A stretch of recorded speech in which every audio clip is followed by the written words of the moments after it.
The Minnesota Twins are on the air.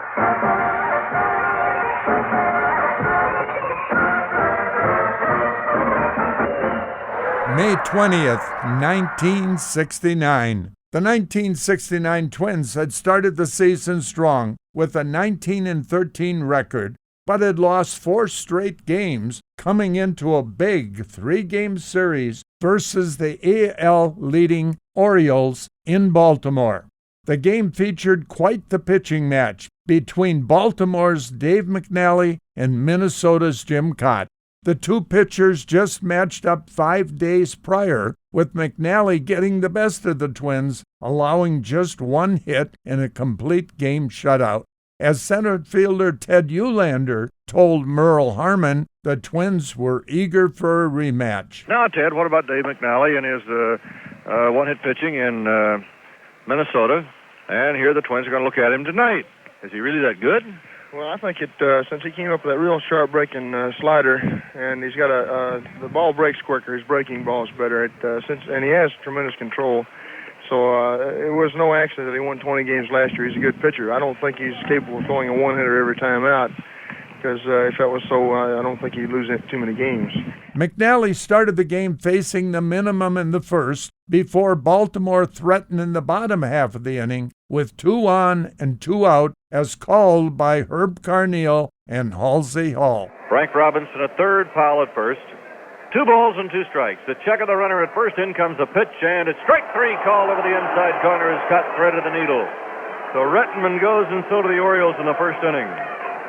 No runs, 1 hit, no errors, and 2 left. At the end of 1, the score: the Twins nothing and the Orioles nothing. The two pitchers traded zeros through the first 3 innings before the Twins received their first hit from Harmon Killebrew. Number 3, Harmon Killebrew.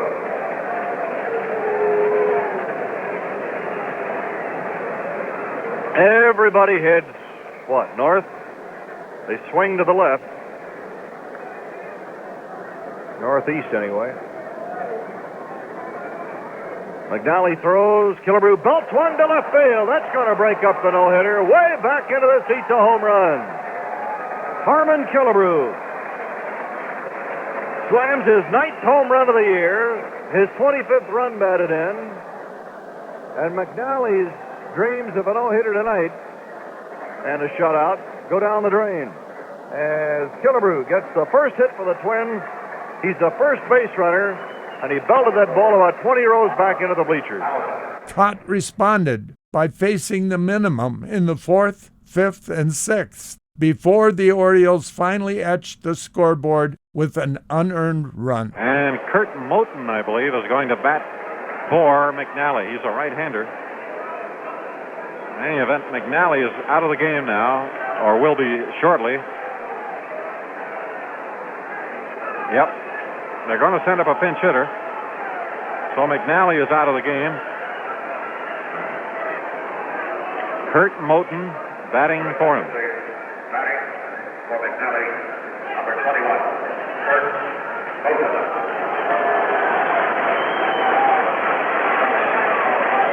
Runners at first and third, 2 out. Twins leading 1-0 in the 7th. And right-handed batting Kurt Moten. 0-77, 1 for 13. Takes a strike. 0-1.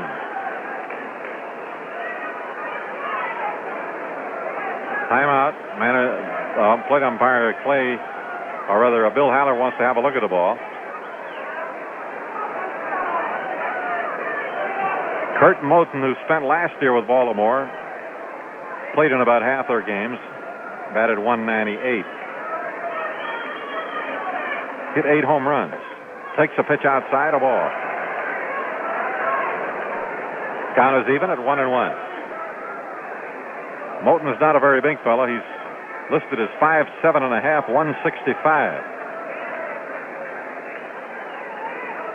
Was drafted out of the Cub chain a few years ago. Here's the pitch to him. It's high, a ball. 2-1. Baltimore with Brooks Robinson on third, Andy Etchebarren on first, 2 out, and the Twins leading by 1-0 in the last of the 7th. The second time in the game that Baltimore has had men at first and third with 2 out. That was back in the first inning when the other time they were in that spot. Moulton swings a line drive that is through Cardinal from the left field. A base hit, and here comes Robinson home with a tying run.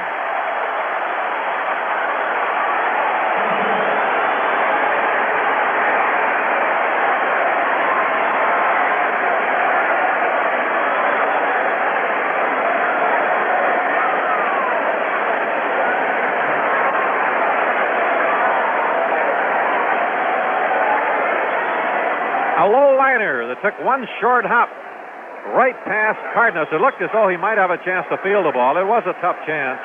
He could not come up with it. A base hit from Moulton, scoring Brooks Robinson to tie the game. Etchebarren going to second, and Mark Belanger the batter. Kaat continued his impressive outing, facing the minimum in the 8th and then again in the 9th, thanks to some great Twins defense. Kaat's stuff has been excellent tonight. Here's the windup and the pitch to Brooks Robinson. Bouncing ball to short, charged by Cardenas. To throw to first base, out. Nice play by Leo, and Brooks Robinson is out short to first. And the pitch. Fastball, a line drive caught by Quillisi. Oh, was that ball hit? A line drive, a hard one to the right of Frank, but he hung on. Kaat winding. Here comes the left-hander's pitch. Breaking ball and a drive into left center field. Eulander coming hard is there, makes the catch. So, that's all for Baltimore. And at the end of 9, it's Minnesota 1, Baltimore 1. With the Twins still tied at 1, Kaat continued to work through the Orioles lineup in the 10th and 11th inning before picking up his 4th strikeout of the game in the 12th. And Kaat with a 2-2 pitch, fastball, strike 3 call. Etchebarren is out of there, and that's 4 strikeouts.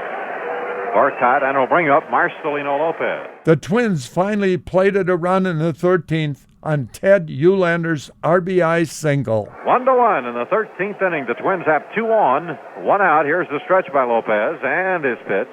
Swing a ground ball, and it is up the middle, a base hit. Quillisi will score. Nettles goes to third. The Twins take the lead 2-1.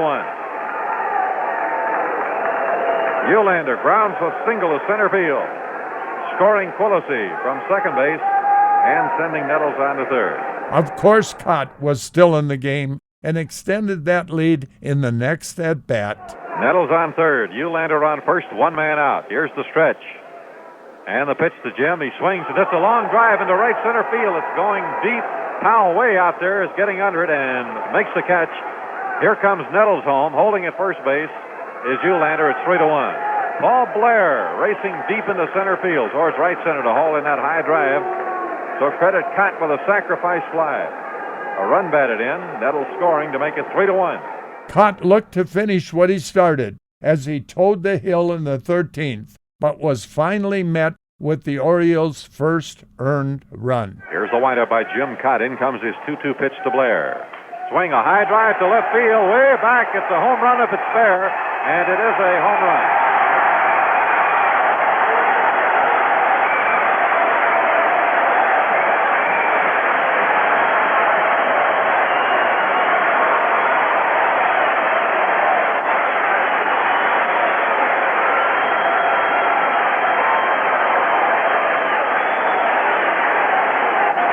Fastball that Blair leaned into and hit it down the left field line way back in the seats to cut the Twins' lead to 3-2. Blair's 9th homer and his 21st RBI, and here comes Billy Martin now. Frank Robinson is due up for Baltimore.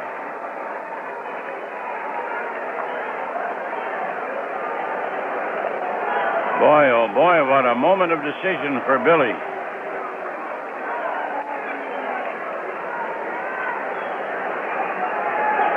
And he's taking Jim out.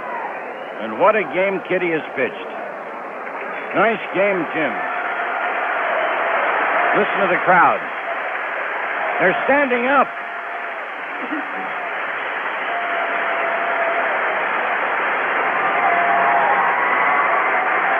Standing ovation for Kaat. There's a photographer down there. I think he's from one of the news services or a national magazine, taking a picture of Kaat going to the dugout with the crowd standing.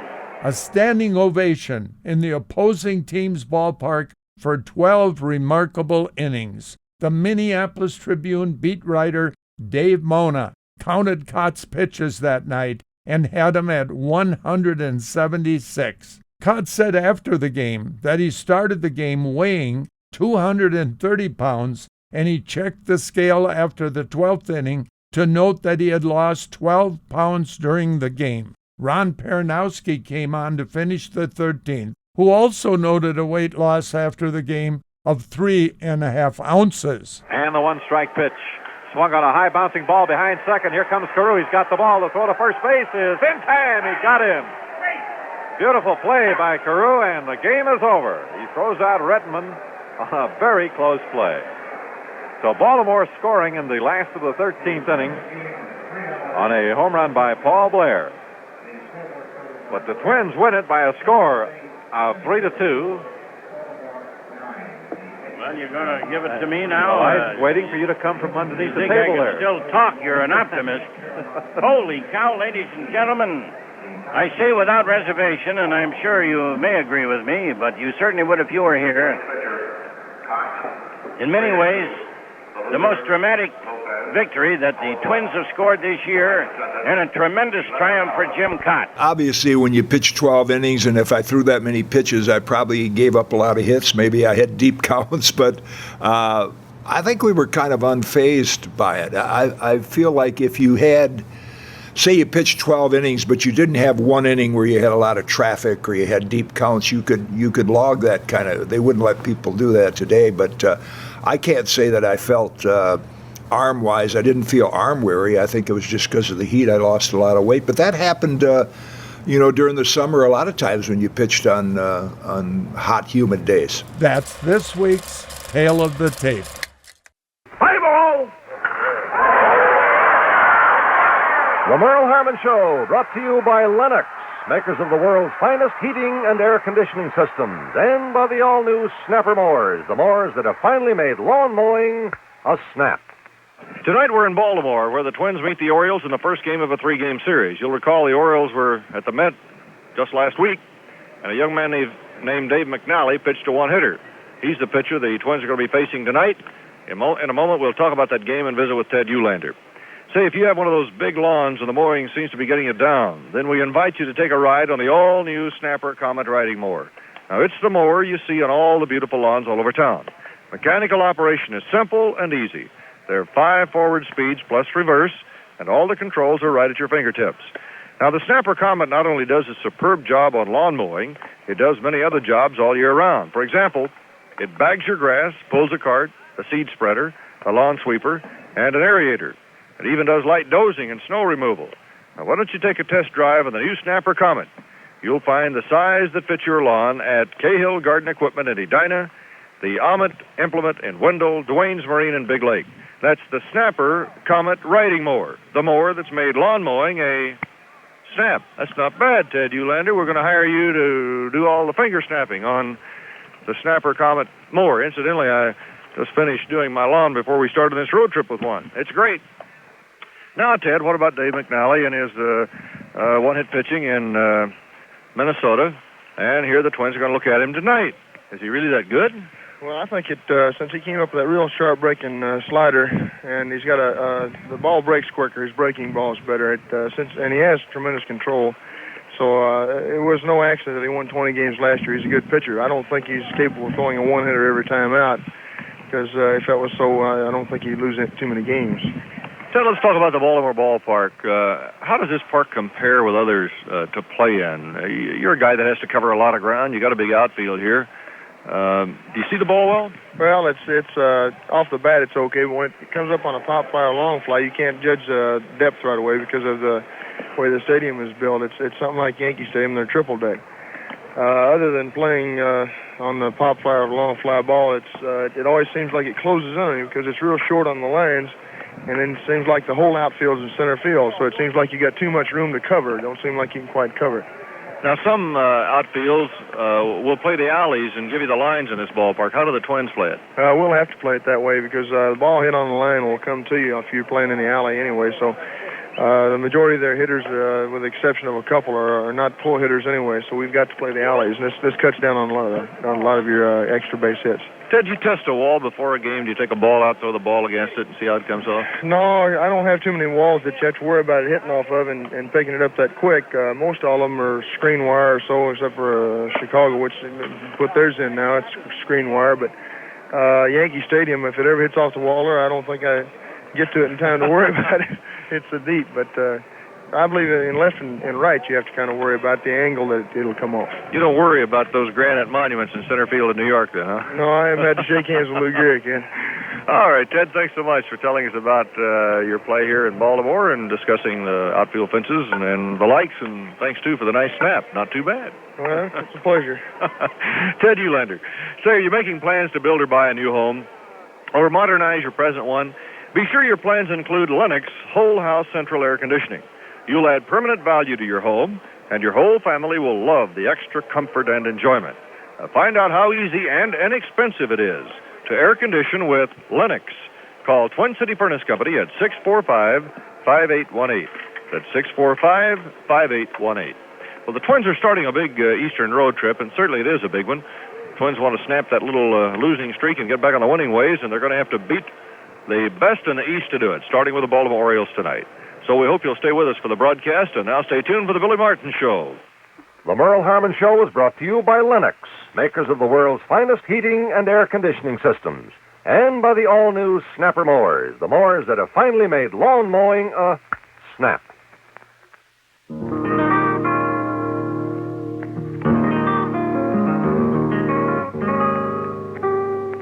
Come to Greenleaf in Apple Valley. Wander the woods and rolling hills of this wild new place to live. Greenleaf. There are wildflowers here, and chipmunks to tame, and birds you've never seen before, except maybe in books. Discover Greenleaf. It's a wild, new place to live. Greenleaf, the possible dream. Wooded rolling terrain, soft rustling breezes, crickets chirping at twilight. What would be a better time than now to visit Greenleaf? Select from 7 model homes and choose its setting. It's like living in a private preserve, yet close to all the fun and conveniences. Baseball and recreation fields for the kids, a pool for family swimming parties, fine churches, and excellent schools. One of Orrin Thompson's 7 new Greenleaf models was designed for you. Drive south on 35W across the Minnesota River and follow the signs to Greenleaf in Apple Valley. 62 degrees in the Twin Cities, the wind from the northwest at 11. It's 11 before 7. It's the Billy Martin Show with Sid Hartman of the Minneapolis Tribune, brought to you by Jim Christie's Brookdale Chrysler, Jim Christie's Valley Chrysler, Jim Christie's Nationwide Auto Leasing, and more to come. And now to the dugout for the latest on the Twins. Billy, Sunday after the ball game, you were pretty unhappy. After losing the game, you also took some blasts at the farm department for sending Charlie Walters to Charlotte rather than Denver. We know you had a meeting yesterday. Was the air cleared? Everything's been all cleared, Sid. We talked. I talked with Sherry and George Brophy and Calvin. All of us were up there, and we got everything all cleared out. Everything's fine now. Billy, what about the ball club? You're going on a tough Eastern trip right now. You play all the top teams. How do you feel overall about the ball club? You're now riding what you'd call a 4-game losing streak. Well, we haven't been hitting the ball right now, Sid, and we're a better hitting ball club than we're showing right at this point. And we hit the ball hard, but they haven't found any holes. And when we had men on base where it looked like we can break the game wide open, we just hit the ball at somebody. And just a little bad luck right this time, but I'm sure we'll come out of it. Looks like Oliva's going to miss 3 or 4 ball games. I think you'll miss him quite a bit. Oh, yes. Anytime you miss Tony, you're missing quite a player. And he was hustling trying to catch that ball yesterday. And it's just one of the things in baseball that happens. What did happen on that play Sunday? Aren't the outfielders supposed to call for the ball? The infielders call for the ball? The infielder goes back until he hears something, and when he hears anything, because it's hard to make out what they're saying, if he hears anything, then he gets out of the way. But he goes back until he's called off for the ball, And Rod went back, and all of a sudden, Tony, at the last second, hollered he had it, and it was too late, and it was tough for Rod to get out of the way, and this is where the collision happened. All right, Billy, we'll talk more about tonight's game with Baltimore in just 1 minute. Have you heard what Jim Christie is up to now? It's this. Jim Christie promises you the best new car buy in town. Regardless what town you live in, you can take advantage of this offer at Jim Christie's Brookdale Chrysler Plymouth in Brooklyn Center. Jim can make this promise because the Chrysler Plymouth division has given him a fabulous incentive as part of the factory's new Twin Double program. Here's just one example of the kind of money-saving buys Jim Christie is offering right now. A brand new 1969 Plymouth Valiant two-door sedan for only $2,000. This price includes, doesn't everyone's, delivery here in the Twin Cities, and your new car is all serviced and polished. For a four-door sedan, just add $60, and for automatic transmission, $175. You can get your new 1969 Valiant with the help of a low-cost First National Bank new car loan. Remember, it's the best new car buy in town, so help me, Jim Christie. At Jim Christie's Brookdale Chrysler Plymouth, 6111 Osseo Road. That's right between Brookdale Center and Shopper City. Jim Christie. Billy, what about Killebrew's knee? Is this kind of handicapping his movement? Well, it bothers him a little bit, although Harm's quite a competitor, and he plays with it. He had the same problem all this year, and he's just a battler, and I think I'll probably keep him at first base for quite a while now until he gets going again. How will this affect Reese's status? Well, I've already talked to Rich about it, and Rich is quite a competitor, and he said, Bill, you do whatever you think is right and you have to do, and he's going to go along with it. This boy's a heck of a kid. Is there any chance Reese will play some in the outfield? There might be a time where I'll be using him out there, yes. And what about your lineup tonight against McNally? The last time out, he shut you out. In fact, he had a no-hit game going for 8 1/3 innings. How will you line up against him? I think I'm going to try to get the right-handers in there against him because he's really tough on left-handers because he can put the ball where he wants to, and left-handed hitter can get out pretty easy. So I think we'll go mostly with all of our right-handers. Was Allison sick Sunday? Was that his trouble, the reason he didn't play him? Yes, that's right. He had a rough night all night. He'd been upchucking, and he was upchucking at the ballpark all day long, and I knew he was just sicker than heck, so I didn't want to get him out there. Kaat is your pitcher tonight. Does he still have trouble with that groin? He says it's come along all right, and I just hope he gets going because we sure can use him. What about Dean Chance? What's his status? You talked a little about pitching him in relief on Sunday, but you changed your mind. Well, he said he wasn't quite ready yet, and there's nothing we can do. Just keep your fingers crossed and hope he comes back because we need him also. Will he pitch Wednesday, do you think? Yes, he's supposed to, unless I hear from Doc that he can't. Let me ask you this one last question. What about Kreider? You called him up from Denver. How will you use him? I'll use Jerry as middle relief and on occasions short relief, but mostly long middle relief. Very good, Billy. The play-by-play tonight's Baltimore Twin game is coming right up with Herb Carneal, Merle Harmon, and Halsey Hall. The Billy Martin Show with Sid Hartman of the Minneapolis Tribune was presented by Jim Christie's Brookdale Chrysler, Valley Chrysler, and Nationwide Auto Leasing. In 1 minute, the play-by-play of tonight's game. Cheesecake lovers, attention. If you like the elegance, the flavor, and the sheer delight of cheesecake, you'll love brand new blueberry cheesecake ice cream from Northland Foremost. There's nothing like blueberry cheesecake ice cream. It's simply unique and simply delicious. Northland Foremost has started with a special cheesecake-flavored ice cream, then generously swirled in a tasty, bright blueberry revel. It's an exciting flavor combination that's destined to be an instant hit with family, guests, young and old. Serve blueberry cheesecake ice cream right from the carton, or top with fresh blueberries or blueberry sauce for that final touch of elegance. Get blueberry cheesecake ice cream now. It's available in handy half-gallon cartons at your nearby Northland Foremost dealers. Remember, Northland Foremost. Nothing finer.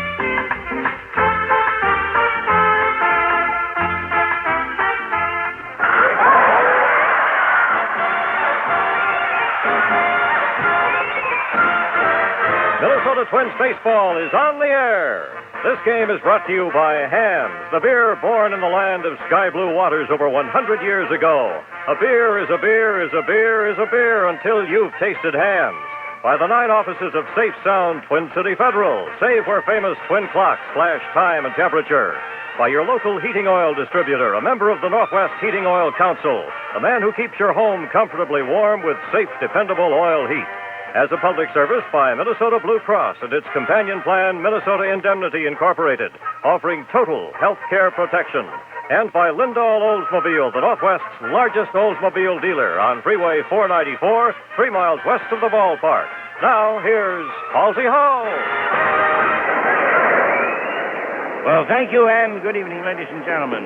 From Memorial Stadium in Baltimore, Maryland, the home of the Star-Spangled Banner. Kenny Kimball, our engineer, tells me it was raining very hard this morning. But we got in here on our United Charter flight about 12:15 noon, and it was a beautiful day. Right now, it's fairly clear, and I'm certainly glad that Mama made me bring my windbreaker. You know what the temperature is? It's 86, and there is the possibility of brief showers early tonight. Baltimore, where the fence is about 310, 309 down each foul line, but don't let that fool you, because it goes out into the upper 300s in the power alleys, and it's 410 to straightaway center. A double-deck stadium. The bleachers run from left and right foul lines to left and right center, and then there's a big landscape part, and then the huge scoreboard. And we'll have the starting lineups for you in just a minute. For any ball club, it's a great feeling to break a losing streak and hit the comeback trail. And if you've ever been hospitalized, you know how great it feels to hit the comeback trail to good health.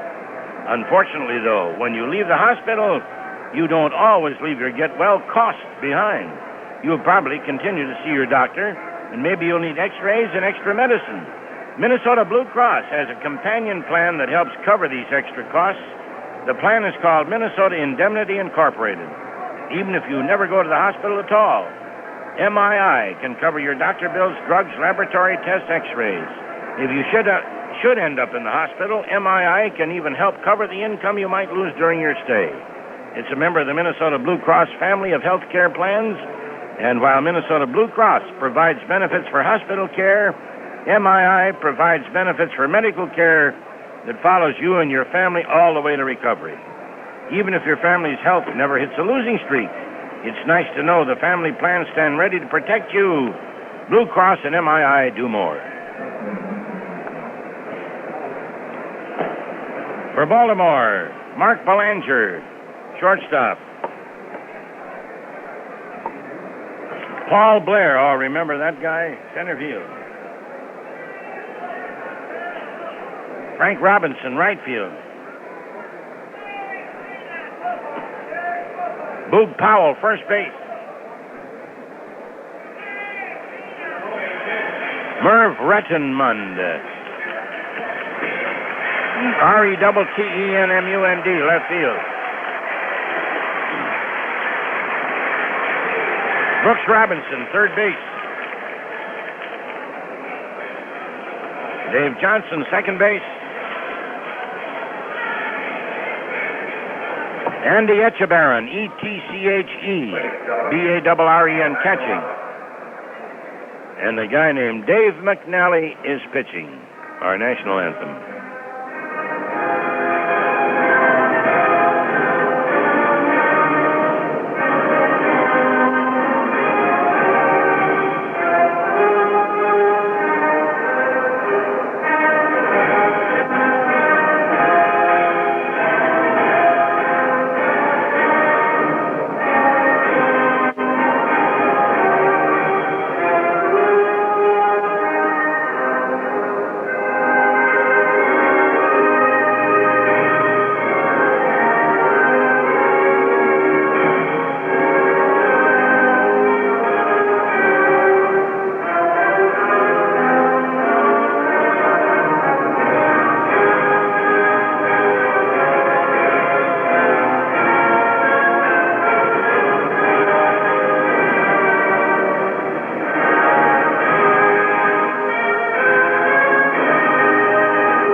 Minnesota, Cesar Tovar in right field.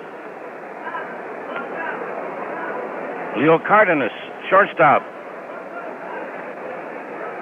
Harmon Killebrew, first base. Bob Allison, left field. George Mitterwald catching. Frank Quillisi, second base. There's a left-hander pitching, but normally Rod Carew would play, but Rod has just the sting or the tail end, if you will, of a bite of the flu virus. So he's being held out. Rick Rennick, third base. Ted Eulander, batting eighth, playing center field. And Jim Kaat pitching. And a 10-second reminder, this is where you hear the Minnesota Twins during the 1969 Major League season. 61 degrees in the Twin Cities and a minute and a half past 7. The wind northwest at 9. Studios, Minneapolis, St. Paul at 830 WCCO. The first batter for Minnesota, the right fielder. So against the redoubtable McNally, who walked two men, gave up just one hit. Maybe you saw that beautiful ball game at Metropolitan Stadium. The Twins send up, let's see, left-handed hitters. Eulander is the only one. And there's the first pitch, and Tovar hits it, a foul fly along the first base line. Powell's under it. 1 out.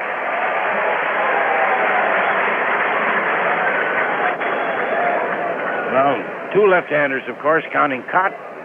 The eighth and ninth men, Eulander and Kaat. Well, it's nice to be with Merle Harmon anywhere, and we're starting a road trip with Merle. Come on in, my boy. Thank you, Halsey. Good evening, everyone. Boy, this is my kind of weather. 86 degrees. It's beautiful. Did you get out today? Yes, sir. Leo Cardenas is up, and McNally into the windup. In comes the pitch. Fastball, a strike at the letters. Tovar, by the way, was batting .260 with 2 runs batted in. Cardenas is hitting .297. He has knocked in 18 runs, and he has 2 homers. The outfield almost straight away for him. McNally throws, and Cardenas cuts and doesn't get it. 0-2. Umpiring at the plate, Bill Haller.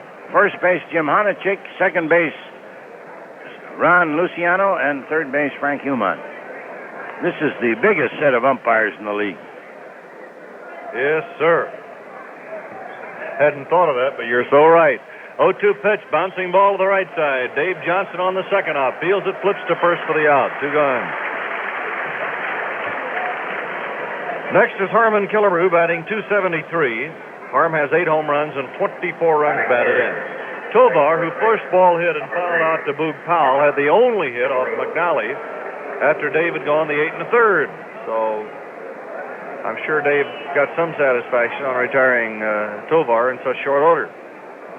The outfield to the left, the infield is overshifted to the left. And McNally into the windup, down comes the pitch. There's a high pop-up to the right side. Dave Johnson coming back from the other side of the infield, halfway between first and second, makes the catch, and the Twins go in a hurry. 3 up, 3 down, nothing across. In the middle of the first inning, the score, the Twins nothing, and the Orioles come to bat. I've got a few thoughts for beer drinkers who don't drink hams. If you're like I am, you're not quite satisfied with one glass of beer. Beer is something to be enjoyed, and you like to open a second bottle or can and take your own sweet time polishing it off. Well, if Hams isn't your brand, buy yourself a 6-pack and try something for me. Take the time to drink more than one glass. I think you'll find that the second glass drinks down just as good as the first, and there's a reason for that. You see, the flavor in Hams runs deep. Hams has the finest brewing water in the world, but the flavor is never watered down. That's the way it's been for over 100 years. Ever since Theodore Ham brewed his first barrel of beer, and the flavor ran deep. And that's why today, Hams is the biggest brewery in the Northland. Hams. A beer is a beer is a beer until you've tasted Hams.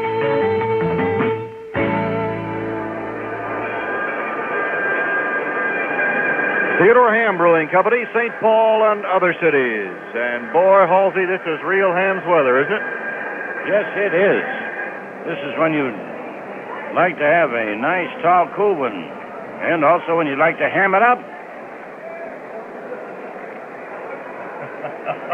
Leading off for Baltimore, the shortstop,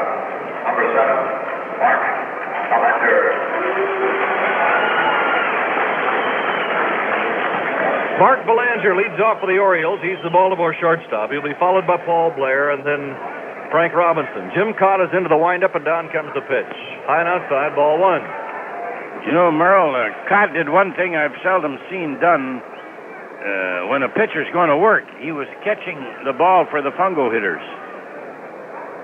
In comes the next pitch to Belanger. It's a strike called, all even at 1-1. I mean, you know, the guy, fans in early batting practice, somebody's hitting balls in the outfield, and there was Kaat catching it, tossing it to the batter. Now the 1-1 offering, down it comes, and it's a strike over the outside corner, a fastball. Well, this, you know, really, this is a kind of a day that a ball player likes if he, you know, is felt a little tight, and boy, you got to get loose on a night like this. 1-2 pitch. There's a fly ball to left, pretty well hit. Back goes Bob Allison and makes the catch, one-hand style. So Belanger flies to Allison. Mark was hitting .254, had knocked in 14 runs with 2 homers. Now, Mr. Blair. That's what you call a guy who's hit 2 home runs, driven in 4 runs, and caught a ball that beat you. You call him Mr. Paul Blair hitting .313, 8 home runs and 20 RBIs. Yeah, and if you're looking at him, you sort of genuflect, too. First pitch from Kaat is outside, ball one.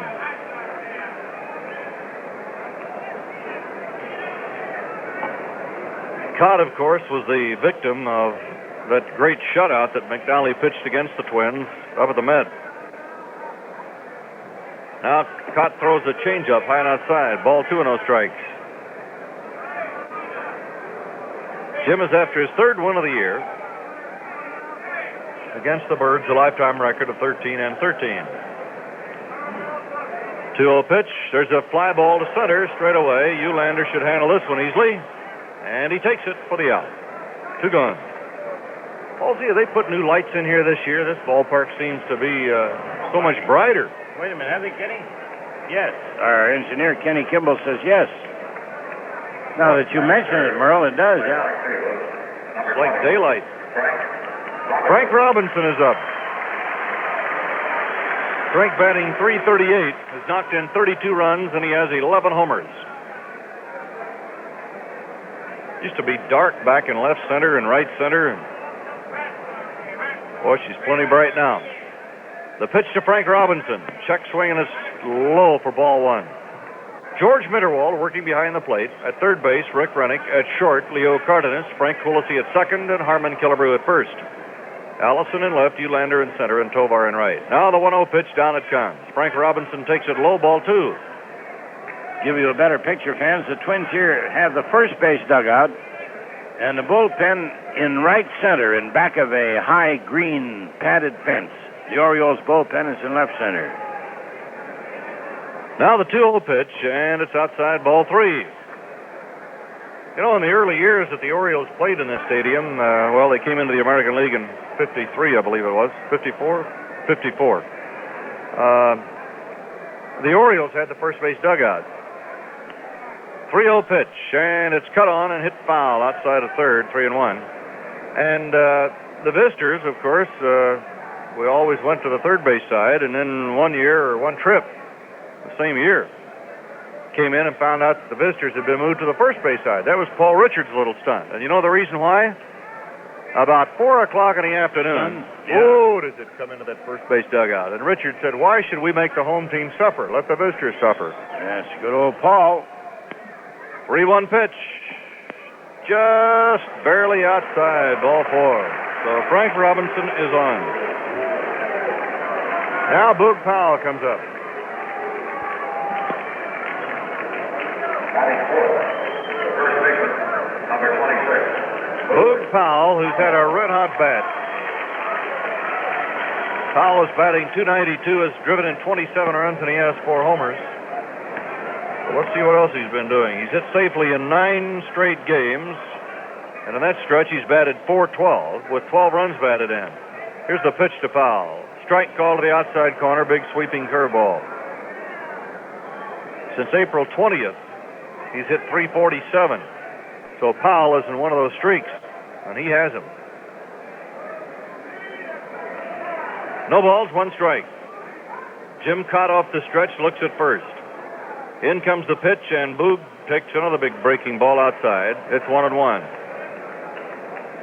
1 ball, 1 strike, 2 down and 1 on. Last half of the first inning at Memorial Stadium in Baltimore. Killebrew guards the inside of the bag to Frank Robinson. Kaat leans in for the sign. He's set and throws to first. Frank Robinson is back. George Stoller is coaching at first, and Billy Hunter is over at third. He's the only survivor from Hank Bauer's staff here in Baltimore. The check over at first, and the 1-1 pitch. A swing and a foul back. 1-2. You know, Halsey, today I was taking in the sun out behind the scoreboard on that terrace. Don't tell me where you were. I know you were doing that. Yeah, but if you were in an alley, you were in the sun. The Orioles were taking early batting practice off. I couldn't see who was hitting, but I could hear the ball being hit.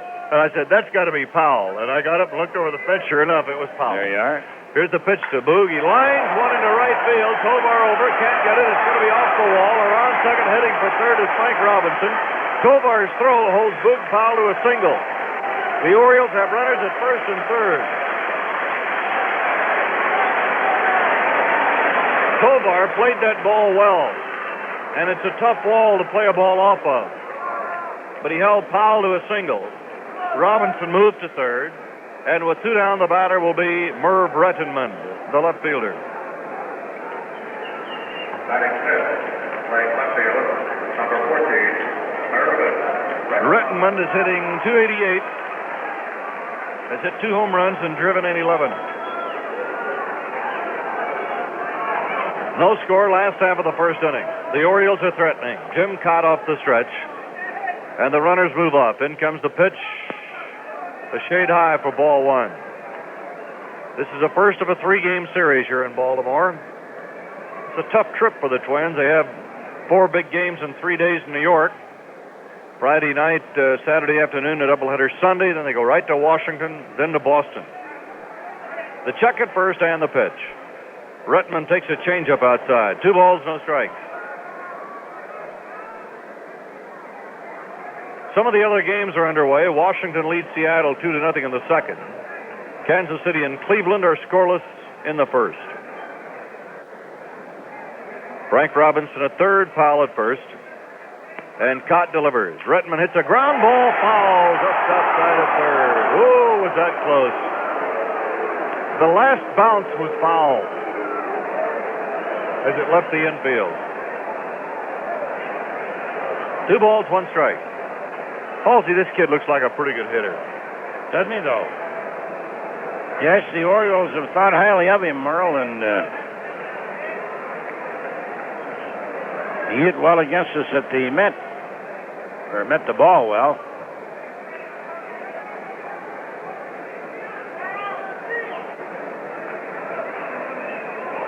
Two balls, 1 strike to Rettenmund, a right-handed batter.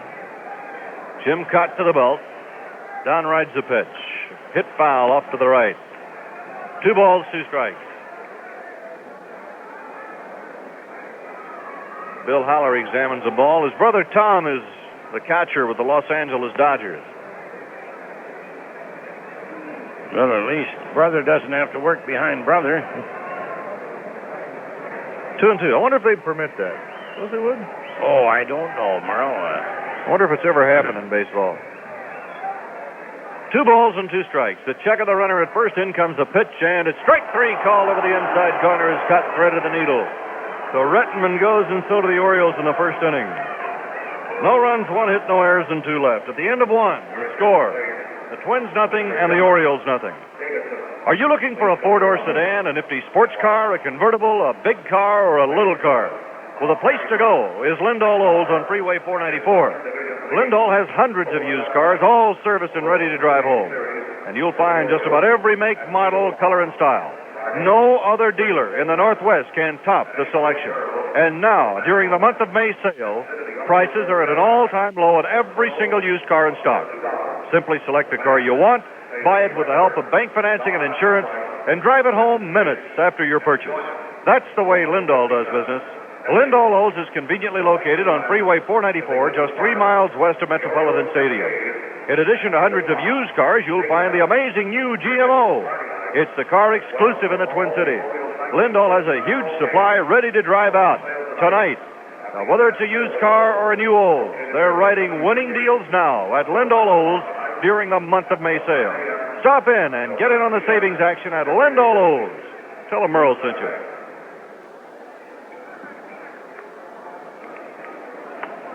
Okay, second inning coming up in Baltimore.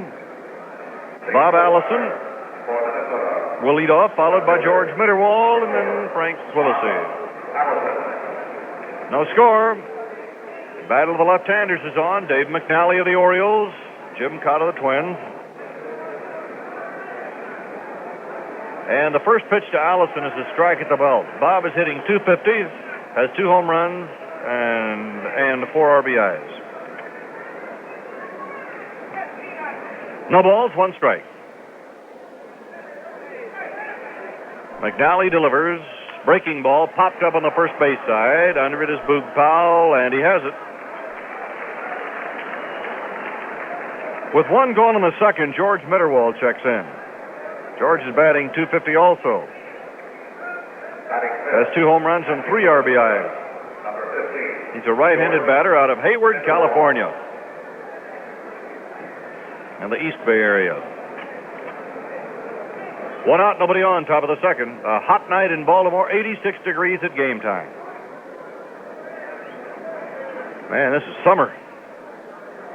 McNally throws outside a screwball. 1 ball and no strikes. McNally is after his 7th win. He has won 20 and lost 2 since the All-Star break last year. He's also won 8 straight games as he had victories in his last 2 appearances last season. There's a ball outside, 2-0. Dave is out of Billings, Montana. 2 balls, no strikes. The outfield to the left. McNally delivers. A swing and miss, a fastball. Gee, mixes his pitches beautifully. 2 balls, 1 strike. Johnny Gorel coaching at first, Vern Morgan at third. McNally into that easy motion. The arm back, in comes a pitch, a change-up foul to the screen. 2 balls, 2 strikes.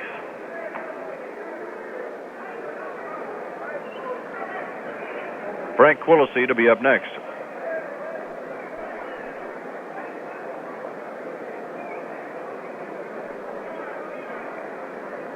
Two balls, 2 strikes, 1 out. Sign given by Echeverria. And the 2-2 offering. Struck him out swinging. Ball dropped by Echeverria, and he picks it up, throws down to first.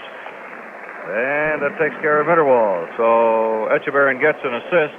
Powell gets the putout. Of course, McNally gets the strikeout. Frank Quillisi comes up. Frank batting .176 with 1 RBI. 2 down and nobody on, and no score in the top of the second inning in Baltimore.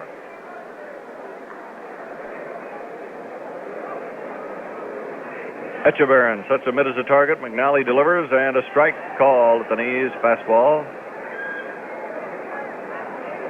If Quillisi gets aboard, Rennick will be up next.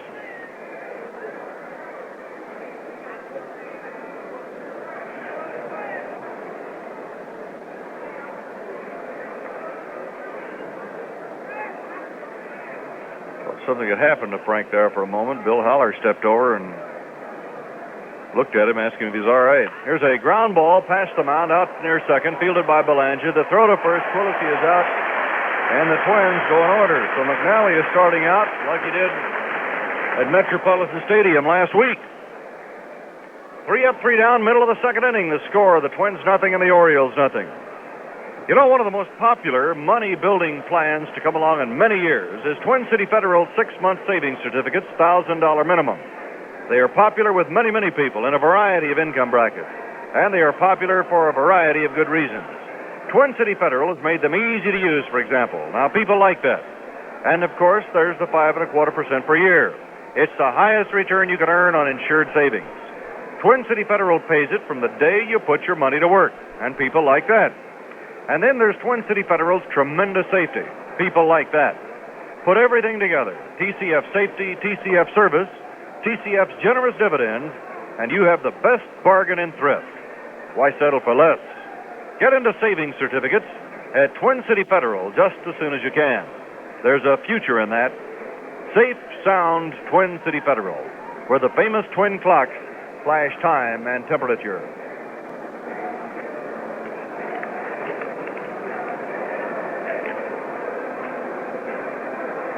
Now the Orioles come to bat in the last half of the second inning, and Brooks Robinson will be leading off.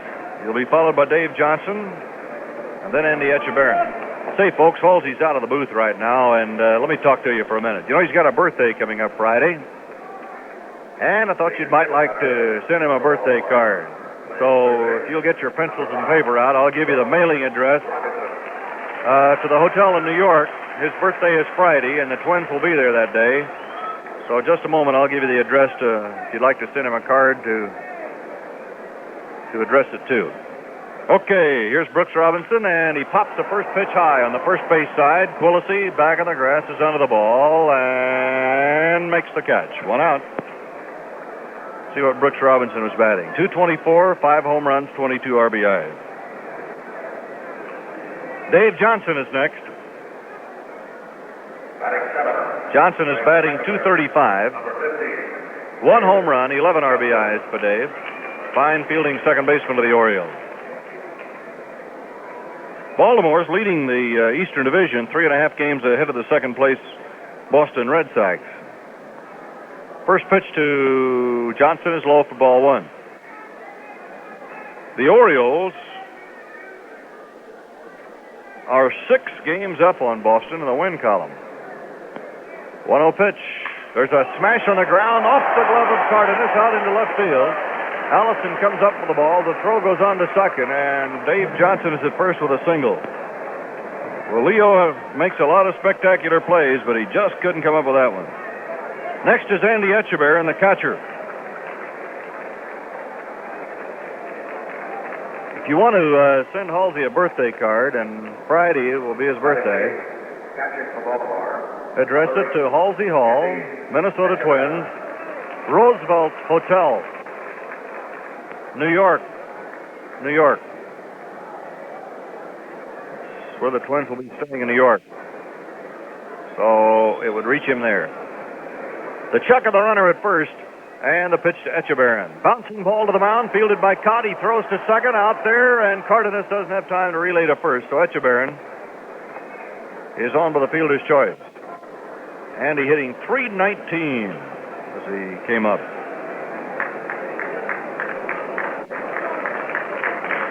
Now Dave McNally getting a nice hand. Hear that address again. Halsey Hall, Minnesota Twins, Roosevelt Hotel, New York, New York. Boy, is he going to be surprised. Don't anybody tell him now. Here's the check at first and the pitch to McNally. Strike call to the knees. Throw to first by Mitterwald, and Etchebarren is back. It's raining in Boston. A game between the Angels and the Red Sox has been postponed. Kaat looks at first and the pitch. There's a line shot, 1 hop to Cardenas, knocks it down, picks it up, throws to second to Quillisi, and Etchebarren is forced out, and that's all. So fine recovery by Leo Cardenas. No runs, 1 hit, no errors, 1 left. At the end of 2 innings, the score, Minnesota nothing, Baltimore nothing.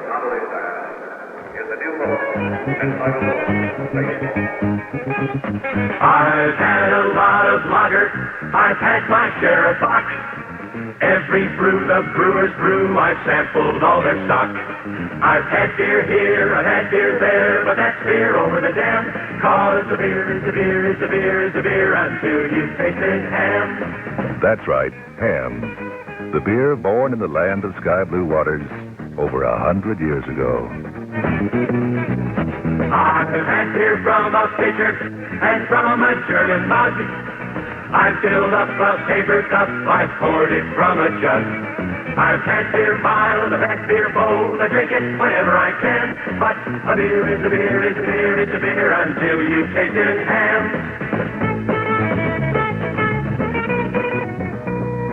A beer is a beer, is a beer, is a beer until you taste its ham.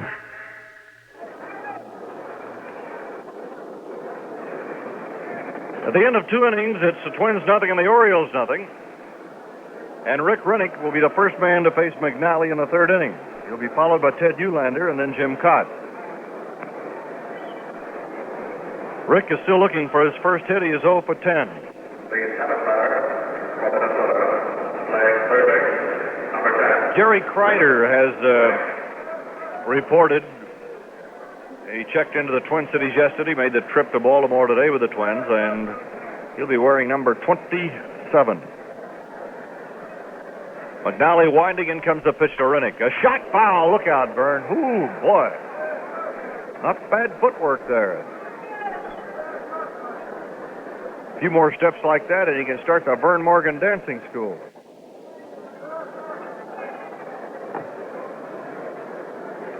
One strike to Rennick.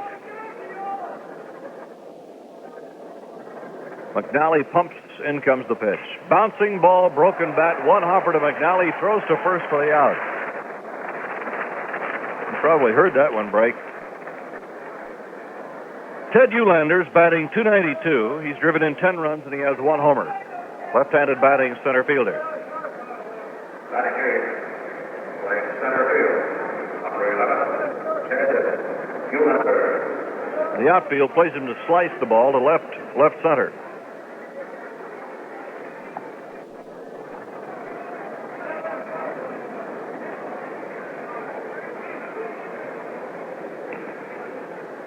One out. McNally throws, and Eulander takes it high for ball 1.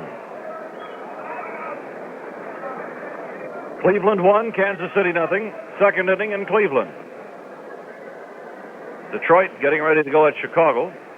Earl Wilson's going to pitch for the Tigers tonight.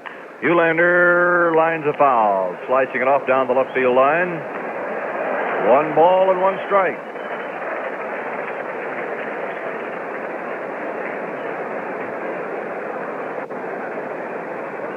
Well, they just handed us a copy of the new Baltimore yearbook. Who do you think's on the front cover? Dave McNally. Oh, we can't escape him. 1-1 pitch. A swing and a miss. He lost the bat. It goes all the way down to first. 1-2. Speaking of yearbooks, the Twins yearbook is available. I think it's the best ever. You hear that a lot, but they changed the format of the Twins yearbook this year. I think you'll find it to your liking. It's always been a great one, but you always like to have new ideas and see new things in a book, and you'll find it all in the Twins yearbook.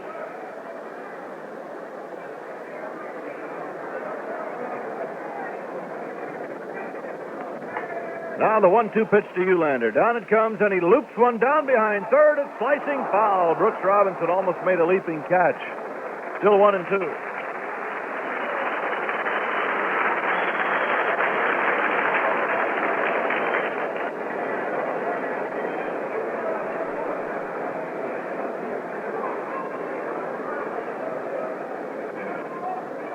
One ball and 2 strikes. And the pitch from McNally is low and outside a ball. 2-2. Of course, you can order the Twins yearbook by mail, or the next time the Twins are home, which will be June 2nd, be sure to pick up your souvenir copy. I like to collect them from every ball club. The 2-2 pitch to Eulander. He struck him out swinging, and the Twins have now gone down 8 in a row to McNally. The 2nd strikeout. And the batter will be Jim Kaat, the pitcher. The batter, pitching for the Twins, number 36, Jim Kaat. 2 down, nobody on, top of the 3rd, no score.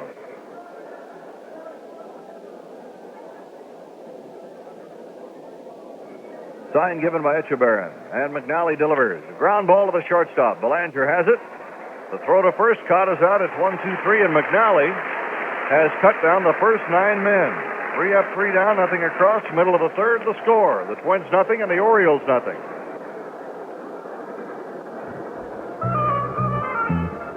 It's a lucky day today, so tuck a buck a day away. Tuck a buck today away at Twin City Federal. There's a feeling can't be beat, having money is the meat. Tuck a buck today away at Twin City Federal.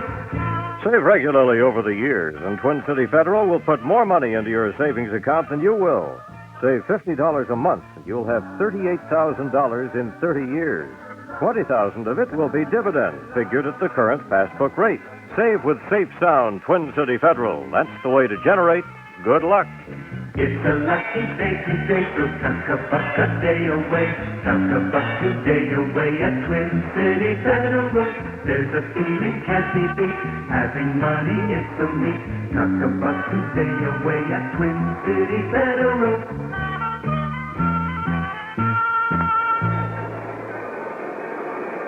And we'll take a break now. This is the play-by-play broadcast of the Minnesota Twins.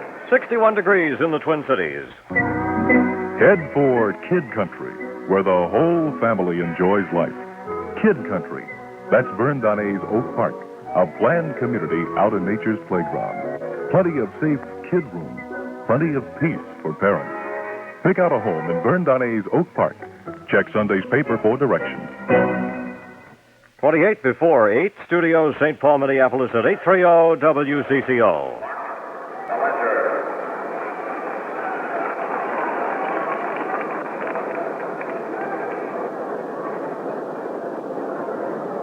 Baltimore. This is Merle Herman with Herb Carneal in Halsey Hall. We're going into the last half of the third, and Mark Belanger, the leadoff man, is up there for the Orioles. He bunts on the first base side. Killebrew fielding the ball, and he missed Belanger, but Belanger also missed the bag.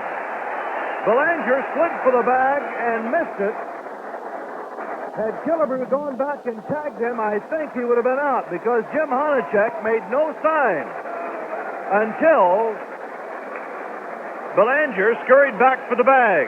And now we've got an argument on out there.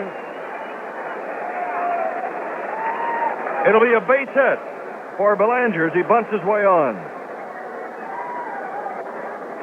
The batter, Paul Blair, who flied to center in the first inning.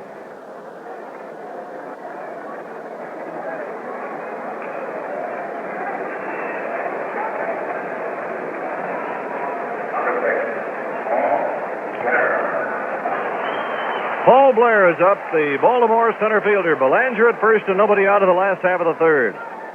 Kaat had gone to cover the bag, and Killebrew was trying to tag Belanger before he got to the bag. Here's a foul off to the right, back into the seats, strike one.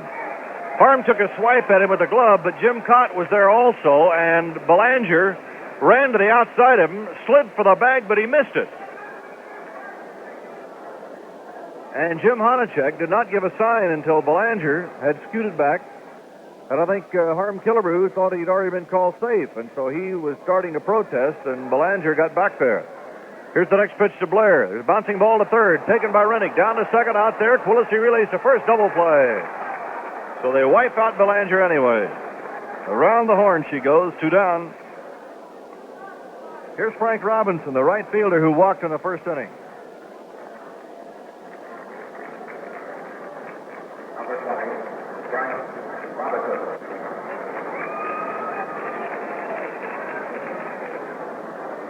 Frank had a walk,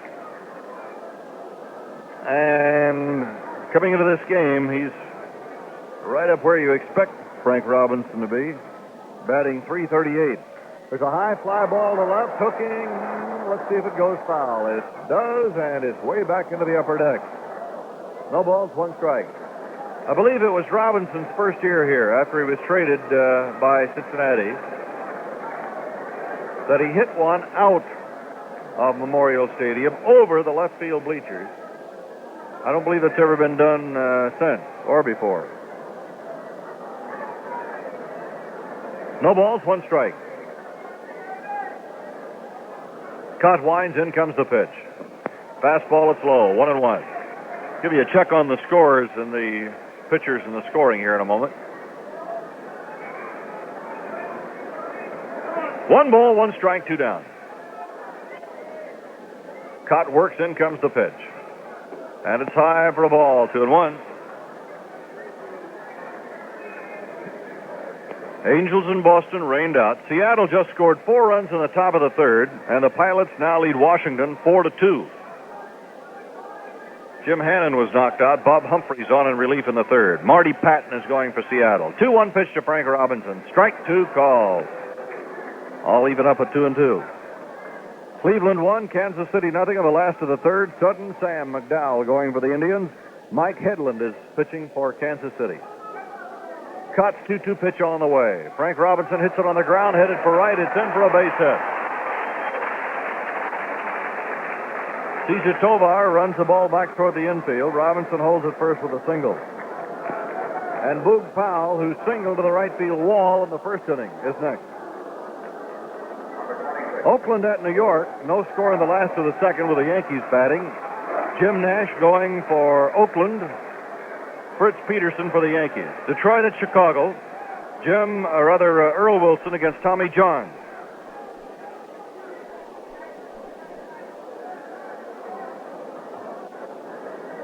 Two down with a runner at first. No score in the last half of the third. John Powell is at the plate. And the pitch to him is belted into center field straight away. Eulander digging hard. He makes the catch.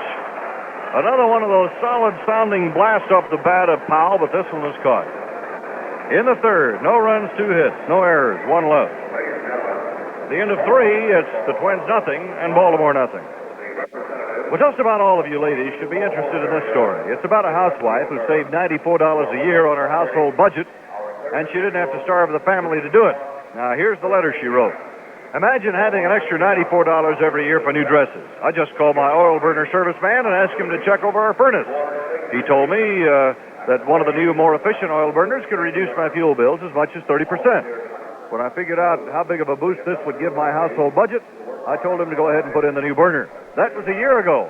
I'm so delighted after comparing our fuel bills of previous years and finding the $94 savings that I just had to write. Signed, Happy with Oil Heat. Yes, there are hundreds of homes in our area that could be heated for substantially less money with one of the modern new replacement burners. Your home may be one of them. So, get more comfort and less money with Oil Heat. Call a member of the Northwest Heating Oil Council and start enjoying bigger savings with Oil Heat. You can depend on it.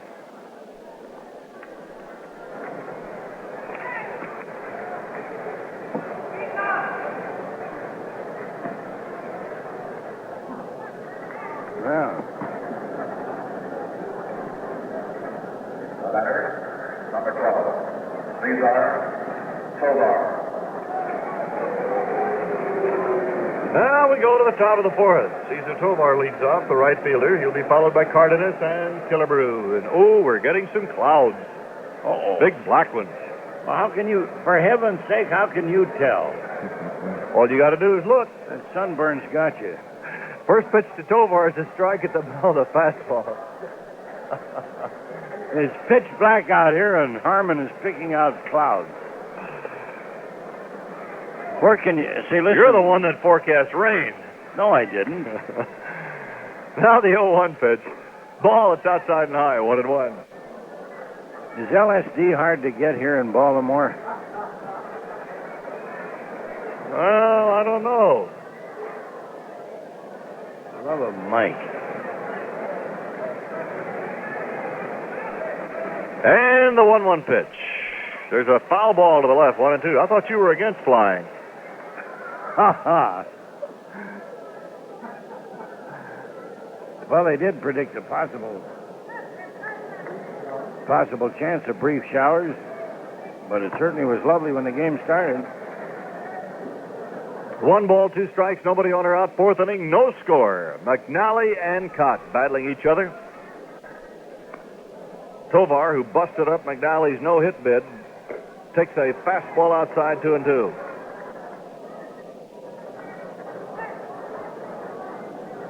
You know, after the game at the Met, which McNally won 5-0 and lost his no-hitter to Tovar, he said Cesar hit a good pitch. I threw him a good one. He just hit it. And he strikes him out swinging. So Tovar becomes the third victim of McNally, a big curveball. Now Leo Cardenas is up, and McNally has retired 10 in a row. This guy is really some kind of pitcher. I wish you kids, you youngsters who take part in the clinics and so forth, well, maybe you saw him at the Met, but pinpoint control with his curveball, and he mixes them up. He really is a picture pitcher. First pitch to Cardenas is line foul off to the right behind the first base dugout for strike one. You know, Halsey, I was just looking at this yearbook here. Baltimore has McNally on it, and I watched his follow-through because it's a picture of McNally in his follow-through. And he is in a perfect position to field the ball, isn't he? That's right. I just watched him. He comes off just like he is on this picture. He's a human pitching textbook.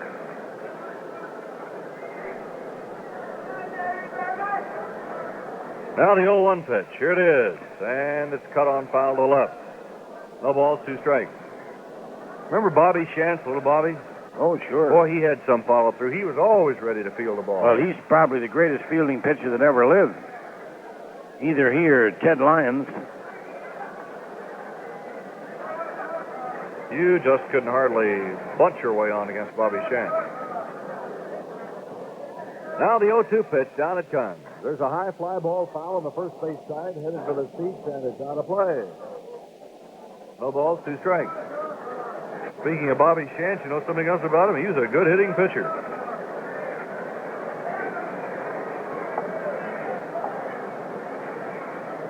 Of course, Jim Kaat's a good fielder. Jim's only weakness occasionally is pivoting on the throw to second. But Jim has won the Silver Glove accorded fielding pitchers more than once. The 0-2 pitch from McNally. Cardenas takes a fastball outside. 1-2. Only one National League game is underway, but others are getting ready to go. Philadelphia is playing at Cincinnati. No score at the end of 2. New York is at Atlanta, Pittsburgh at San Diego, Montreal at Houston. Next pitch to Cardenas is ripped foul down the left field side, and that one lands in the mezzanine. Somebody leaned out and made a catch. 1-2. The Yankees got 2 runs against Oakland in the second. So Fritz Peterson has a 2-0 lead over Jim Nash, and the Yankees are still batting. Here's the pitch. Bouncing ball foul outside of third.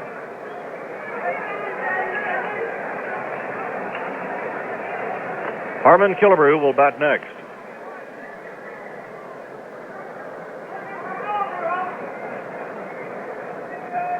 The outfield just a little bit to the left for Cardenas. Some of the outfield's playing to slice the ball.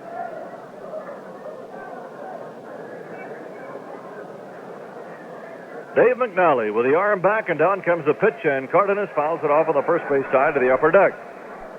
1-2.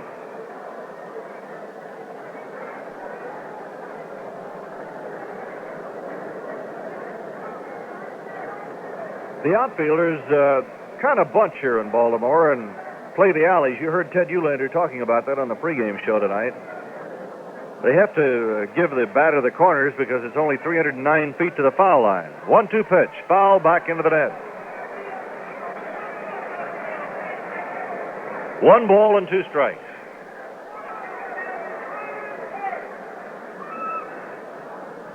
It's hard to figure the wind. I see one flag in right field blowing out toward left, and yet the flag on the pole in straightaway center is hardly moving. It's way wide out in the wide open spaces. 1-2 pitch. Drilled to left field. It's going to hook. Let's see if it stays fair or foul. It's a foul ball. Hooked off to the outside of the foul pole. Mr. William C. Kennedy of Sunnyside Road in Minneapolis asked about the playoffs, and I had given erroneous information. The playoffs start in the East in both leagues, October 4th. 2 games in the East and then 3 if necessary in the West, and the World Series starts Saturday, October 11th in the American League. What day is October 4th? Saturday. That's what I was thinking. They both start on Saturday. That's the odd thing. The playoff and the World Series both starting on Saturday. That's the first time in history, I believe. 5 games in the playoff. That's 3 of 5. Season ends October 2nd, a Thursday. And the 1-2 pitch is cut on and fouled down.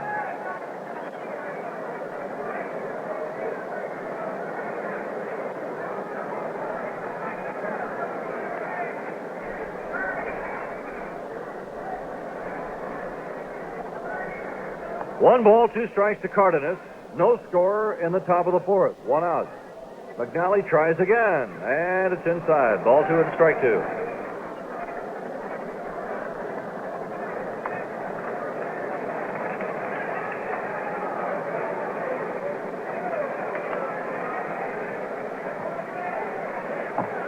McNally's 2-2 pitch to Leo is high for ball 3.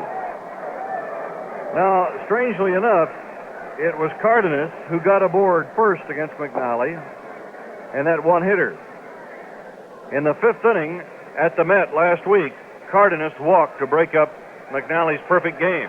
There's a drive into right field, chased by Frank Robinson near the wall, and he makes the catch right up against the fence. 2 down.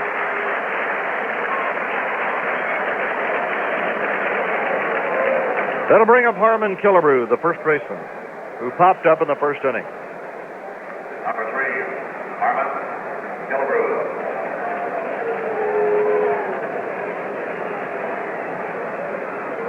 Everybody heads, north? They swing to the left. Northeast, anyway. McNally throws. Killebrew belts one to left field. That's going to break up the no-hitter. Way back into the seats, a home run. Harmon Killebrew slams his 9th home run of the year, his 25th run batted in, and McNally's dreams of a no-hitter tonight and a shutout go down the drain as Killebrew gets the first hit for the Twins. He's the first base runner, and he belted that ball about 20 rows back into the bleachers. Bob Allison popped up in the 2nd. He's the Twins' left fielder. Holds the bat high. McNally pumps, in comes the pitch. Low and outside, ball 1.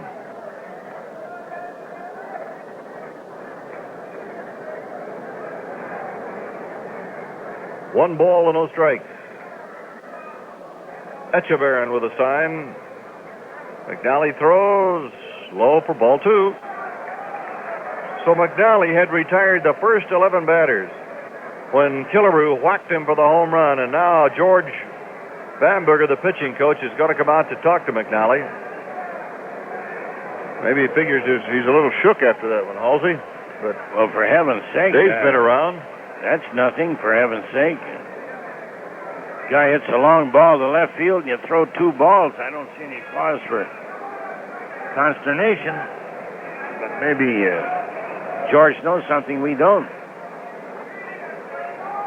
George Bamberger. Gee whiz, I guess I've told our good listeners this before, Merle, but he used to be Giant property. The Giants owned the owned the Millers, and they owned Jersey City. And they always sent Bamberger to Jersey City, and Rosie Ryan was screaming for him. And he later went to the coast and compiled a great record. He's one of those perennial minor leaguers who's just been a great pitcher, and he has the savvy. He did not star in the majors, but he's a great pitching coach. Now McNally for the 2-0 pitch. There's a smash right through the middle of center, a base hit for Allison. Paul Blair throws to second. Bob stops at first with a single. 2 hits in a row for the Twins. And the next man to the plate is George Mitterwald, who struck out in the 2nd inning. Did you ever run into a fellow by the name of Hal Bamberger in the Giant organization? Pardon me, Merle? There was a fellow named Hal Bamberger. Yeah, Hal, an outfielder, George's brother. I was just going to say, I'm going to ask him if he was related. Brother, huh? Little outfielder, yeah. He managed in the Western Association, as I recall, way back when. Here's the pitch to Mitterwald, fouled at the plate, strike 1. The Millers had him in spring training at Sanford, and he hit about 480. But the season started, and I guess Hal tightened up, and he didn't make AAA, but he's been a valuable man in baseball, just like George.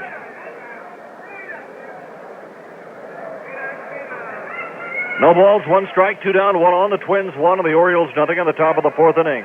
In Baltimore, Allison at first. McNally checks him, throws. Mitterwald goes after a changeup, doesn't get it. 0-2.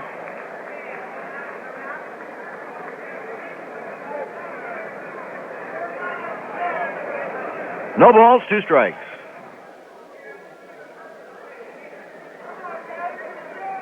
Twins have 1 run and 2 hits. The Orioles no runs and 4 hits. Boog Powell guarding the inside of the bag to Allison. Down rides the pitch. Ball, it's high, 1-2.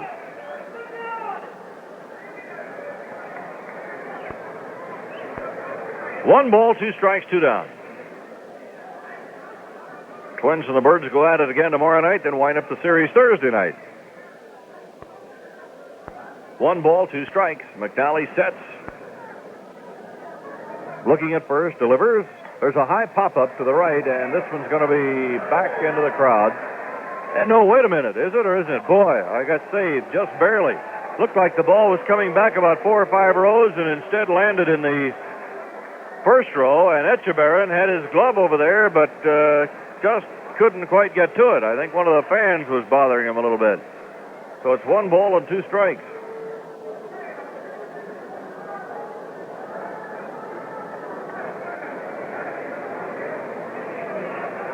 Twins 1, Orioles nothing. We're in the 4th.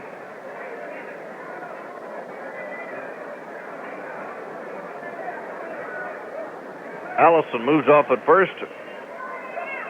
The check of the runner. McNally throws to first. The runner is back.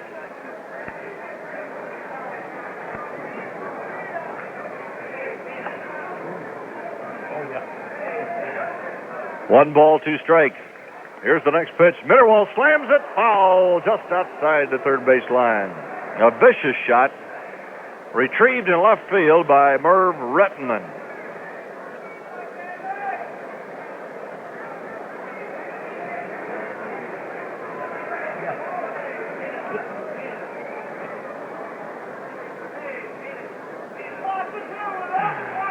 One ball and 2 strikes, 2 down. McNally at the belt, glances at first, throws. Curve is high for a ball, 2-2. That was an off-speed pitch, but it came up high. 2-2, 2 down. Killebrew hit his 9th home run a couple of minutes ago. Way back into the bleachers and left. McNally eyes Allison. Comes down with a 2-2 pitch, and it's fouled back out of play. 2 balls, 2 strikes.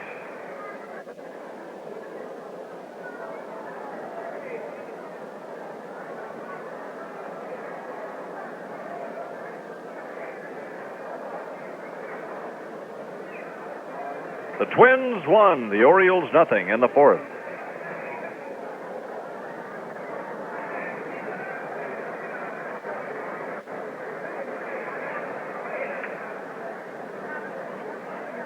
Two balls, 2 strikes. The check at first. Down comes the pitch. A swing and a miss. Strike 3. A foul tip, and Echeverren held on. 1 run, 2 hits, no errors, 1 left. In the middle of the 4th, the score, the Twins 1 and the Orioles nothing. Hey, who's up now? The hand singers. I've had beer in the pregame from early spring through early fall. I cheered my team with a brimful of brew each time they hit the ball. I booed the boots and toasted the roots to pop those mighty slams. But a beer is a beer is a beer is a beer until you taste his hand. What are those guys doing out on the field? They're going to sing another verse. I've had beer from a pitcher and from a German mug. I filled up a paper cup, I poured it from a jug.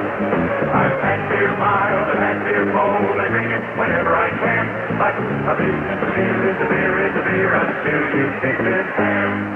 Your attention, please.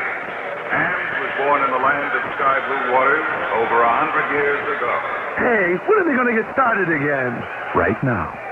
I've had beer in the bleachers, I've had beer under the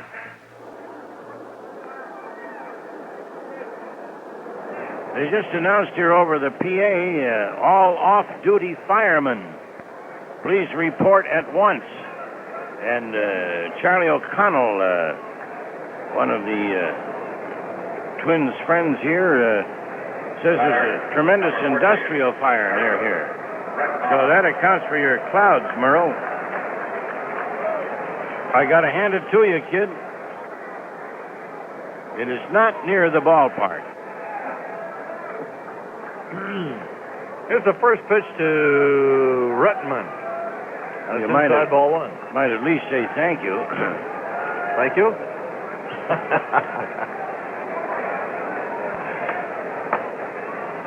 Kaat winds up. Here's the pitch.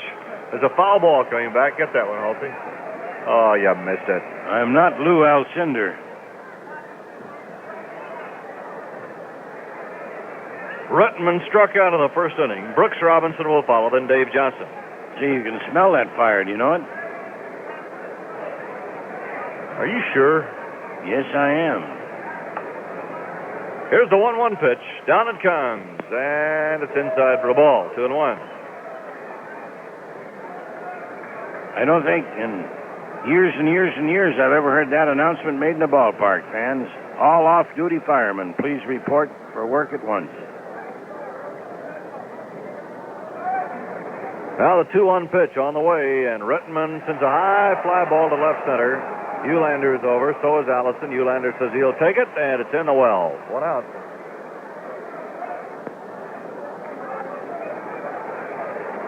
Here's Brooks Robinson, who popped up in the second inning. Well, let us hope and pray that there is no loss of life in the fire.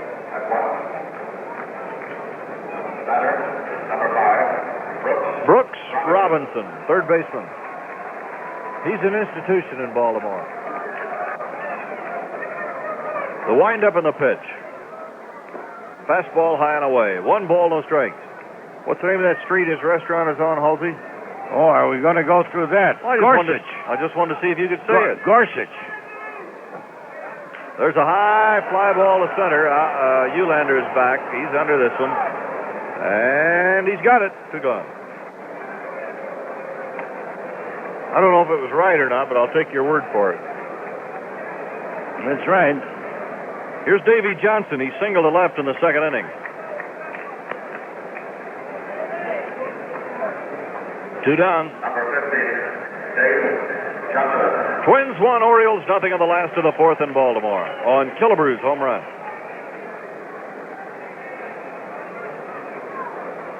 Jim Kaat okays the sign for Mitterwald. Goes into the pumping motion, and in comes the pitch. Big changeup is high. 1-0.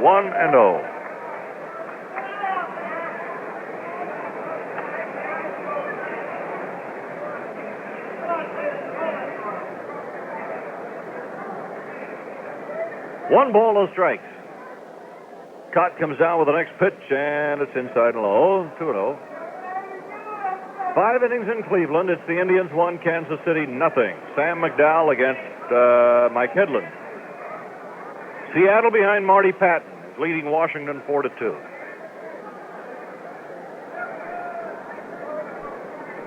2-0 pitch. Strike call. 2-1. The Angels and the Red Sox have been rained out in Boston.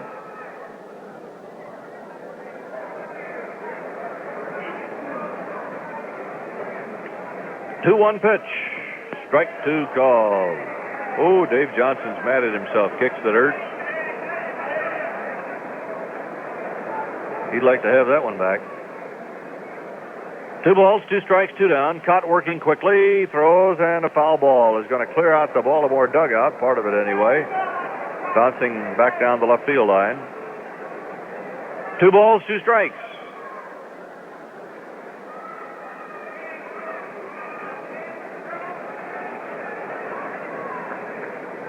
We're in the fourth. 2 down. Dave Johnson riding with a 2-2 count. In comes the pitch, and he pops up on the infield.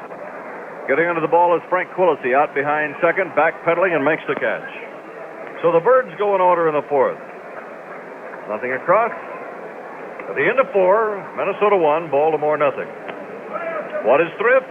Well, we ask our Twins fans that question. Everybody has different ideas on the subject, and they're all good. Here's an idea from Wilbur H. Lind of Minneapolis. Thrift is to build a secure tomorrow, today. In other words, resolve today to take thrift action. That makes tomorrow a get-ahead day. Resolve to open a passbook savings account at Twin City Federal, then add to it regularly. That's the way to make those dollars of yours add up to sunny and secure tomorrows for years to come. At Twin City Federal, a generous return always helps you along. Now, starting July 1st, all passbook savings at Twin City Federal will earn a big 5% per year, with earnings credited 4 times a year. Now, that's the most you can earn on insured passbook savings anywhere. Thrift is to build a secure tomorrow, today. Join the Thrift Parade to Twin City Federal. Save today. That's the way to be sure of security tomorrow. Your attention, please. Will Rodney Caprella please report? And the 30s, the play-by-play broadcast of the Minnesota Twins. 59 degrees in the Twin Cities, a minute and a half past 8. Drink Cloverleaf, Cloverleaf, Cloverleaf milk. It's the cream of the crop. In the words of our cow who speaks to you now. Cloverleaf milk makes one proud to be a cow. Drink Cloverleaf milk. With studios in Minneapolis and St. Paul at 830, this is WCCO. Frank Quillisi leads off for the Twins in the top of the 5th inning and takes ball 1. Oh, Detroit had a big first inning in Chicago, getting 5 runs. 1-0 pitch, foul ball coming back. 1 ball, 1 strike to Quillisi. Frank grounded out of the second. He'll be followed by Rennick and then Eulander.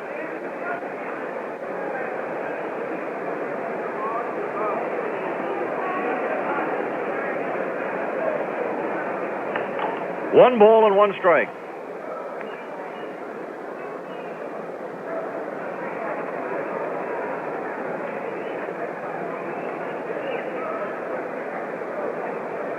Etchebarren gives a sign.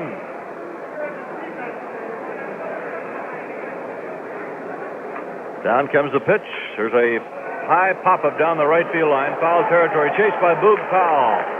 And he makes a one-hand catch way down the line. Those are tough catches to make. That was a nice play by Boog. Running with a ball, running with it, and over your shoulder, and a glove hand. Rick Rennick grounded back to the pitcher in the first inning. Right-handed batting third baseman. He's still chasing that first hit. When he gets it, maybe it'll be a big one. First hit might be a long one.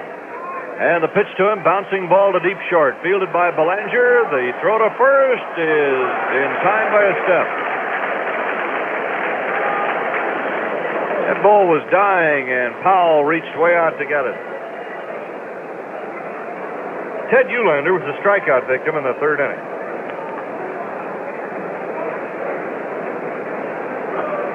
Number 11, Ted Eulander.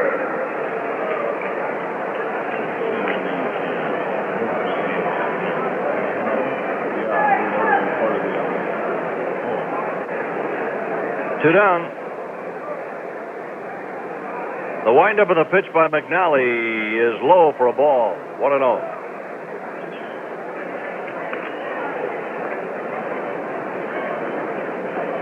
One ball and no strikes. 2 down. The Twins won and the Orioles nothing in the 5th inning in the first game of the series.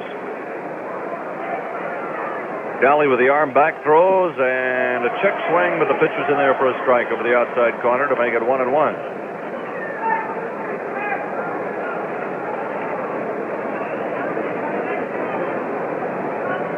1 ball and 1 strike. McNally taking a long look at Etchebarren. Sets, throws. Ball is thrown outside. 2-1.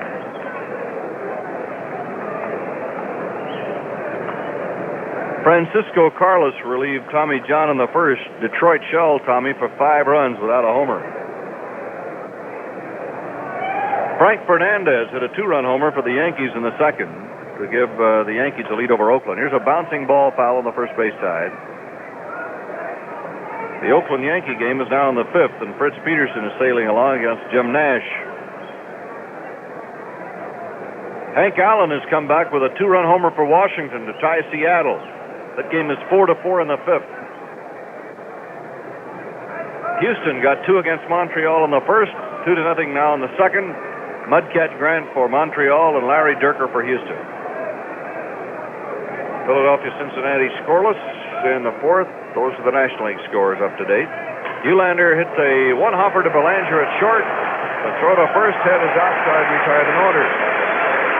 Because halfway through the ball game, in the middle of the 5th inning, the score: the Twins 1 and the Orioles nothing. Like to win $100? Play Home Run for the Money, the exciting new game brought to you by Old Gold Filters. Starting June 1st, every time one of the Twins hits a home run, a different fan wins $100. Nothing to buy. You play Home Run for the Money by sending your name and address, along with bottom flaps from 2 packs of Old Gold Filters, or the words Old Gold Filters printed in block letters on 2 pieces of 3x5 paper, and mail them to Home Run, Metropolitan Stadium, Bloomington, Minnesota. That's Home Run, Metropolitan Stadium, Bloomington, zip code 55420. Anyone 21 or over can enter. Void where prohibited. Enter today. Contest starts June 1st. You could win $100. And when you're looking for a winning cigarette, try new Old Gold Filter 100s. The better 100. Better because Old Gold Filter 100s have all 3 important extras: extra good flavor, extra long length, and the extra value of gift star coupons. Try Old Gold Filter 100s. The better 100.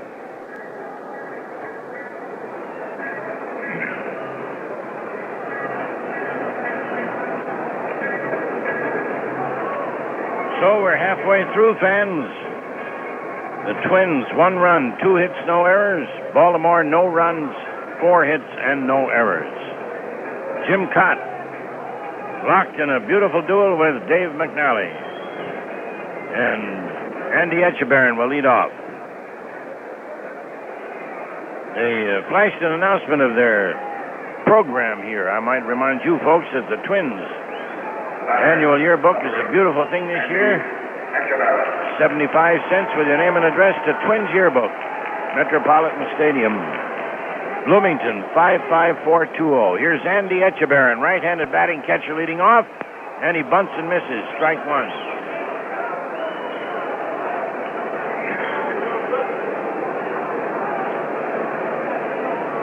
Cardenas goes into the hole a little bit to his right. To the left, as you look at the diamond, there's quite a space between Cardenas and second base.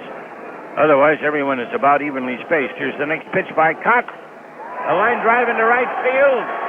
And Tovar goes back and makes the catch glove-handed about 3 feet in front of the fence. A nice catch by the omnipresent Tovar. No matter what you're talking about, he's there. So there's 1 out. Dave McNally grounded to short last time. Right-handed batter, and not too bad with the wood. Getting a nice hand, which he deserves. They play him straight away. Dave stands way away from the plate, to the right rear corner of the box, or the left rear corner, as you will. And Kaat's pitch. Foul ball back over our heads. 1 strike. A warm evening here. The temperature 86 when this ball game started. And a pretty nice crowd on hand. I can't attempt to guess it, but it's a nice crowd. Kaat has a new one. You know how Jim stands on the mound erect, holding the ball at his sides. Now he comes up and over, and the pop fly in the infield into short center it's going. And it's Eulander who chases Quillisi off the ball and takes it. Ted came in to about 15 feet back to second base. 2 up, 2 down. My golly, that's the 5th putout for Eulander. He has Killebrew at first, only has 1. Here's Mark Belanger, shortstop and leadoff man. Flied to left and got a single. Chokes up on the bat a little bit. He stands way away from the plate. He's up about 3 inches on that bat. A right-hander, and Kaat's pitch. High and outside, ball 1. It's 1-0 Minnesota. We have 2 outs in the last of the 5th. Rennick does a little landscaping at third base. Now he backs up. And Kaat is winding up, and the pitch low. Ball 2, 2-0. Cleveland 1, Kansas City nothing in the 7th. Washington and Seattle 4-4 in the 5th. Kaat's wind up and pitch, and it's outside 3-0. Jim's had trouble with Belanger. Mark hit a fly fairly deep to left field his first time, and then got a single to center. All right, can Jim do it? Here we come. It's the old automatic, 3-1. Fastball right down the pipe. Kaat starts to wind up, pivots, throws, and strike 2. The crowd didn't like that. It was a low pitch, but it caught the knee, says Bill Haller. Belanger himself is not saying anything. And Mitterwald is in a crouch giving the sign, and here's the 3-2 pitch for a line drive, and it's speared by Quillisi. A line drive looked like it was headed for right center, but there was the old Italian himself. So the side goes down. No runs, no hits, no errors, no one left on base. And the score after 5 innings is 1-0 in favor of the Twins. You know, to gain admittance to the Twins clubhouse for post-game interviews, baseball writers just present proper credentials. And if you ever need admittance to a hospital, you can be sure that a Minnesota Blue Cross identification card is the single most proper credential you can present. Why? Because your Minnesota Blue Cross card guarantees recognition by hospitals anywhere, almost. And that's because it's a universally accepted identification card representing hospital care paid for in advance. That's no surprise. Minnesota Blue Cross Protection was founded by hospital men 36 years ago. Today, hospitals throughout the nation and the world accept Minnesota Blue Cross cards right on the spot. It's positive assurance that you'll receive all the hospital benefits you're entitled to with no questions asked. So why not carry the card that opens hospital doors? A Minnesota Blue Cross identification card. After all, when you add up the score, Blue Cross does more.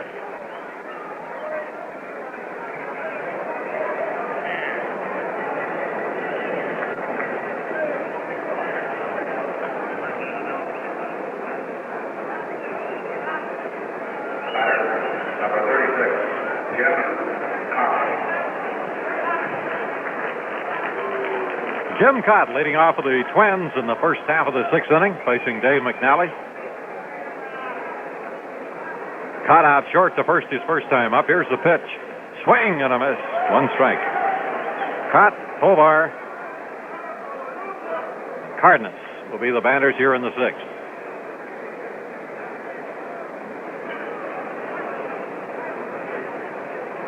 McNally takes the sign. Short windup. Here's the pitch. Breaking ball, bunted at and missed. 0-2.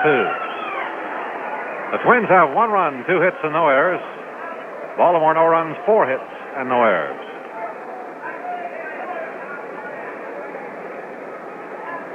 Nothing in 2 count to Jim Kaat as McNally okays Etchebarren's sign.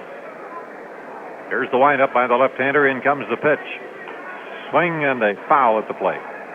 Thought of a check swing. Still nothing in 2. In New York, Oakland's Dick Green has hit his 6th home run of the year in the 5th inning with none on to cut the Yankee margin to 2-1. In the 5th inning, Frank Fernandez has hit a 2-run homer, his 3rd of the year for New York's other 2 runs. Fritz Peterson against Jim Nash.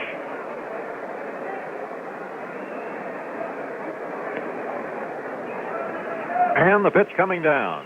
A high curve, and he popped it up to the right of second. Davy Johnson up on the skin part of the infield makes the catch, and there's 1 away. Kaat pops to second. Now Tovar. Caesar is fouled to first, and he has struck out. McNally's given up only 2 hits. He hasn't walked a batter and has struck out 4.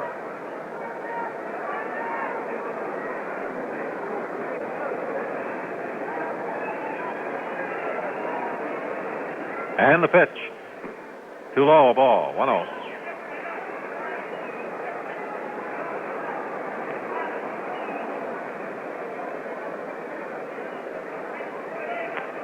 One out and nobody on.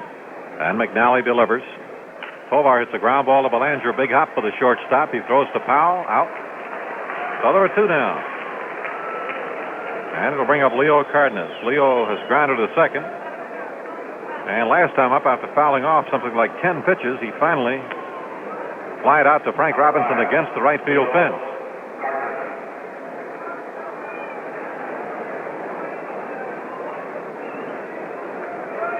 Two out, none on. The Twins leading 1-0 on Harmon Killebrew's 9th home run of the year.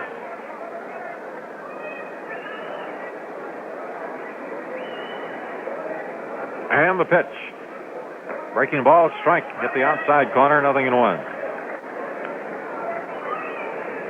McNally has developed outstanding control of his fastball. He gets a good sinker off that. Also a curve and a slider. There's a curve, and it's blowing inside. 1 ball, 1 strike.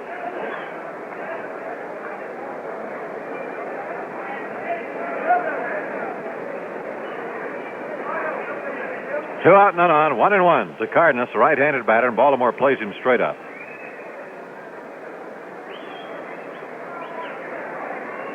McNally ready. Here's the 1-1 delivery. And a strike on the outside corner, 1-2. McNally 6-0 this year, and a record of 20-2 since All-Star time last year. He's beaten the Twins 6 out of 9 decisions in his American League career. 1 ball and 2 strikes to Cardenas. Here's the windup. In comes the pitch. And it is cut on a drive into right field, falling in for a hit. Robinson plays it on the bounce. And the Twins have their third hit as Cardenas singles to right. And up steps Harmon Killebrew, who drilled his 9th home run up into left field seats in the 4th inning. Number 3, Harmon Killebrew. Harmon, who now has 406 career homers. He's one behind Duke Snyder, who is 13th on the all-time home run list. Powell holding with Cardenas over there. McNally goes into a stretch and delivers to Harmon, and it is inside, gets away from Echeverria, and down goes Cardenas. Leo to second, turns, and a throw down there, he gets back. That's going to be scored as a wild pitch on McNally. And Cardenas is on second now with 2 out and a count of a ball and no strikes to Killebrew.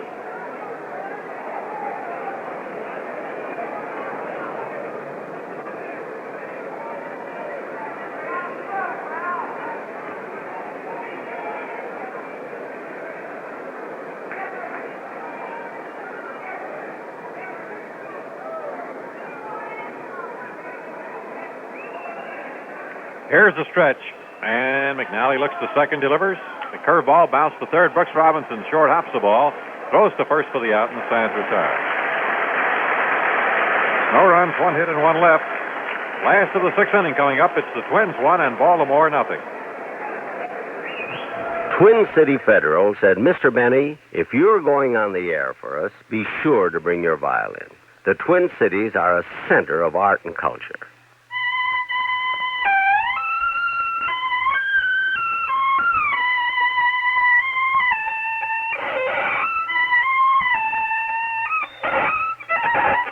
Well, they asked me to play. Actually, Twin City Federal asked me to play their song, Tuck a Buck a Day Away. Their song. Now, that's ridiculous. It's my middle name they're using in their song. I'll prove it with my birth certificate. Born 39 years ago, Jack Tuck a Buck a Day Away Benny. But those Twin City Federal folks are wonderful. And they do show you how easy it is to be thrifty. My kind of people. I'll let them use Tuck a Buck a Day Away on one condition. They'll have to put my middle name up in lights, above where the famous twin clocks flash time and temperature.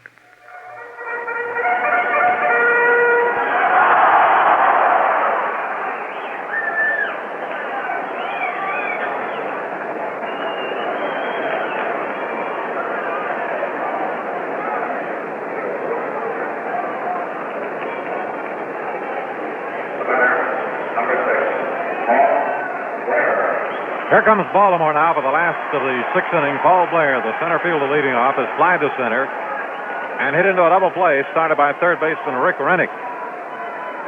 In the third inning, Kaat delivers to him, and it's foul over in the Baltimore dugout. One strike.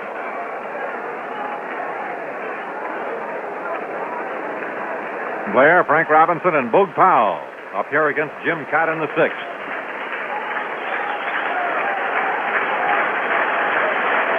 Second, third, and fourth batters in the Baltimore batting order. Kaat kicks and he throws. Breaking ball outside. 1-1 out of Blair.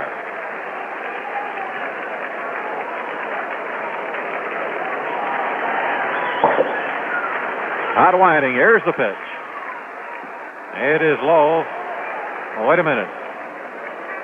It ticked his bat.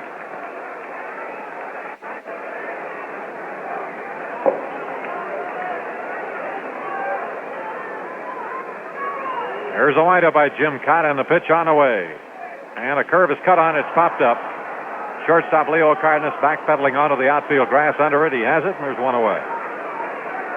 Blair disposed of on a pop to short, and that'll bring up Frank Robinson, who has walked and singled through the right side of the infield. Number 20, Frank Robinson.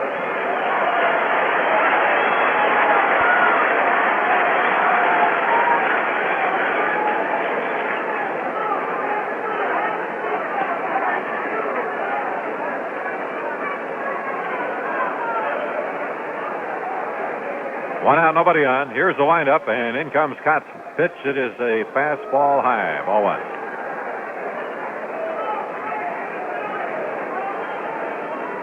Kaat has walked one and struck out one. He opposed Dave McNally last Thursday night at the Met, and of course Baltimore won the game 5-0.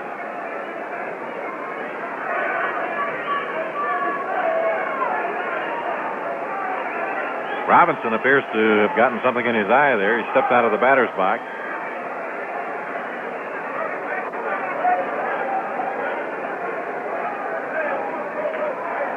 Now he's back in there. 1 ball and no strikes. 1 out, nobody on. Here's the pitch. And it's a strike. Curveball in there, 1-1.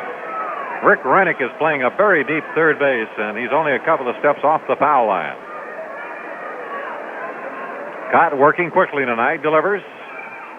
Breaking ball, hammered foul, bouncing over in the Baltimore dugout on the third base side. 1-2. Down each foul line here at 309 feet, and the fence in front of the stands is 14 feet high. 360 and straightaway left and right, and then the power alleys 380 to 390, 410 to center. Here's a drive to center field. It's going deep, but Eulander has the range on it, makes the catch. About 375 feet out in straightaway center field. 2 down.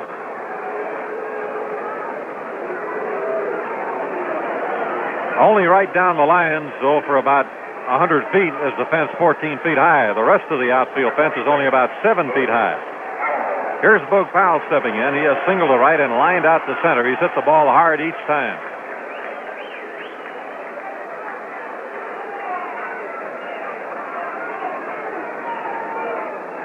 Big left-handed batter. Kaat kicks and throws. A ground ball to the right side of the infield, played by Cardenas. He throws to first in time. They had a shift on for him, and Cardenas throws him out. 1-2-3 inning for Kaat. 6 complete. It's Minnesota 1, Baltimore nothing. Well, this story shoots holes in the old adage, you can't get something for nothing, because Mr. H.B. writes, I'd like to thank you for giving me all of the hot water in my home for free. When your burner service man was here checking the furnace, he mentioned that I'd save a lot of money on fuel bills if I put in a modern oil burner. After 20 years, I agreed that it was about time to retire the old one. Then he suggested that I replace my old conventional water heater with a new oil-powered water heater, the one that gives 3 times more hot water for half the cost. He was so convincing. I bought the water heater, too, and now my fuel bills are the same as before. I get both hot water and home heating for the same amount of fuel as I had been paying for just the home heating alone. I like to think that I'm getting my hot water free. Well, folks, fuel savings are bigger than ever with a modern oil heating system. Get more comfort for less money with Oil Heat. If you want to save money on your heating bills, call a member of the Northwest Heating Oil Council. You can depend on him.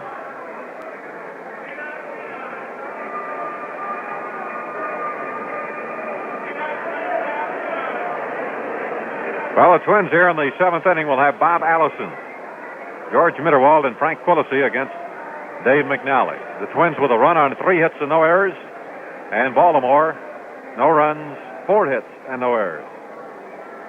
Allison tonight has popped to first and singled to center.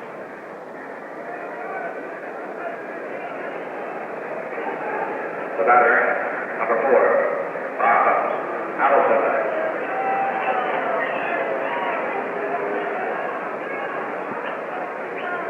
Dave McNally, unbeaten in 6 decisions this year, takes the sign from Etchebarren.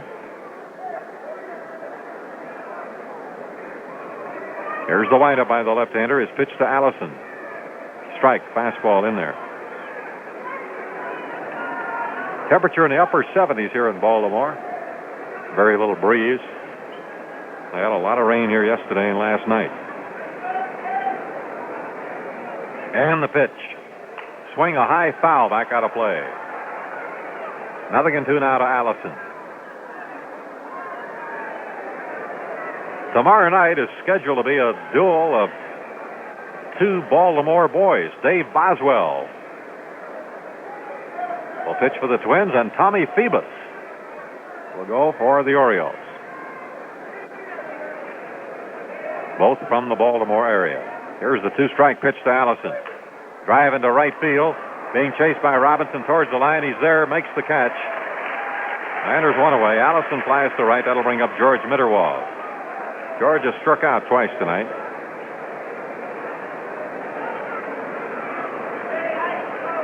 Four strikeouts in the game for Dave McNally, who has not walked a batter.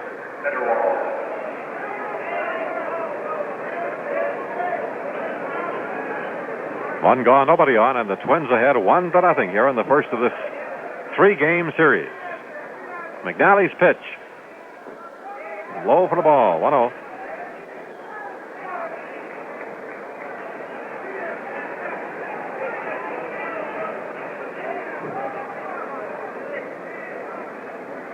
And the pitch. Swing and a foul off to the right out of play. 1 ball, 1 strike.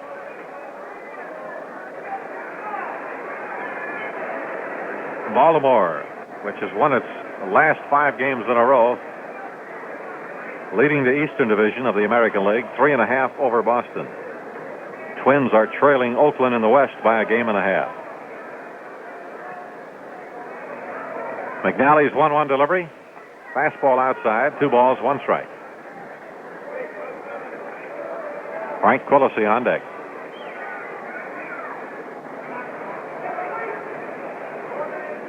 Baltimore playing Mitterwald straight away. And McNally pumps and throws. Breaking ball high outside, and it's 3-1 now to Mitterwald.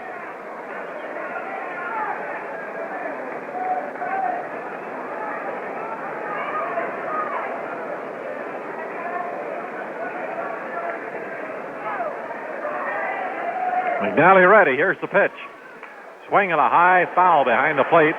Etchebarren coming back to the box seats and does not have a play on it. It's about half a dozen rows back in the box seat. So we have a full count now to George Mitterwald. McNally, I don't think likes the ball he has. He's going to ask for another one. Cleveland has added to its lead over Kansas City 4-0 now in the 7th behind Sam McDowell.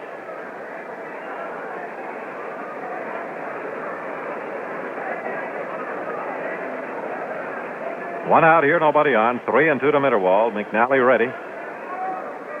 The wind-up, the payoff delivery. Swing, ground ball to short. Belanger comes up with it, throwing on to first for the out, and there are 2 down. Mitterwald thrown out on the shortstop, Mark Belanger, to bring up Quillisi. Frank has grounded to short. Foul to Powell, who made a nice running catch of his foul pop-up in the 5th inning. Number 7, Frank Quillisi. 2 out and nobody on. Quillisi filling in for Rod Carew, the American League's leading batter. Rod has a slight stomach virus. Here's the first pitch to Quillisi. Breaking ball, hit on the ground to short. Belanger 2 steps to his right, up with it, throws low, dug out by Powell. The side's retired. 6.5 innings. The Twins won, and Baltimore nothing.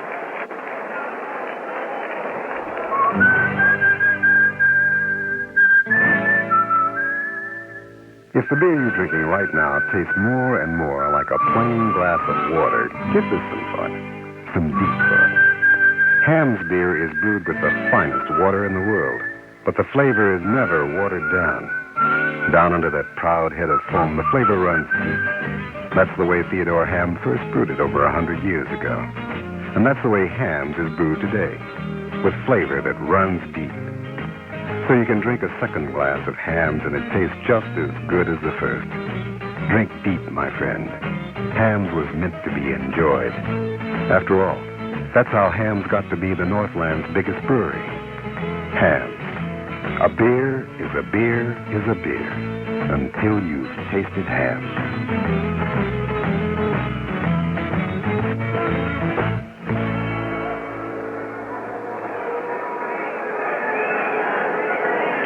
This is the play-by-play broadcast of the Minnesota Twins. The baseball season is a great time to enjoy milk and all the other products of Minnesota's dairy farms. Milk helps keep meals fresh and refreshing. It's nature's great vitality drink, and all of us need the vitamins, minerals, protein, and food energy so abundant in milk and dairy foods. So refresh yourself at every meal with milk for the big lift that lasts. 59 degrees at 28 before 9. Studios St. Paul, Minneapolis at 830 WCCO.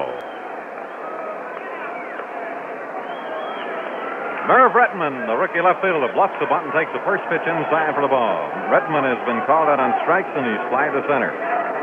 Right-handed batter, voted the minor league player of the year by the Sporting News last year when he hit .331 at Rochester, New York in the International League. Right-handed batter chokes the stick very slightly and takes a strike on the outside corner, 1-1.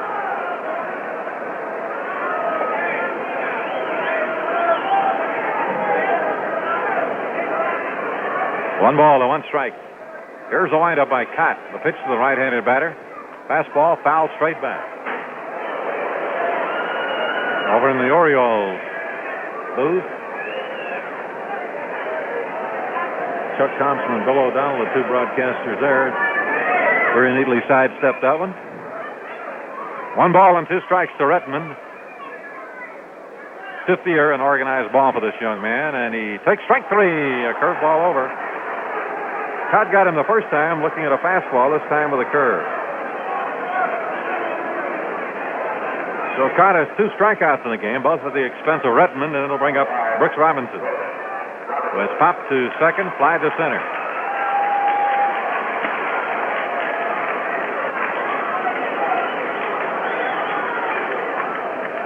Breaking ball in there, a strike, 0-1. Twins lead Baltimore 1-0. A fourth inning homer by Harmon Killebrew, his ninth of the year. And here's the pitch.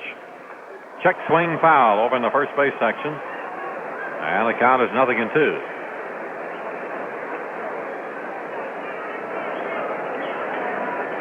No ball, two strike count to Brooks Robinson. Since 1960, this fellow has appeared in 12 consecutive All-Star games. Kaat delivers to him. Fastball hit on the ground towards the hole. Rennick over there grabs the ball, throws to first base. It is wide. He's safe. Robinson slid to the infield slide of the bag.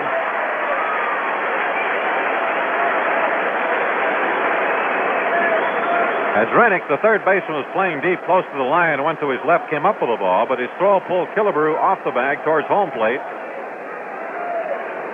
And Robinson fell away to the other side. And that is going to be scored as an error on Rennick on the throw. An error on the throw by Rick Rennick. The first error of the game. Now Davy Johnson, who has singled and popped to second. Baltimore second baseman, a right-handed batter. Fastball outside, ball one. Timeout as Mitterwald runs the ball back out there to Kaat.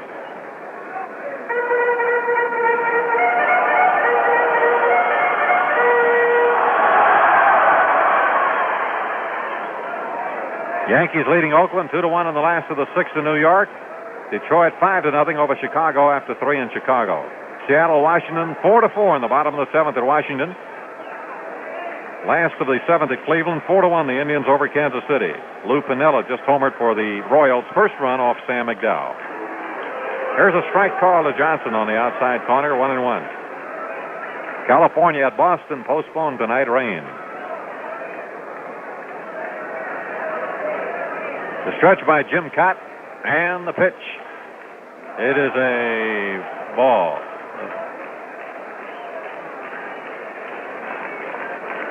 Started to swing, but checked up in time. 2-1. Philadelphia at Cincinnati National League. It's 4-0 the Reds in the last of the seventh. Perez has hit his ninth homer for Cincinnati. Tony Cloninger against Rick Wise. Houston 4, Montreal 0 after 3 in Houston. Dirker against Grant. Johnson takes inside. It's 3-1 now to the Baltimore second baseman.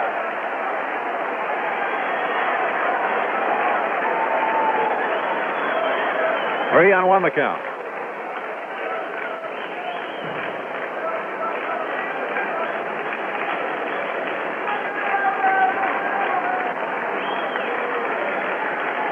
Here's the stretch by Kaat, the pitch on the way, and it's swung on a bounding ball out near second. It goes through, a base hit. Brooks Robinson turns second. He's going to third. Eulander's throw to third base, cut off. A play at second, and now Johnson is out. Brooks Robinson holds at third. Johnson bounced one up the middle into center field for a single. Brooks Robinson going to third, and Johnson was cut down. Eulander threw to third, but Cardenas wisely cut the ball off, and the shortstop threw down to Quillisi to get Johnson. So it'll be center fielder, shortstop to second. 8-6-4 on the put-out. Well, there's a big out for the Twins. 2 down now for Baltimore, and Brooks Robinson on third, and the number 8 man in the Baltimore order, the catcher, Andy Etchebarren, is up. He's hit into a force out and fly deep to right. George Mitterwall and Jim Kaat discussed the situation. Here comes Billy Martin out.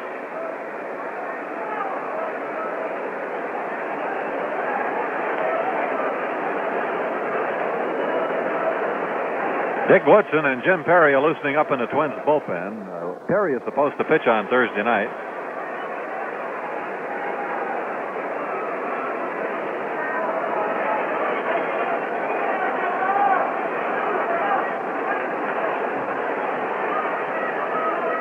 Baltimore apparently is getting someone warmed up, but from here we cannot see the Baltimore bullpen. McNally is due up next. So if the Twins walk Etchebarren, Baltimore manager Earl Weaver undoubtedly would bat for McNally, and they're going to walk Etchebarren.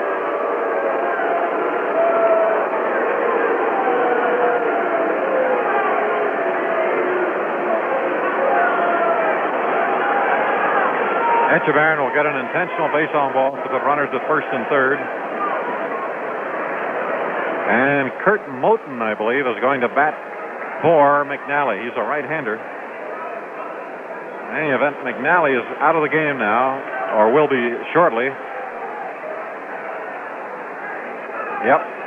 They're going to send up a pinch hitter. So McNally is out of the game. Kurt Moten batting for him. Batting for McNally, number 21, Kurt Moten.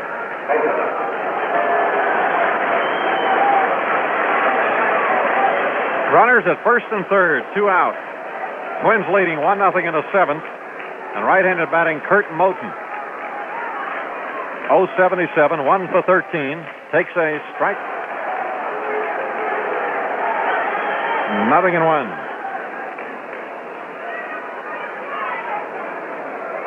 Timeout.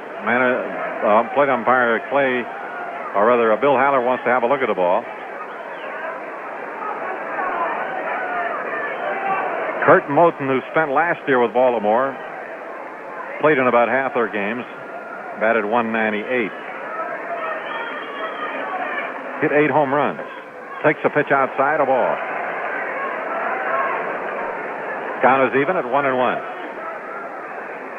Moten is not a very big fellow. He's listed as 5'7.5", 165. Was drafted out of the Cub chain a few years ago. Here's the pitch to him. It's high, a ball. 2-1. Baltimore with Brooks Robinson on third, Andy Etchebarren on first, 2 out, and the Twins leading by 1-0 in the last of the 7th. The second time in the game that Baltimore has had men at first and third with 2 out. That was back in the first inning when the other time they were in that spot. Moulton swings a line drive that is through Cardinals into left field. A base hit, and here comes Robinson home with a tying run.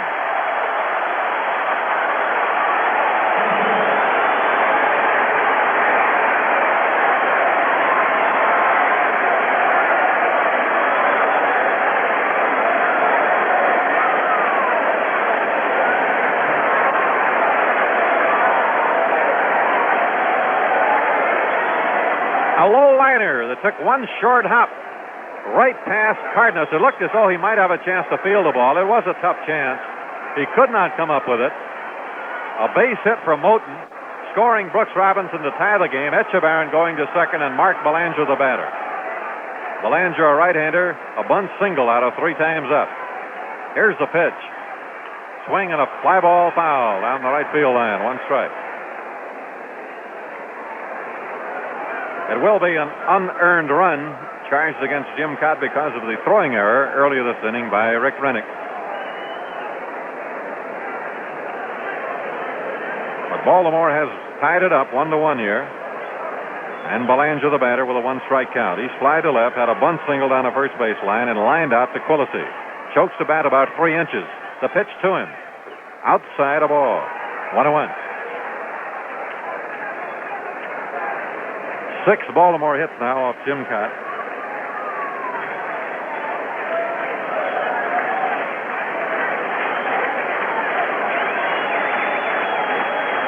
Runners leading at first and second. Here's the stretch. The left-hander delivers, and Belanger swings at the fly ball to center field. Eulander back under it. Head is there for the catch, and the side is up. Baltimore comes up with a big run. 1 run. 2 hits, 1 error, and 2 left.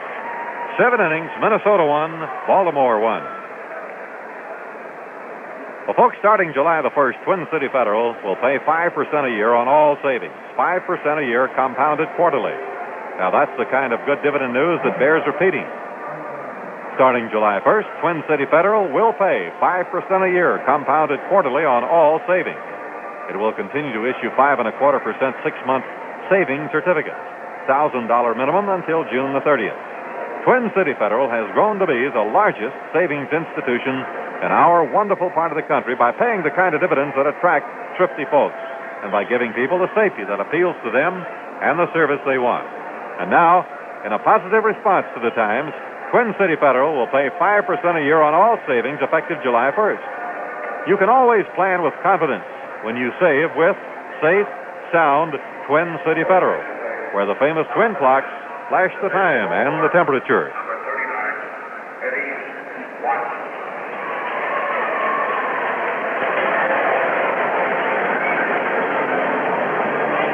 For Baltimore, the new pitcher is Eddie Watt.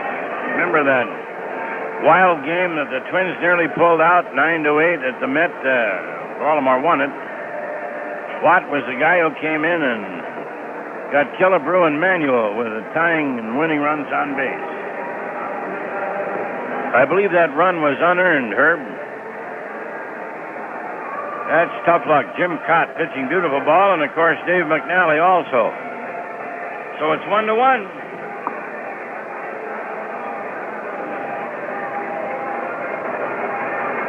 Take a look at Watt's Watt here, if you'll pardon the expression. He has a victory. It's his 15th game. He has 3 saves. He's allowed 13 hits in 16 innings. Walked 6, and my word, he struck out 12. Earned run average, a very gaudy 2.16. Linhard has the best earned run, 169. But of the starters, Jim Palmer. And Greg Nettles will bat for Rick Rennick as we start the 8th inning, 1-1.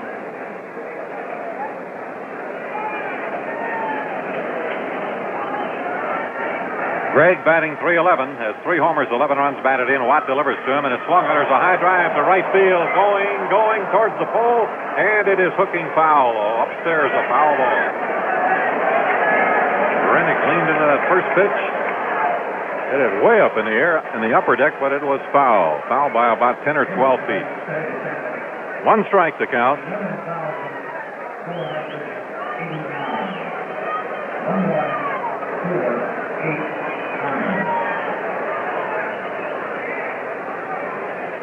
Nothing in 1 to count. Watt delivers. Fastball strike on the outside corner. Nothing in 2.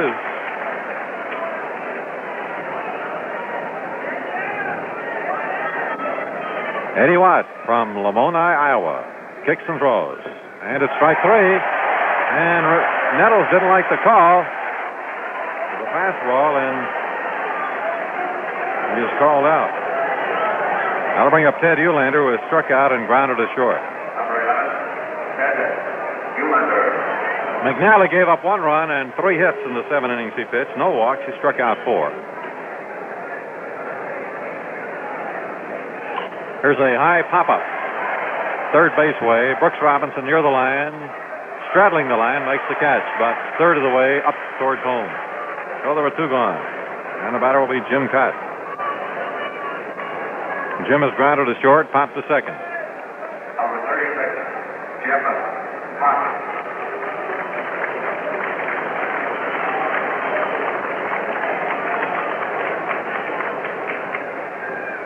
And the pitch is low, ball 1. 1-1 in the top of the 8th. 2 out and none on for the Twins. Right-hander Ed Watt delivers. And it is low and inside for ball 2. 2-0.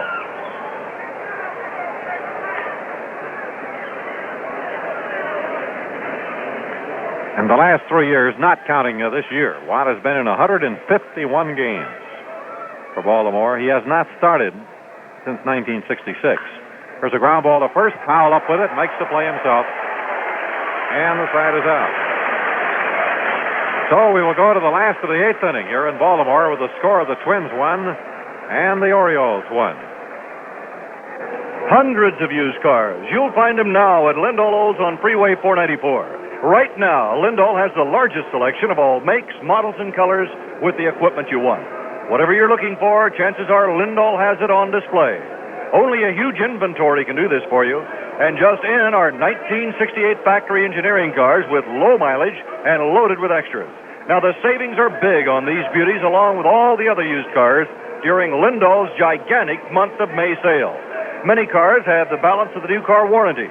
Those hard-to-find cars are at Lindahl, and you can find many one-owner trade-ins. Now, delivery is immediate. All in all, you stand to win big with a saving deal at Lindahl Olds during the huge month of May sale. Lindahl has a complete record on all cars, and let me recommend this. Ask about those records. You can find out when they were purchased, when they were traded, the name of the previous owner. Ask about the record on the car you buy, and buy now at Lindahl Olds on Freeway 494, just west of the Met. That's where the action is. Into the last of the 8th, and what a ball game this is, ladies and gentlemen. For the Twins, Nettles goes to third base. He batted for Rennick, and he replaces him.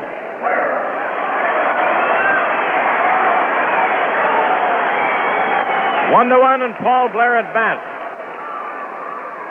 0 for 3 in the game. Right-handed batter. He swings, hits a high fly ball into shallow right field. It's a long run here for the right fielder, Tovar. He's going to make the catch.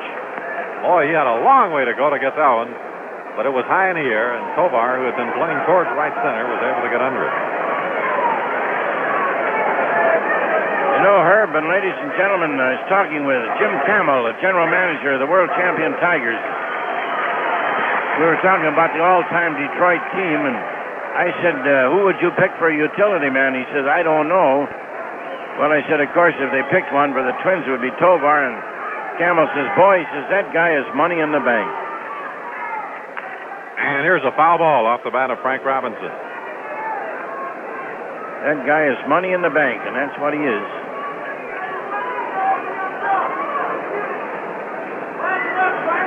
Frank Robinson has walked, singled, and flied to center.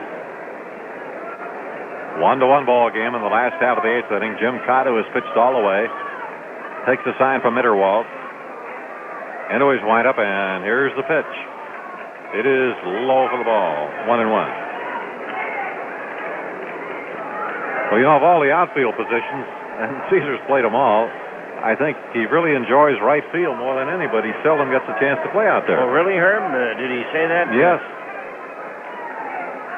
And the pitch is low, 2-1. In fact, he told me once that he thinks he actually plays right field better than either of the other two, center or left. But of course, with Oliva out there most of the time, he seldom plays right field. Robinson swings and misses at a low breaking ball. Here's the attendance tonight, fans. It's 11,489.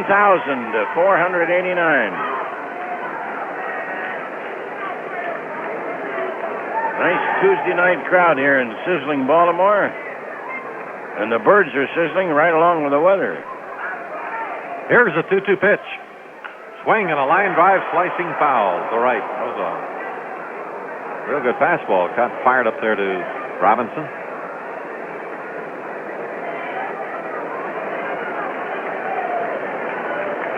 I think Kaat's thrown more good fastballs tonight than we've seen him. Got to be mighty careful with a fellow like Frank Robinson up there. Here's the pitch to him, and it is outside and high. 3-2 now. 1 out, nobody on. A full count to Frank Robinson and Boog Powell, the on-deck man.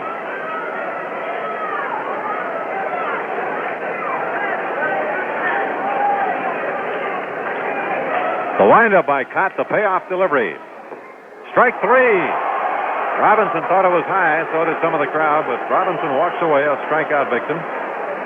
Number 3 for Jim Kaat in the game. And it will bring up Boog Powell, who is single to right, line to center, and grounded to short. He's 1 for 3. Number 26, Boog Powell.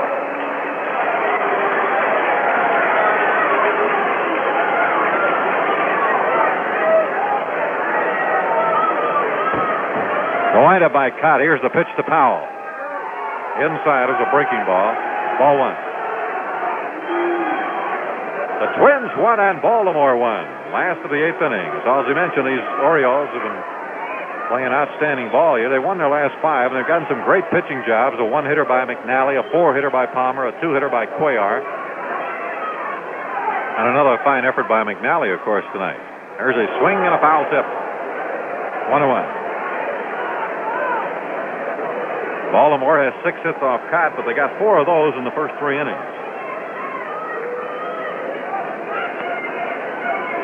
1 ball and 1 strike now to big John Boog Powell. Twins play him deep towards right. They shift on him, putting Cardenas over on the right side of the infield, along with Pulisy and Killebrew. A high fastball, and it's 2-1.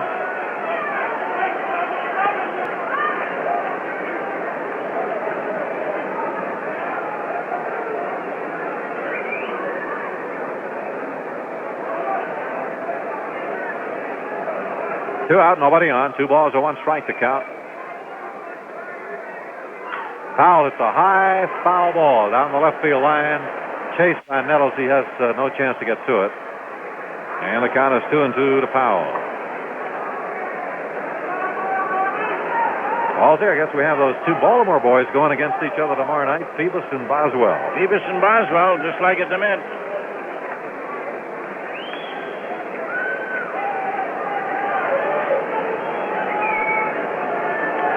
2-2 now to Powell. Powell is from Florida. Key West in Lakeland. Jim Kaat is ready. The windup, the 2-2 delivery. Side-armed him, and it swung on and whacked foul on the ground on the first base line. Still 2-2. I'll say this now, that whatever happens, ladies and gentlemen, this is the best game Kaat has pitched this year. Jim's looked very good.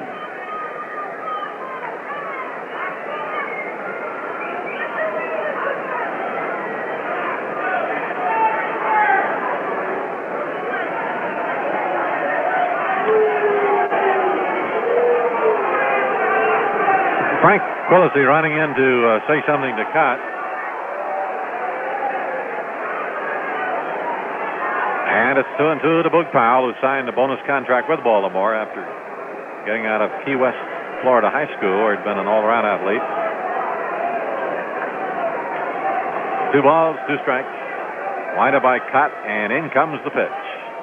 A high fastball, and it is now 3-2. You could see Kaat trying to get that something extra on those pitches.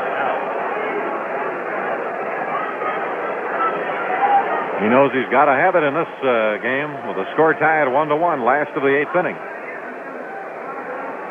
2 out, none on, a full count to Powell. Big Jim Reddy into the windup. The payoff delivered to Powell is a breaking ball low, and he walks it. Powell goes to first base, and up comes rookie Merv Rettenman, the left fielder. Kaat has got him on strikes twice tonight. Looking each time on a fastball in the first inning, on a curveball in the 7th, and in between he flied out to center.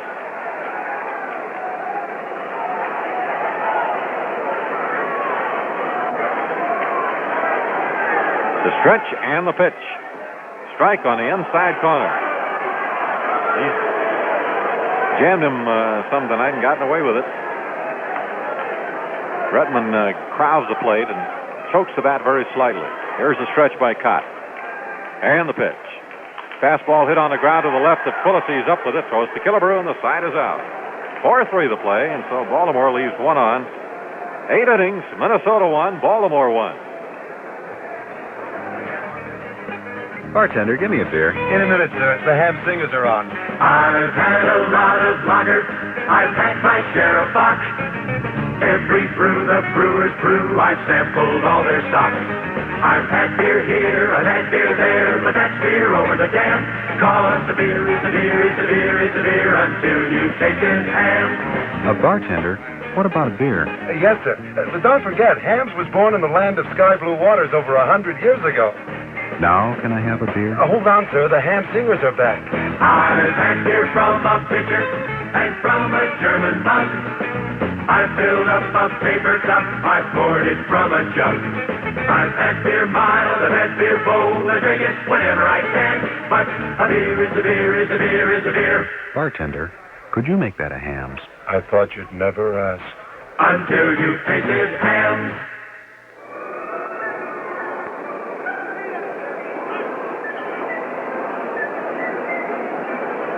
And time for a 30, the play-by-play broadcast of the Minnesota Twins. It's now 55 degrees in the Twin Cities. And the sunflower follows the rain. That's sunshine. Not in Minnesota, it's sunflower. Sunflower? Big, bright, delicious sunflowers. Delicious sunflowers? They are at Fisher's. Fisher's sunflowers. Sure, Fisher's sunflower nuts for rainy days or sunflower ones. Oh. Studio St. Paul, Minneapolis at 8:30. This is WCCO. Ball 1 and strike 1 to Cesar Tovar, who is 0 for 3 in the game. And he swings and lifts a high fly ball to short left center. Shortstop Belanger going out, has it, 1 away. So Tovar flies to the shortstop, and it'll bring up Leo Cardenas. Grounded out, fly deep to right and single to right.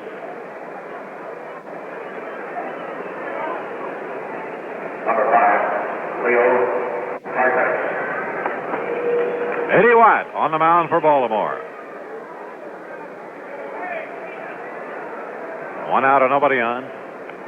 1-1 ball game. Here's the pitch. Breaking ball, strike. Owen wins.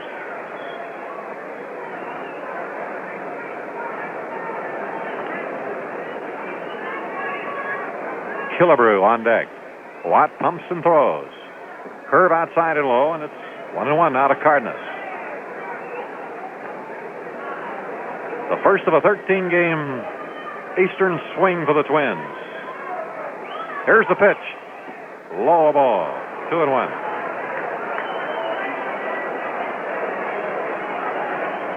Eddie Watt, who's on the stocky side, he's 5'10", about 185 pounds, 27 years old.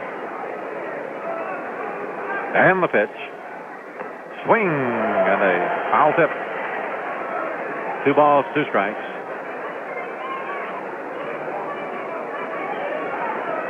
Watt has good breaking stuff and good sinker, keeps the ball down most of the time.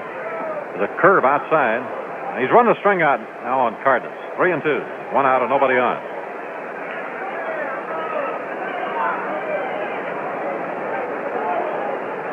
Watt is ready. The windup. Here's the pitch. Swing, a long drive to left field. It's hooking, and it is going foul. Leo really ripped that ball, but he pulled it foul. No doubt about it being foul. Still 3-2.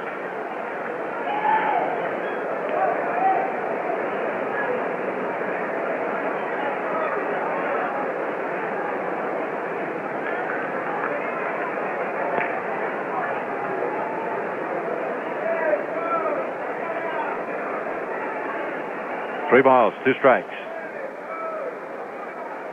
Here's the pitch. Breaking ball swung on a line drive into left field. Rettman coming on, makes the catch. Oh boy, Leo tagged that ball, but it hung up there too long. And Rettman made the catch. 2 down to bring up Hiram Killebrew. Harmon with his 9th home run in the 4th inning for the Twins run. He's 1 for 3. Etchebarren wants to have a word with Watt.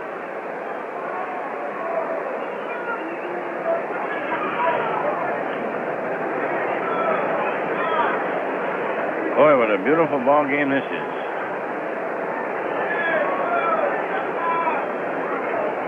Looking at the home runs Watt has given up, he's given up only one Number 3, home run in over 18 innings.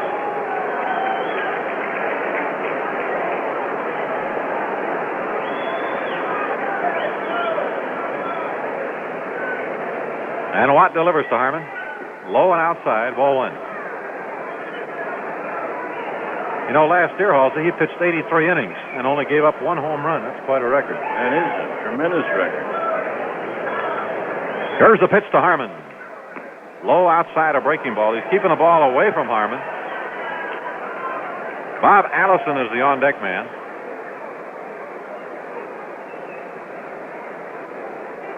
They have the infield shift on for him, and Watt kicks and throws. Swing and a miss, a breaking ball. 2-1. Watt doesn't waste any time out there.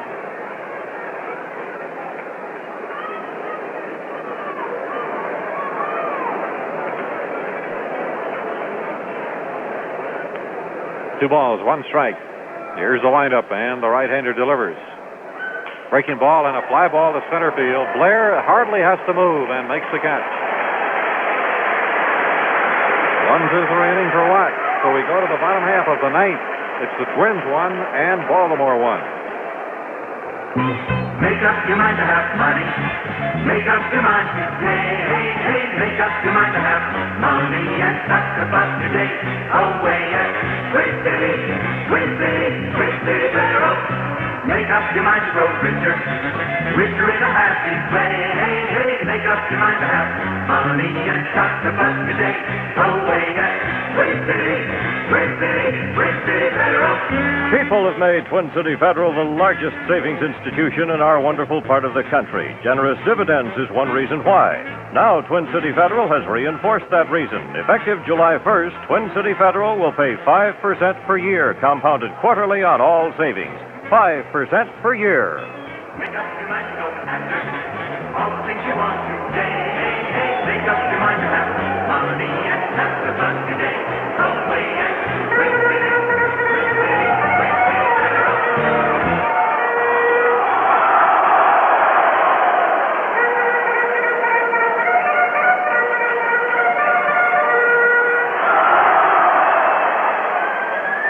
Well, there's Hannibal and the Carthaginians outside the gates, Herb. I say Hannibal and the Carthaginians. You heard the bugle, didn't you? Brooks Robinson up there for Baltimore. Swings and misses at the first pitch of strike. Brooks Robinson has popped the second fly to center, reached on an error, and has scored Baltimore's only run. An unearned run against Jim Kaat in the 7th. The big left-hander delivers. Breaking ball, swing and a miss. Strike 2. Dave Johnson on deck, and then Etchebarren due up.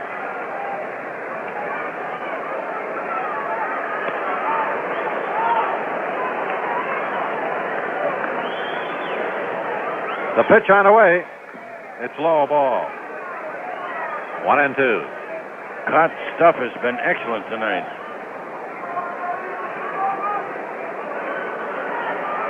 Kaat winding. Here comes his pitch. Inside. And the count is all even at 2 balls and 2 strikes. Brooks hadn't hit for a high average so far this year, but he's at 22 runs batted in. Swing and a foul off the mid-of interval. Got a little too much of it for George to hang on to it. 2 balls, 2 strikes.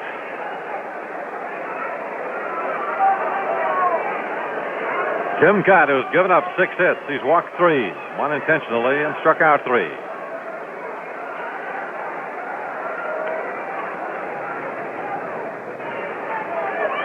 Here's the windup and the pitch to Brooks Robinson. Bouncing ball to short, charged by Cardenas. To throw to first base, out. Nice play by Leo, and Brooks Robinson is out short to first. Dave Johnson, the second baseman. He has 2 hits tonight, both ground balls. 2 for 3.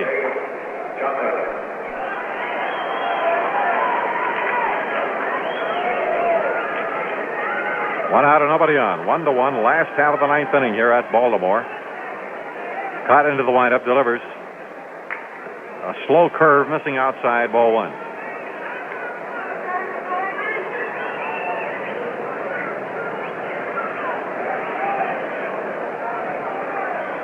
And the pitch.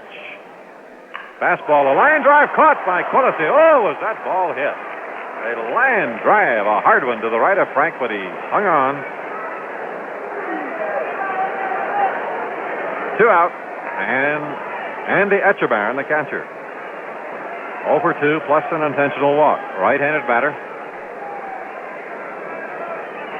Number 8, Andy Etchebarren.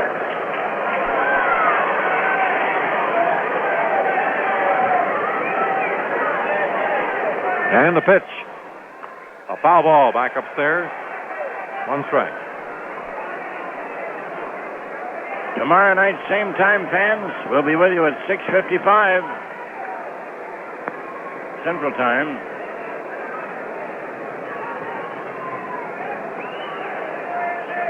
And the pitch. And a foul down and back. 0-2.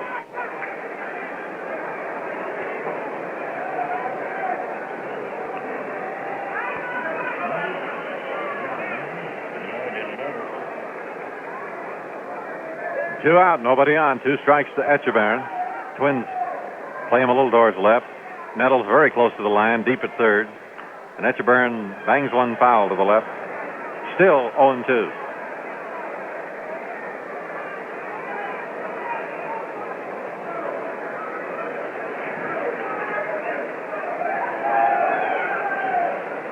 Kaat into the windup. Here's the 2-strike pitch.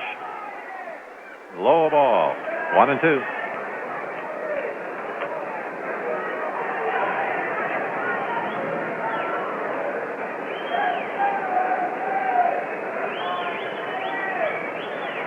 Kaat winding. Here comes the left-hander's pitch. Breaking ball and a drive into left center field. Eulander coming hard is there, makes the catch. So that's all for Baltimore. And at the end of 9, it's Minnesota 1, Baltimore 1.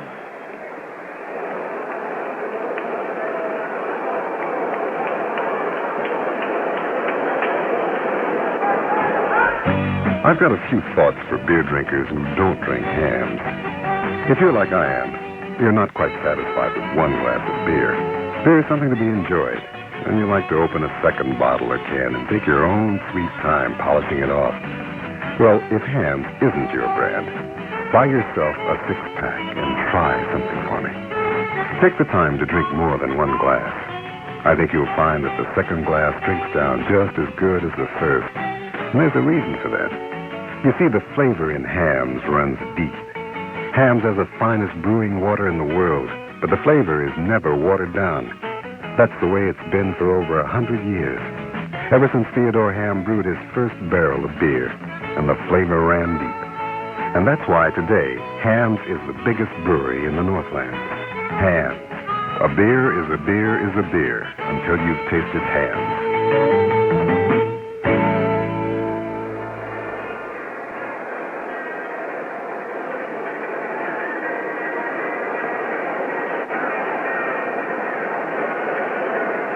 From Baltimore's Memorial Stadium, Halsey Hall, Merle Harmon, and yours truly, Herb Carneal, our engineer, Ken Kimball. And on the board at the end of the nine now, it's the Twins, 1 run, 3 hits, 1 error. Baltimore, 1 run, 6 hits, and no errors. Bob Allison leading off for the Twins against Ed Watt here in the 10th inning. Bob 1 for 3, a single off Dave McNally in the 4th. Watt delivers, and it's a breaking ball. Had him swinging on that, 0-1. You hear a little bit of thunder every now and then rumbling. Temperature right now, 79 degrees. Here's the pitch from Watt. Curve is low and outside. 1 ball and 1 strike.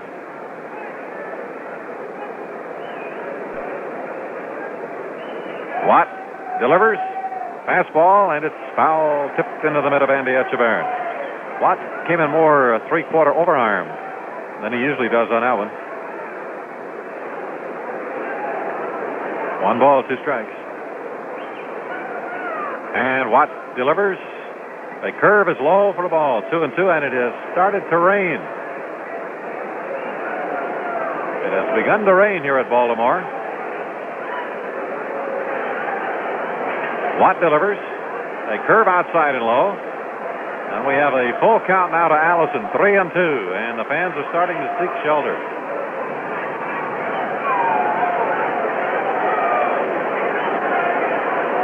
Watt delivers. Allison takes it low. He walked him. So Watt, after retiring 6 batters in a row, has walked Allison here to start the 10th inning.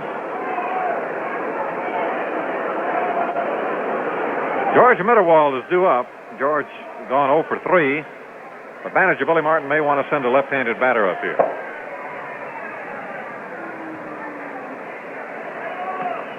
Here comes John Roseborough out of the Twins dugout. So Rosie will bat for Mitterwald. John batting .286. Has 1 homer, 5 runs batted in. Batting for Mitterwald, number 13, John Roseborough. And now Earl Weaver is coming out of the Baltimore dugout on the third base side, and he has motion to the bullpen. Now, I believe he gave a sign to bring the pitcher in from the bullpen. We cannot see who is warming up in the Baltimore bullpen. As the left-hander, it might be Pete Rickert. But I believe the sign has gone to the bullpen. It's raining, but just very lightly at the moment.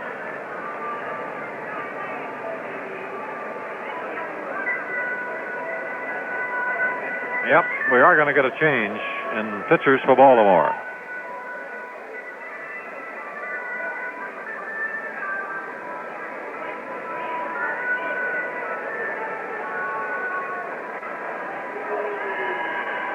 And it is Rickert. Pete Rickert will come on.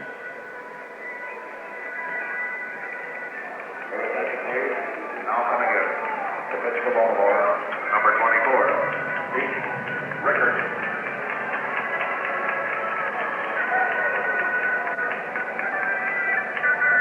So Watt goes 2 innings. He walked 1 and struck out 1, gave no hits. And Pete Rickert is the new Baltimore pitcher, a left-hander. Started out with the Dodgers, then went to the Senators, and was converted into a reliever by the Orioles.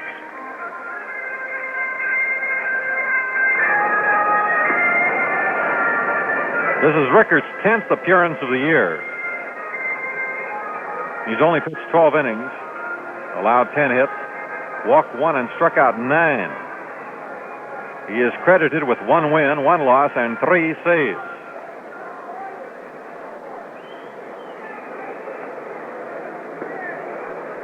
John Roseborough standing there waiting for him to complete his warm-up tosses. Looks as though the rain is, well, it hasn't let up completely, but it's a very light rain at the moment. We can still hear an occasional rumble of thunder.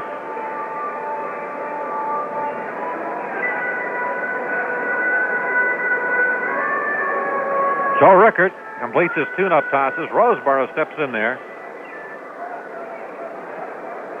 And with a score tied 1-1 in the top of the 10th inning, Allison on first base, Nobody out. Powell holds with him. And here's the pitch to Roseboro. It is bunted foul up on the screen. 1 strike.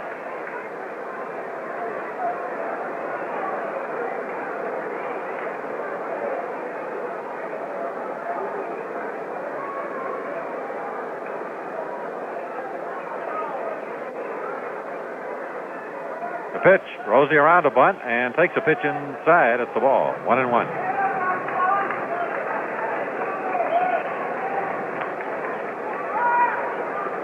Rickard, born in New York State, now makes his home in suburban Baltimore. Used strictly in relief for the first time in his career last year. He delivers to Roseboro, and the pitch is high for ball 2. 2-1 now.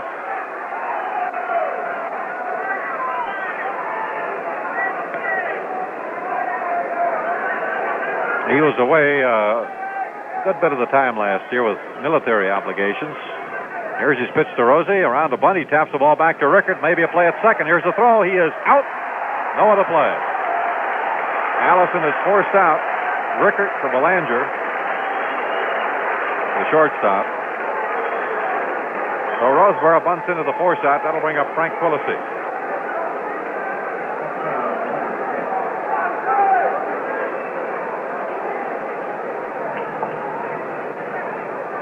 Frank Quillisi, who was 0 for 3, is grounded to short twice and fouled out to Boog Powell.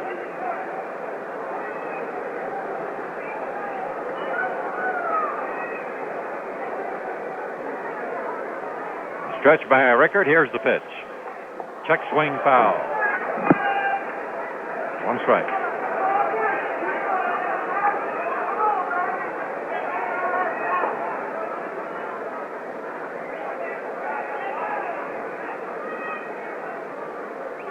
One to one in the first half of the 10th inning. The Twins with Roseboro on first, 1 out. Powell holds with him. Here's Rickard's pitch.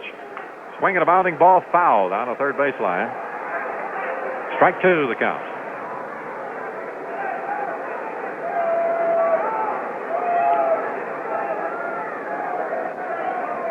Twins scored in the 4th inning on Harmon Killebrew's 9th home run of the year. Baltimore tied it, an unearned run in the 7th inning, driven in by pinch hitter Kurt Moulton. Quillisi fouls one back upstairs, and it's still 0-2.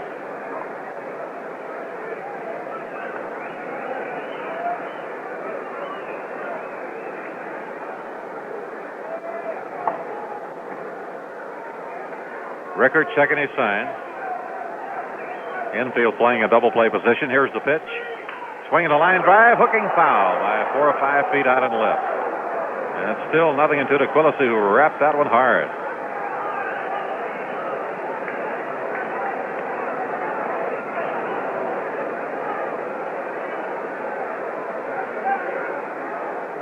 Baltimore now is getting a right-hander and a left-hander ready.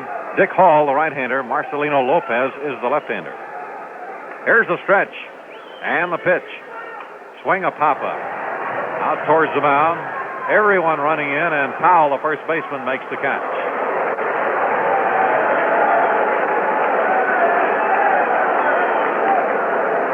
So there are 2 down. And now Greg Nettles, who will be batting for the 2nd time in the game, came up in the 8th inning, batting for Rennick, facing Ed White, and he was called out on strikes, a disputed 3rd strike at that, though. Greg Nettles. 1-1 in the 10th inning. 2 out. Roseboro at first. And the pitch. Low and outside. Ball 1.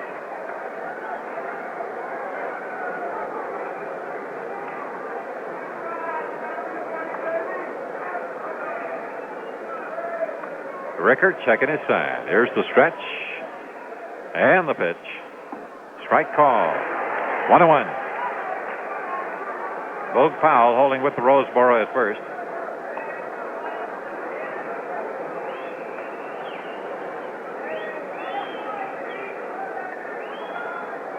Now the stretch by the Baltimore left-hander. Here comes his pitch, and it's high and wide. 2 balls, 1 strike.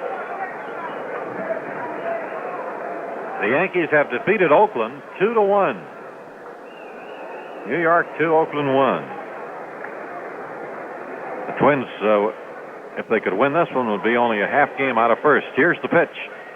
And a strike is called. A breaking ball to Nettles on the outside corner, and it is 2-2. 2 balls, 2 strikes.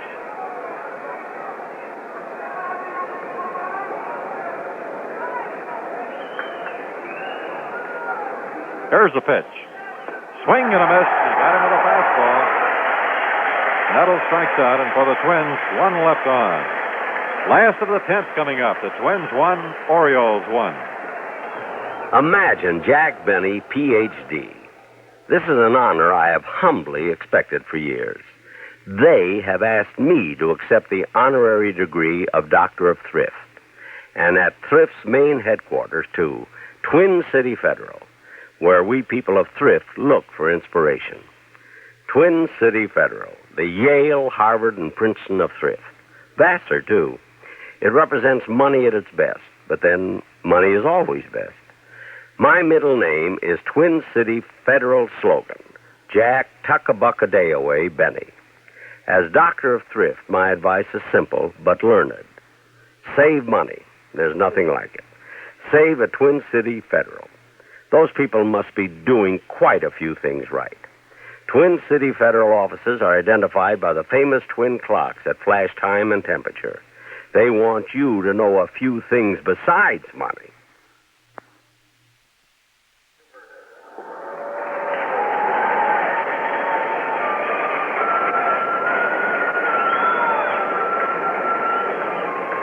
Baltimore sending up Don Buford, the little switch hitter with the flying feet, to bat for Rickard. Pete did what Manager Weaver asked of him, and now we'll have another pitcher for Baltimore. Buford, little guy, as I say, a switch hitter. Sometimes a threat to bunt. And it's 1-1 in the last of the 10th. As the lightning is flashing and the thunder is thundering occasionally, and John Roseborough is in to catch.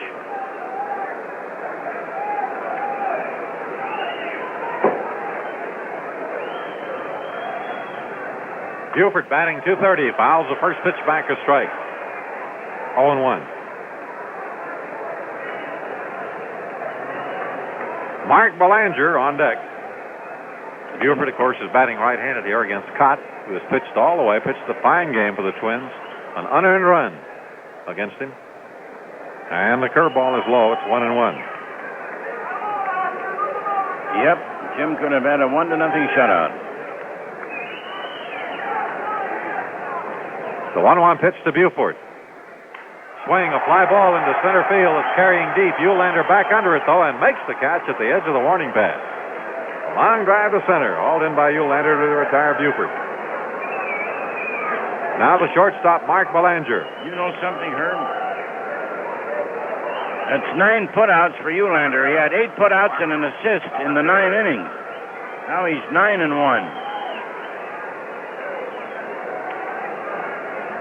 Belanger, right-handed batter, 1 for 4, a bunt single. Swing, ground ball to short. Cardenas scoops it up, throws on to first, out, and there were 2 down. 2 up and 2 down. And the Baltimore 10th to bring up Paul Blair. He's 0 for 4 tonight. Fly to center, to right, pop to short, hit into a double play.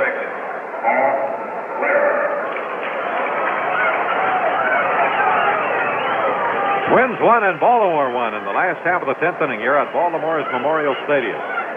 Kaat kicks and he throws. And a ground foul outside of third. 1 strike.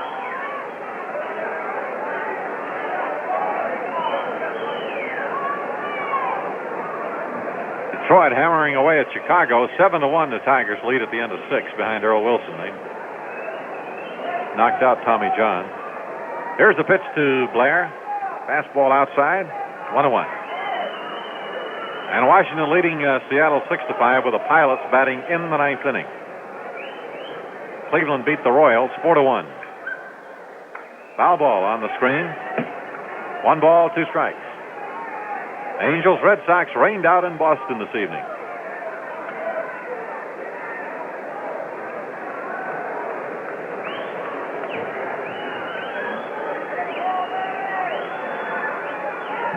Kaat's 1-2 offering to Blair. Breaking ball popped high in the air to short center field. Pulisi, the second baseman, out, calling for it, and Frank is there for the catch. That retires Baltimore in the 10th. 10 complete. It's Minnesota 1, Baltimore 1. Charlie, why are we standing here in the rain? Look at the line waiting to get in this place. But the ham singers are in there, Fred. I've been here from my fingers and from my German mouth. See, Fred, we're getting closer to the door. I filled up a paper cup, I poured it from a jug. Well, we are moving up. And aren't those ham singers great? I've had beer mild and had beer bold. I drink it whenever I can. But a beer is a beer is a beer is a beer until you taste it and... We're in, Fred. Easy now, Charlie. Bartender. Yes, gentlemen. May I suggest a Hams, the beer born in the land of sky blue waters over 100 years ago. A beer is a beer is a beer is a beer. Well, I know what I want. Me too. I'll have a beer. Tell him what kind, Charlie. Well, beer's a beer. Charlie, wait for me outside. Until you tasted Hams.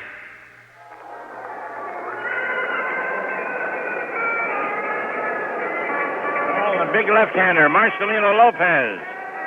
You saw him at the Met in that wild-eyed 9-8 game.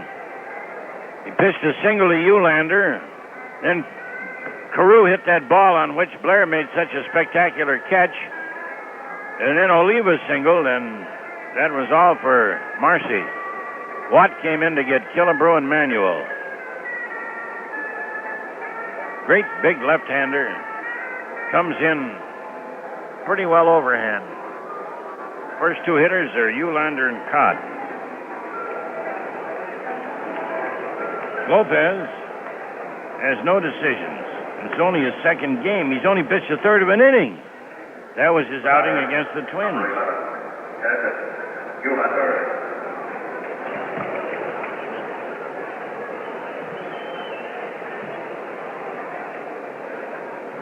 Ted Eulander leading off for the Twins against Lopez, and the first pitch is bounced foul to the right. One strike. Ted is 0 for 3. He struck out, grounded out, and popped up tonight. Jim Kaat is on deck, and then Tovar is due up. Twins have a run on just 3 hits. 1 error, and Baltimore 1 run, 6 hits, no errors. Eulander takes a curve low. 1 ball to 1 strike. Marcelino Lopez, who has overcome some arm difficulties, pitching his way back to the major leagues. And the pitch is low outside, 2-1.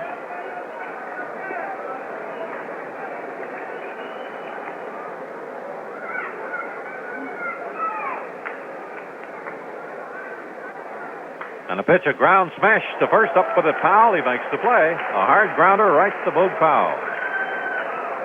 1 gone, and now Kaat. Jim has grounded out, popped up, grounded out to Powell. Lopez, the big left-hander, 6'3", about 210, born in Havana, makes his home in Miami now. And here's a hand for Jim Kaat.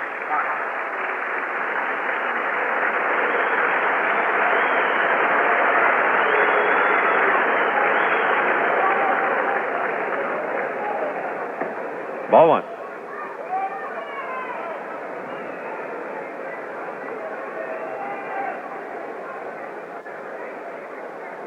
And the pitch inside, it's ball 2. Lopez started out with the Phillies, and then he went to the Angels, completing a deal involving one-time Twin first baseman Vic Power. And here's the pitch to Kaat, strike, 2-1. And he was acquired by the Orioles from the Angels in a deal for Woody Held just about 2 years ago. Kaat takes strike 2, 2-2. Lopez is on the disabled list. A good part of 1967, mostly the latter part of the season. And the pitch here to Kaat is swung on a miss. He struck him out. Lopez whips Jim Kaat. And there are 2 down. Here's Tovar coming up. Caesar playing in right field tonight is 0 for 4. Is fouled out, been struck out swinging actually on a curveball in the 4th inning. Grounded to short, popped to short. Now with 2 out and nobody on, he's facing lefty Marcelino Lopez, who was sent to Rochester by Baltimore to pitch a little bit early part of this season. And the first pitch to Tovar is low for the ball. And this year he pitched the 7-inning no-hitter for Rochester in the International League. Fires the fastball outside, and it's ball 2 to Tovar. The Twins 1 and Baltimore 1. First half of the 11th, 2 out and nobody on. 2-0 count to Tovar. Lopez leaning in for the sign. He's the 4th pitcher manager Earl Weaver has used tonight. Low outside, 3-0. Waiting on deck is Leo Cardenas. Lopez sometimes hits a wild streak. In fact, I believe in that 7-inning no-hitter in the International League, he walked something like 5 batters in that game. And he walks Tovar. Ball 4, a low one outside. That'll bring up Cardenas. Let's pause 10 seconds. This is where you hear the Minnesota Twins during the 1969 Major League season. 55 degrees in the Twin Cities at 29 minutes before 10, with studios in Minneapolis and St. Paul. At 8:30, this is WCCO.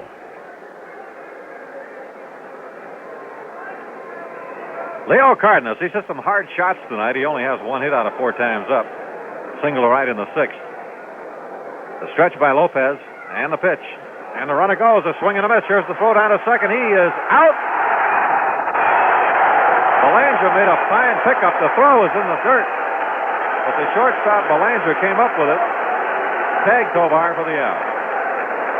So 0 across for the Twins. The last of the 11th is coming up. The Twins won, the Orioles won. It's a lucky day today, so tuck a buck a day away. Tuck a buck today away at Twin City Federal. There's a feeling can't be beat. Having money is so neat. Tuck a buck today away at Twin City Federal. Save regularly over the years, and Twin City Federal will put more money into your savings account than you will. Save $50 a month, and you'll have $38,000 in 30 years. $20,000 of it will be dividends, figured at the current passbook rate. Save with safe, sound Twin City Federal. That's the way to generate good luck. It's a lucky day today, so tuck a buck a day away. Tuck a buck today away at Twin City Federal. There's a feeling can't be beat. Having money is so neat. Tuck a buck today away at Twin City Federal.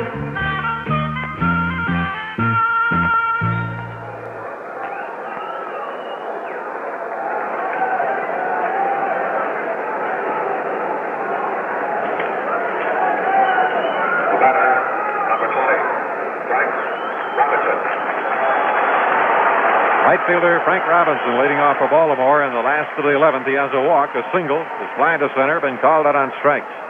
And Jim Kaat, who has pitched all the way, ready to pitch to him right now. Takes the sign from John Roseborough. Here's the windup, and in comes the pitch. It is a ball just outside.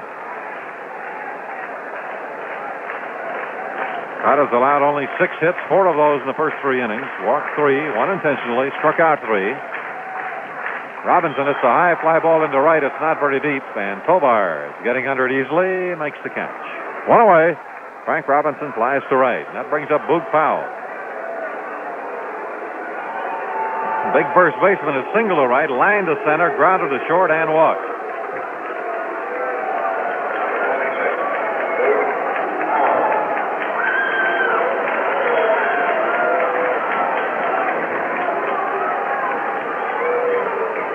One out and nobody on.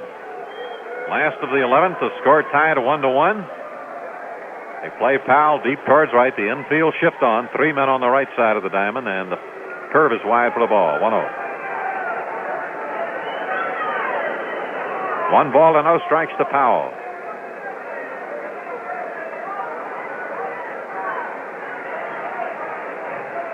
And a foul. Back over in the third base section. 1 ball, 1 strike. Same 2 teams will be back at it tomorrow evening. Dave Boswell for the Twins against Tom Phoebus. Airtime 6:55 Central Daylight. And another night game on Thursday. Kaat would like another baseball. Getting one from Bill Haller. Didn't Jim go 12 innings that long game at Kansas City, Herb? The 17-inninger? I believe that was 12 innings.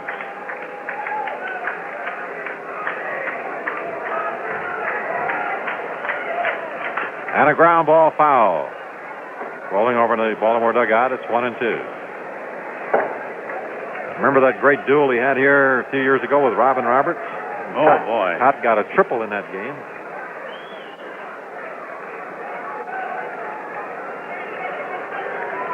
Here's the 1-2 pitch to Powell.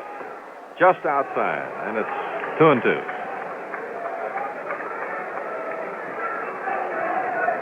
Waiting on deck for Baltimore is Merv Rettenmund.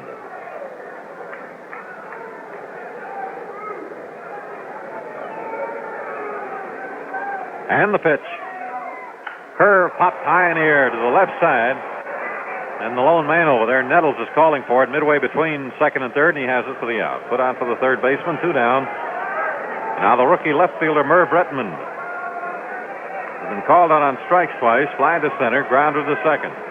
Right-handed batter. Number 14, Merv Rettenmund.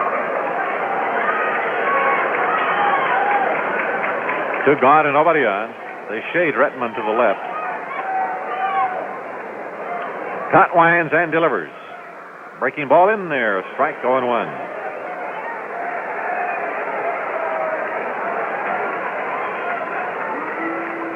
Sam McDowell had a 2-hitter tonight for Cleveland over Kansas City, beating them 4-1. Tony Cloninger of the Reds also pitched a 2-hitter, beating the Phillies 4-0 for Cincinnati. Pitch is inside to Rettenmund, 1 ball, 1 strike. Well, the big news for the Twins is that the leading Oakland A's of the Western Division have lost to New York tonight, 2-1. Jim Kaat delivers. Sinker low and outside. 2 balls and 1 strike. Tell you what he looks like, fans, for want of a better description. He looks like a guy that wants to pitch. He's, give me that ball. And the 2-1 offering. Breaking ball is fouled at the plate. 2 balls, 2 strikes. And Washington has hung on to beat Seattle 6-5. Well, Washington had a bad streak there for a while on their Western trip, but they've come back and they've won their last 3 games by 1 run. He took the White Sox a doubleheader, 3-2.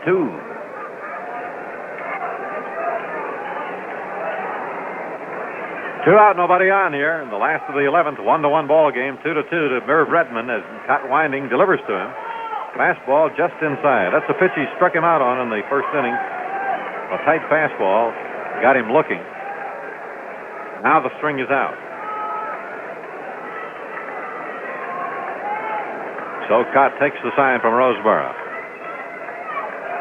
Rettenmund waggling the bat. Here's the windup by Kaat. The payoff pitch curve is fouled at the plate. Still 3-2.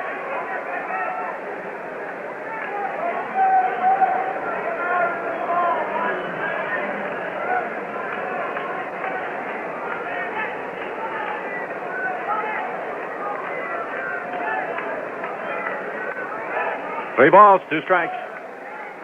Here's the windup by Jim. In comes the pitch. A high fastball is fouled.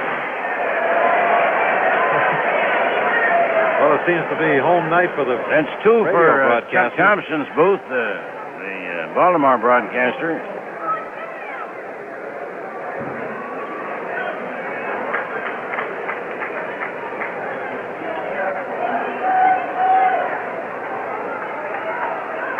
And the 3-2 delivery. Inside and low. He walked it.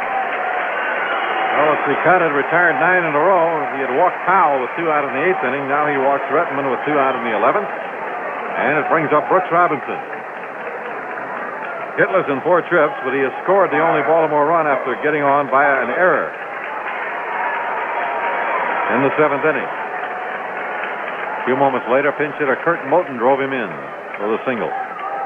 Robinson, it's a hard smash, 1-hop to Quillisi. He's up with it, throws on the first for the out, and the side's retired.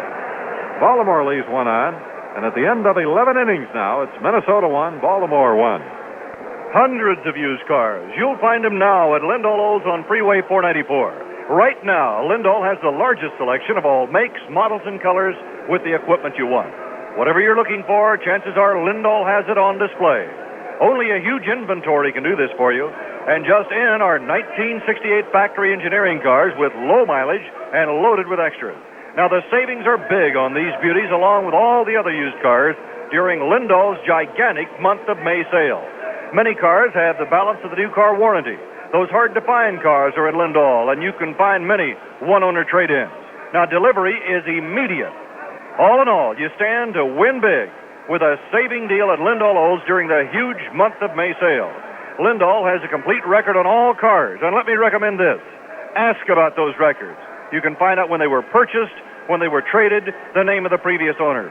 Ask about the record on the car you buy, and buy now at Lindahl on Freeway 494, just west of the Met. That's where the action is.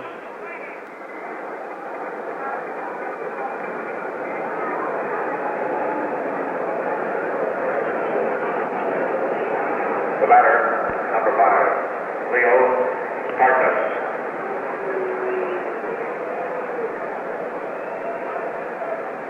Merrill Harmon, Halsey Hall, and yours truly, Herb Carneal, with our engineer Ken Kimball from Baltimore's Memorial Stadium. Start of the 12th inning. It's 1-1, and Leo Cardenas leading off with the Twins. Swing a bounding ball to the right side. Big bounce for Dave Johnson. Throw to Powell for the out. So Cardenas is 1 for 5. Got a single in the 6th inning. Now Killebrew. Harmon with his 9th home run in the 4th inning. Up into the left field seats. 406 of his career. He's now 1 behind Duke Snyder. Harmon 1 for 4 in the ball game. Marcelino Lopez on the mound for Baltimore. They put the shift on. 3 men on the left side of the infield. A low fastball, ball 1.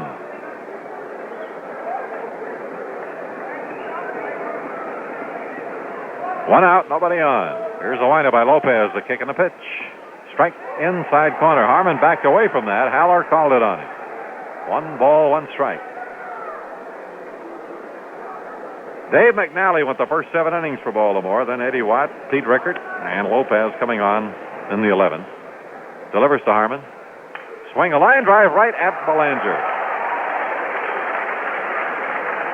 Harmon lines out to Mark Belanger, the shortstop, bringing up Bob Allison, who has a single out of 3 official at-bats. Last time up, he got a base on balls.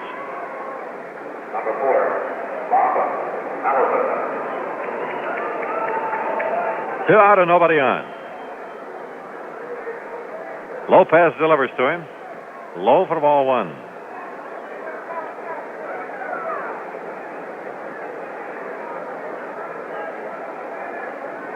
And the pitch. Swinging a bounding ball. It's foul. Down by Coach Vern Morgan at third. 1 ball and 1 strike to Allison.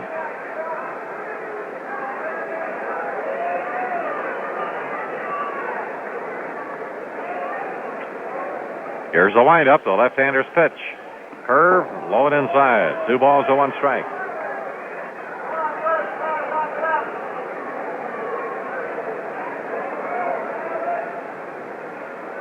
Here's the 2-1 offering to Bob. And a foul off the mask of Andy Etchebarren. 2 balls, 2 strikes.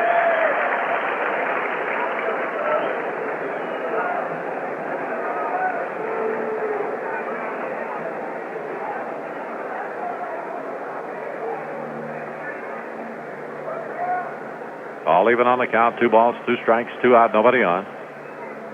Lopez takes a sign from Etchebarren. Here's the windup and the 2-2 offering. Breaking ball is foul. So it's still 2-2. Well, let's see. After Killebrew's home run, the Twins just haven't been able to muster much of a threat anywhere along the line. Cardenas singled with 2 out in the 6th. Went to second on a wild pitch, but Harmon grounded out that time to retire the side. And the 2-2 pitch to Allison. Swing and a miss. He got him with a high breaking ball, and that retires the Twins in the 12th. So the last of the 12th inning is coming up. The Twins won, the Orioles won. Well, this story shoots holes in the old adage, you can't get something for nothing, because Mr. H.B. writes, I'd like to thank you for giving me all of the hot water in my home for free. When your burner service man was here checking the furnace, he mentioned that I'd save a lot of money on fuel bills if I put in a modern oil burner. After 20 years, I agreed that it was about time to retire the old one. Then he suggested that I replace my old conventional water heater with a new oil-powered water heater, the one that gives 3 times more hot water for half the cost. He was so convincing. I bought the water heater, too, and now my fuel bills are the same as before. I get both hot water and home heating for the same amount of fuel as I had been paying for just the home heating alone. I like to think that I'm getting my hot water free. Well, folks, fuel savings are bigger than ever with a modern oil heating system. Get more comfort for less money with Oil Heat. If you want to save money on your heating bills, call a member of the Northwest Heating Oil Council. You can depend on him.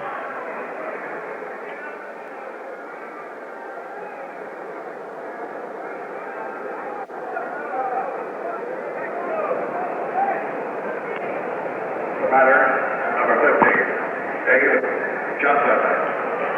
Well, here's the only guy with 2 hits tonight. Dave Johnson, the Baltimore second baseman. 1-1, last of the 12th. Jim Kaat still in there. Pitch to Johnson. Swing and a foul to the first base side, out of play. 1 strike. Yes, sir. Johnson had a ground ball single in the second, and another ground ball hit over second base in the 7th inning. Takes outside. 1 ball and 1 strike.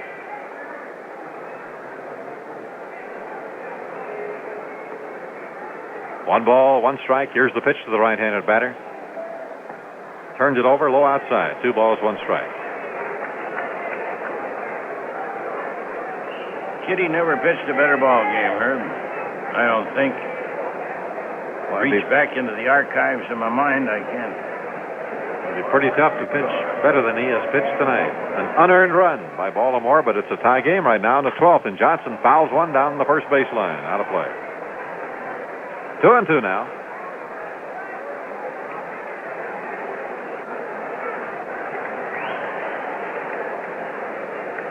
Dave Johnson's 4th year with Baltimore. Had to use him a little bit at short last year when Belanger was in the service. And he takes one a little bit low. So we have a full count now to Johnson. 3 balls, 2 strikes. And on deck is Andy Etchebarren, the catcher. Billy Hunter coaching at third. George Stoller at first for Baltimore. And Kaat delivers 3-2. Swung on a bouncing ball, a 2-hopper out to Cardenas. Guns the throw over to first base. Out, 1 away. Johnson's retired. That'll ring up Etchebarren.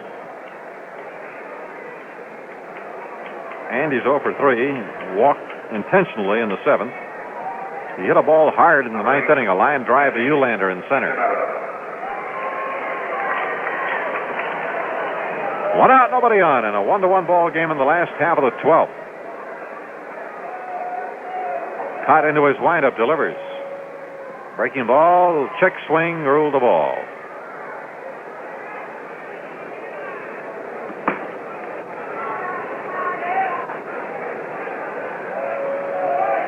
And the pitch. Etchebarren swings, and he misses. 1 ball, 1 strike. Breaking ball.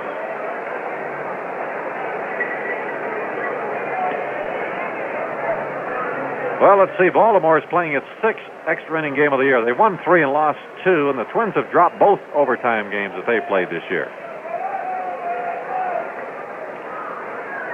Here's the 1-1 pitch. A swing and a foul off the screwball. 1 ball, 2 strikes. Yeah, and oddly enough, the Twins' other 2 were the first 2 of the season. That's right, at Kansas City.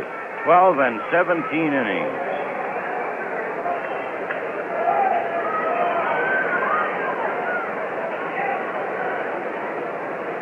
One out, nobody on. 1-2 to Etchebarren. Marcelino Lopez is due up next. Kaat okays the sign. Here's the windup and the pitch to Etchebarren. A change curve outside. 2 balls and 2 strikes.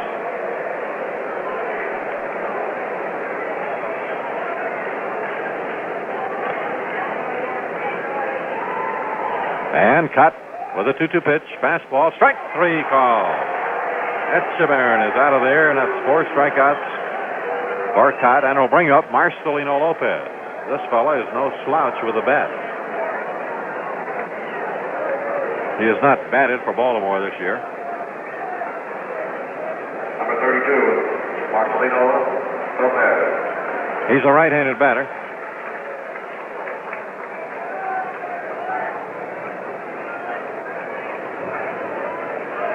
Yeah, he swings that stick, doesn't he? Boy, should see him, folks. Swing and a miss at a curve, one strike. Now, it looks like most of the left-handed pitchers we've seen lately all bat right-handed. I know it's a trick. It's a trait of the trade.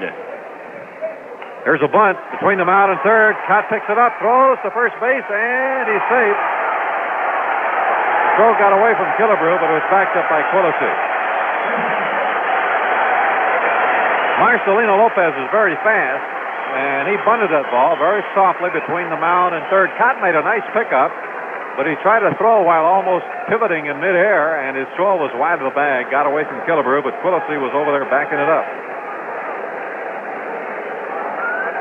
So that's the first hit Baltimore has had since the pinch hit single by Kurt Moten that drove in their run in the seventh inning.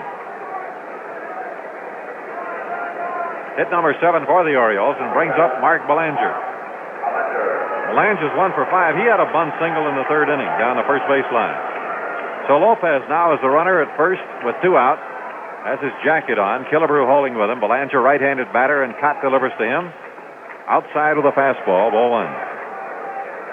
Last of the 12th inning, and the Twins won, Baltimore won. I've had beer singing tenor. I've had beer singing bass. I've sung beer's praises high and low and sung it every place. I've even toasted my brew. Dump one down the third baseline. Nettles playing fairly deep.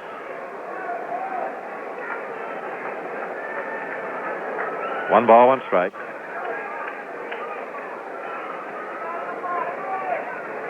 Nettles 5 or 6 steps deeper than the bag. Throw to first by Kaat. Lopez gets back.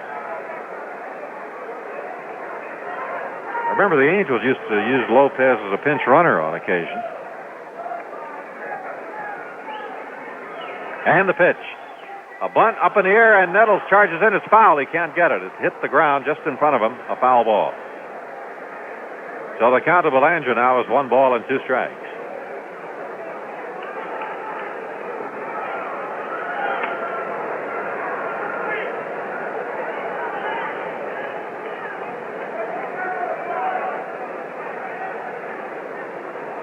Guess we have 2 of the fastest running big pitchers in the game today, Lopez and Kaat. Yeah, that's right. They're both real athletes. Now the count is 1-2 to Belanger. Lopez takes his lead. Here's the stretch by Kaat. In comes the pitch. Fastball is low, and it's 2-2. 2 balls, 2 strikes.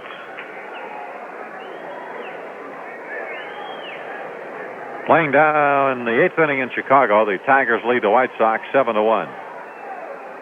Dobson has relieved Earl Wilson, the Tiger starter. Throw to first. Lopez is back.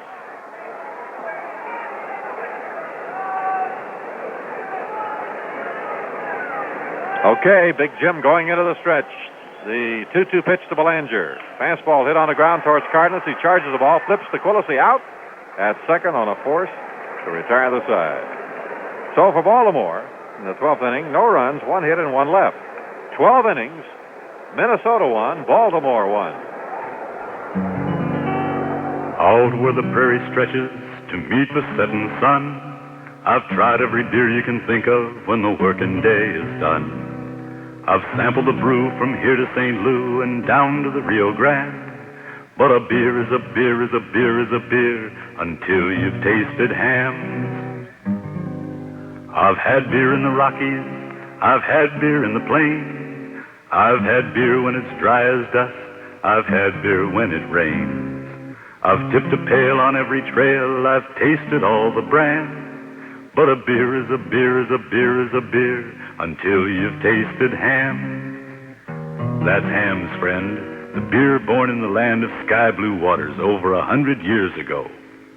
I've had beer mild, I've had beer bold, I drink it whenever I can. But a beer is a beer is a beer is a beer until you've tasted ham.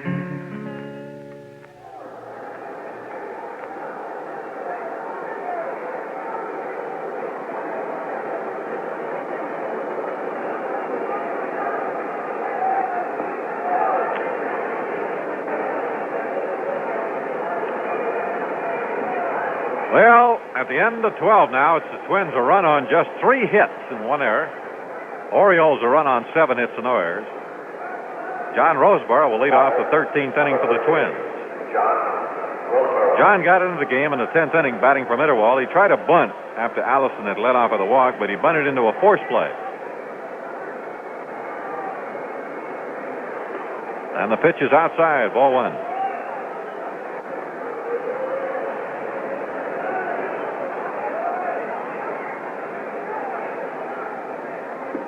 Pitch is outside, ball 2, 2-0. Marcelino Lopez starting his 3rd inning out there. He struck out 2 batters, walked 1, given no hits. 2 ball, no strike count to Roseboro. Here's the pitch. Strike, a fastball over, 2-1. The Twins have only 3 hits. A home run in the 4th inning by Killebrew, and the next batter, Allison, singled. And then Cardenas singled with 2 out in the 6th, and that's been the last hit the Twins have had in the game. Roseboro takes it low for ball 3, 3-1. Frank Quillisi on deck.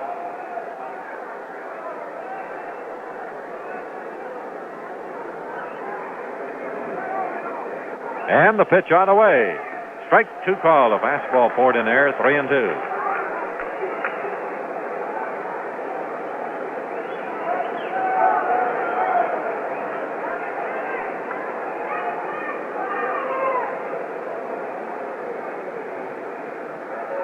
And the pitch.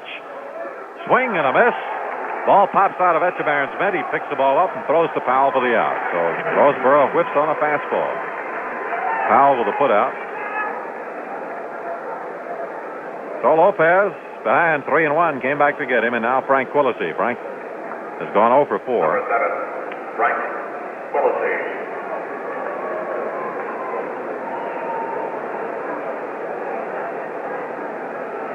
One out and nobody on.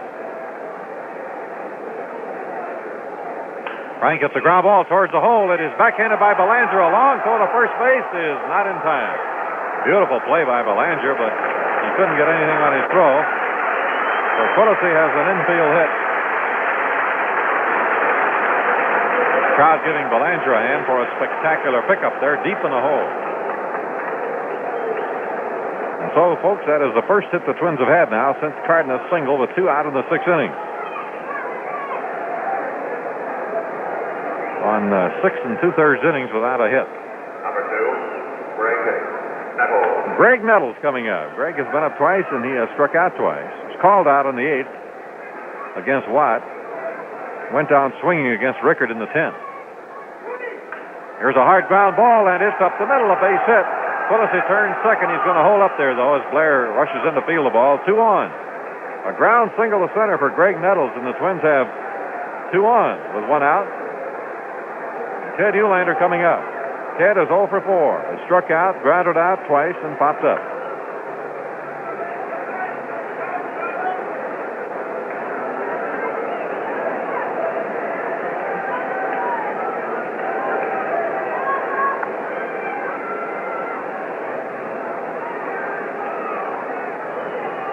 Runners at first and second, and 1 out. Number 11, Ted Ulander.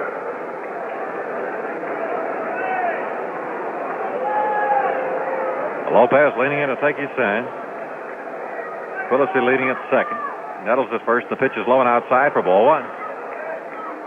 1 ball and no strikes to Ulander.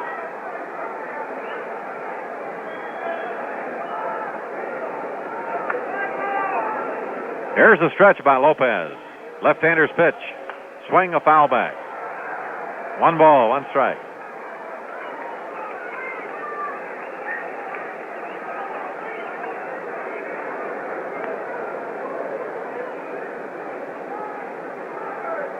Baltimore infield, of course, is playing for the double play, and the outfield's playing Ulander the opposite way. Blair pulled over towards left center. Lopez delivers outside, almost a wild pitch. A good stop by Echeverrien. And the count is now 2 balls and 1 strike. On a right-hander, I believe it's Dick Hall beginning to throw out on the Baltimore bullpen. 1-1 in the 13th inning. The Twins have 2 on, 1 out. Here's the stretch by Lopez and his pitch. Swing a ground ball, and it is up the middle, a base hit. Quillisi will score, Nettles goes to third. The Twins take the lead 2-1. Eulander grounds a single to center field, scoring Quillisi from second base and sending Nettles on to third. So it is 2-1, the Twins leading, and for Eulander, that is his 11th run batted in of the year to bring up Jim Kaat. Jim is 0 for 4. Grounded out twice, popped up, and struck out.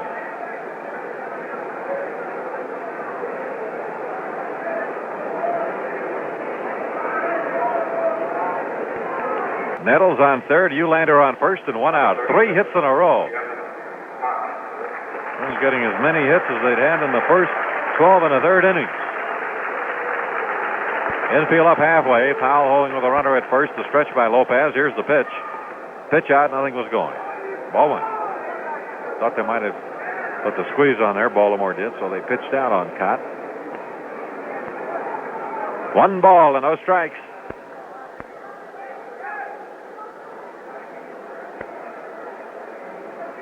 Stretch by Lopez, and the pitch on the way, and here's a swinging bunt fouled on the ground behind the plate. 1 ball to 1 strike. Nettles waiting until he saw where the ball was going before he was to commit himself there.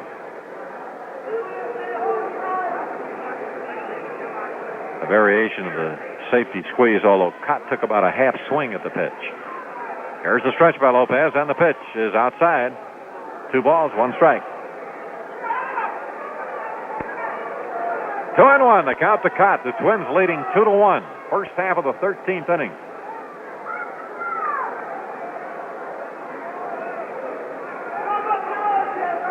Lopez to the set, delivers. And here's the squeeze. The bunt is fouled off, though, on the ground to the left of the plate. And it is now 2-2 to Kaat.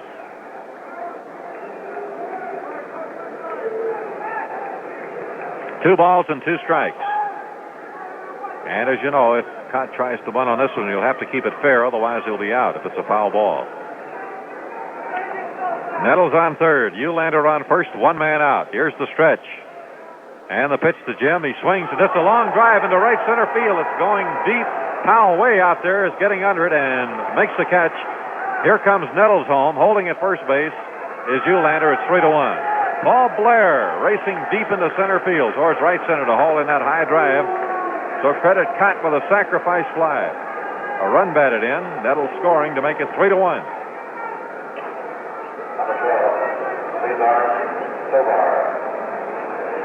So 2 runs in here in the 13th inning for the Twins. Kaat's 3rd run batted into the year, and the batter is Tovar. Caesar over 4. He walked his last time up. There's a fly ball into center field. Blair is there waiting, and he has it for the out. So the Twins pick up 2 runs from 3 hits, 1 left. It's the last of the 13th coming up. The Twins 3, Baltimore 1. There are 10 handy ways to save at Twin City Federal, 9 of them identified by the flashing twin clocks. The 10th wears a blue suit and health shoes. I like the 10th way to save with the slogan, Jack Benny's mail must go through. Imagine the mailman saving my paycheck. Then I can't spend it. What a relief. And there's no charge for postage. Twin City Federal pays both ways. I wonder if they'd pay me the postage if I brought my savings in. What Twin City Federal does is send you a postage-paid envelope. You fill out the form, put your savings in the envelope, and lick the gluey part. No matter where you live, you can save by mail at Twin City Federal. For information, write to Twin City Federal, Twin Cities. Send my name in, too, Jack Benny. Then we'll both get information for 1 stamp. This is where you hear the Minnesota Twins during the 1969 Major League season. In the Twin Cities, 53 degrees, 4 minutes after 10. Good neighbor to the Northwest, Studios, Minneapolis, St. Paul at 830. This is WCCO.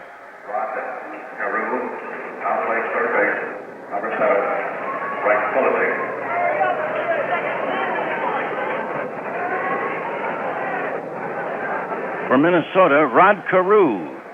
has gone into the lineup at second base, and Frank Quillisi has moved over to third, replacing Nettles. Twins lead 3-1. This is the last of the 13th inning, and the beef is up. Blair, Robinson, Powell. First pitch to Blair is high and wide, ball one. Blair's 0 for 5 in the game. Jim Kaat, who has pitched all the way out there, takes the sign from Roseboro. Here's the windup, the pitch to Blair. The right-handed batter takes inside, ball 2-0. And for the first time in 13 innings, the Minnesota bullpen is active. And the pitch here from Kaat. Strike, caught the outside corner with it, 2-1.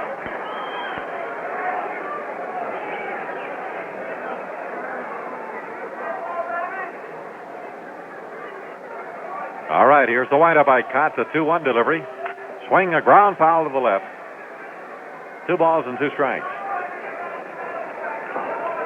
Wow, Chicago really came up with a nice inning. They scored 5 times, and it's now Detroit 7, the White Sox 6 after 8 in Chicago. And the pitch here to Blair. Fastball grounded foul down by Billy Hunter, coaching at third. So it's still 2-2. Kaat has given up 7 hits tonight. He's walked 4 batters, 1 intentionally, and struck out 4. All even on the count now to Paul Blair. 2 balls, 2 strikes. Twins shade him left, and the pitch to him. Swing, a line drive, foul by about 6 or 7 feet down the left field line. So it's still 2-2. Frank Quillisi at third now, Cardenas at short, Carew at second, and Killebrew at first. Allison, Eulander, and Tovar in the outfield, and Roseboro catching.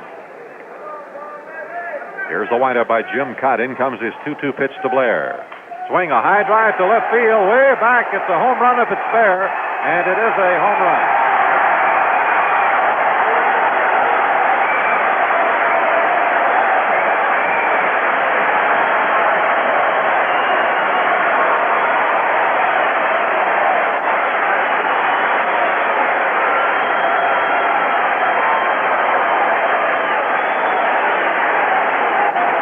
Fastball that Blair leaned into and hit it down the left field line way back in the seats to cut the Twins lead to 3-2.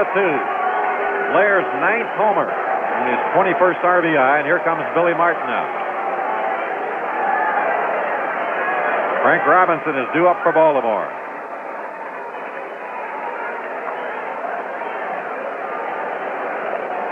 Boy, oh boy, what a moment of decision for Billy.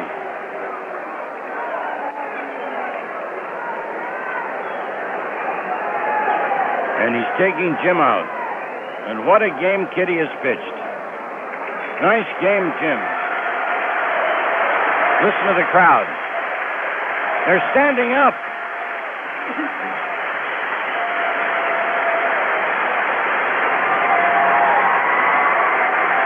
Standing ovation for Kaat. There's a photographer down there. I think he's from one of the news services or a national magazine, taking a picture of Kaat going to the dugout with the crowd standing. Ron Peronowski.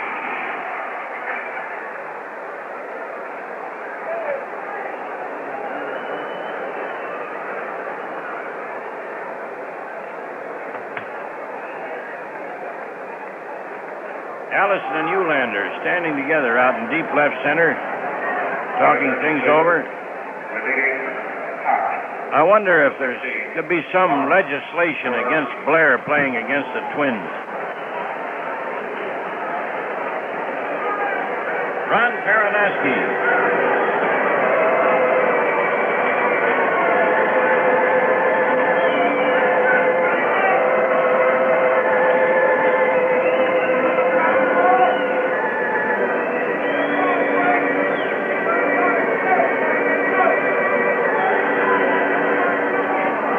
It's Ron's 19th game. He's 3-1 with 7 saves, 28 2/3 innings, 15 hits. His earned run average 0.62.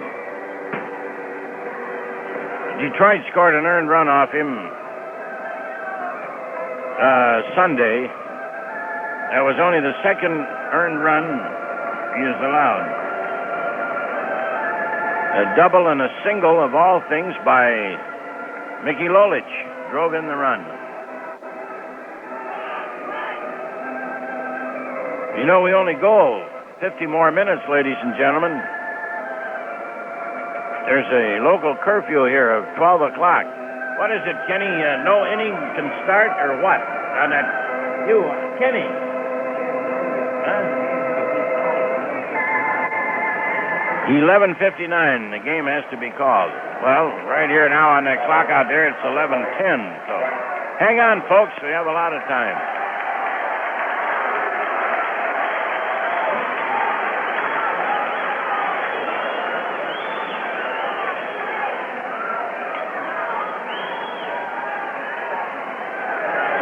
Frank Robinson in the batter's box. He has walked, single, flat out twice, called out on strikes.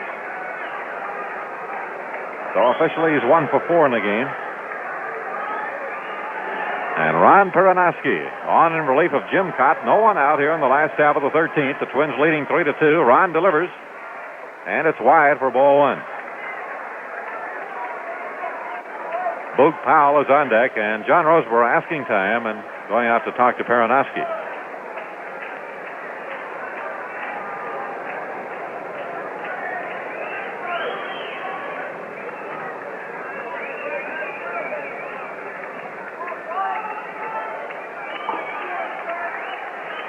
Here's a windup by Ron. The pitch on the way. And it's low for a ball. 2-0.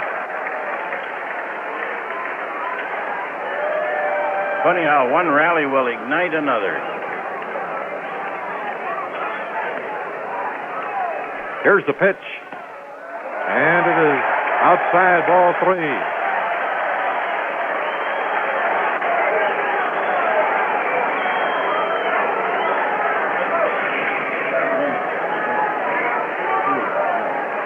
And the pitch. Strike call. 3-1.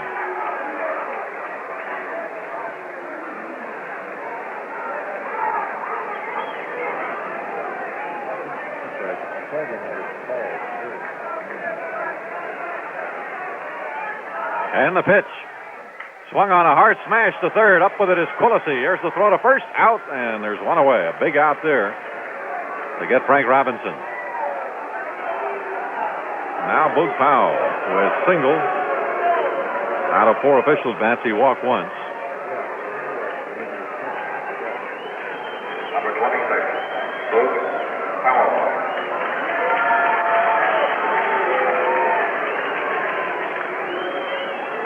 And Howie Fox has the American League regulation book helping us to clarify the curfew here.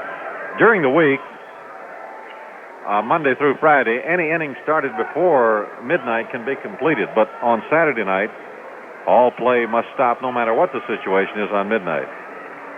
But tonight, of course, you could start an inning before midnight and still complete it. Powell lines a foul into the third base seats. 1 strike. 3-2, the Twins leading. The last of the 13th inning, 1 out and nobody on.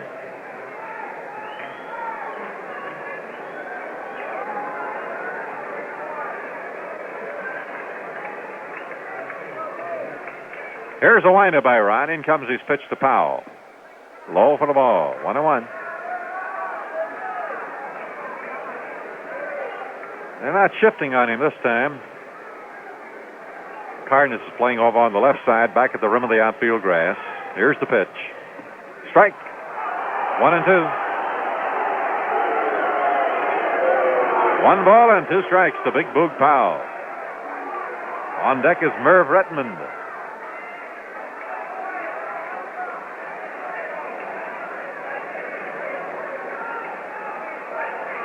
And the 1-2 delivery.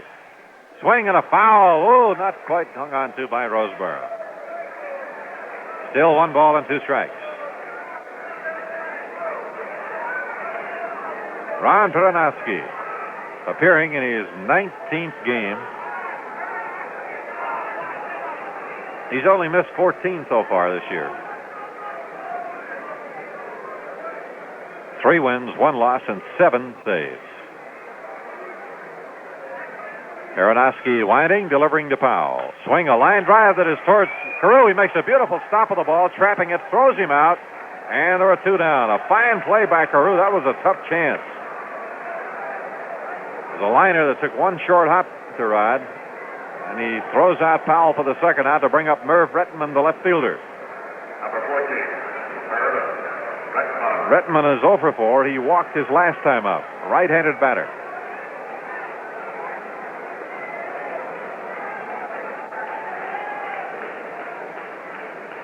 Two out and nobody on. The Twins 3, Baltimore 2 in the last of the 13th inning, and there's a strike on the outside corner. It's 0-1.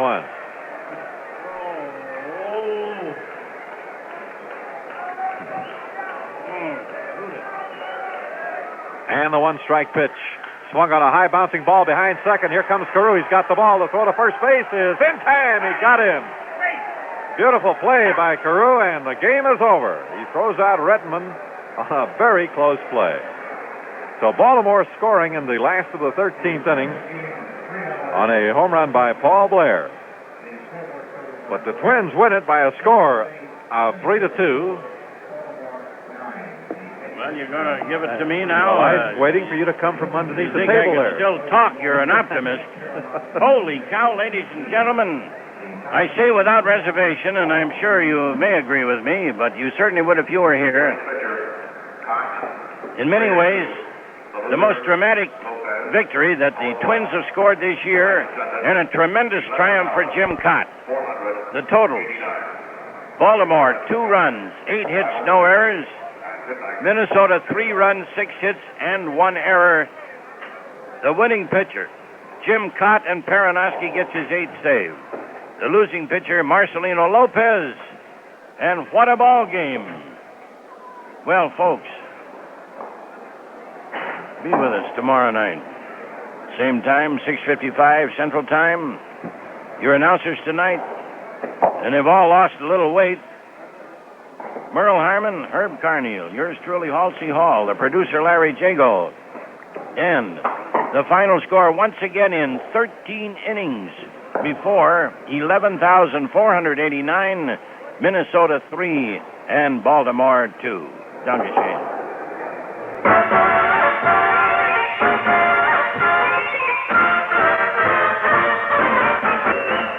This game was brought to you by Safe Sound Twin City Federal, largest savings institution in our wonderful part of the country. By Hams, the beer born in the land of sky blue waters over 100 years ago. A beer is a beer is a beer is a beer is a beer until you've tasted Hams. By your local heating oil distributor, a member of the Northwest Heating Oil Council, the man who keeps your home comfortably warm with safe, dependable oil heat. By hospital-sponsored Minnesota Blue Cross and its companion plan, Minnesota Indemnity Incorporated, providing complete, modern hospital and medical care to approximately 1 million Minnesotans. And by Lindahl Oldsmobile on Freeway 494, 3 miles west of the ballpark, where the action is. Herb Carneal's scoreboard coming up next. Boy, it's really coming down. Oh, I love the rain. I love the rain. Yeah, but let's get inside. Come on. All right.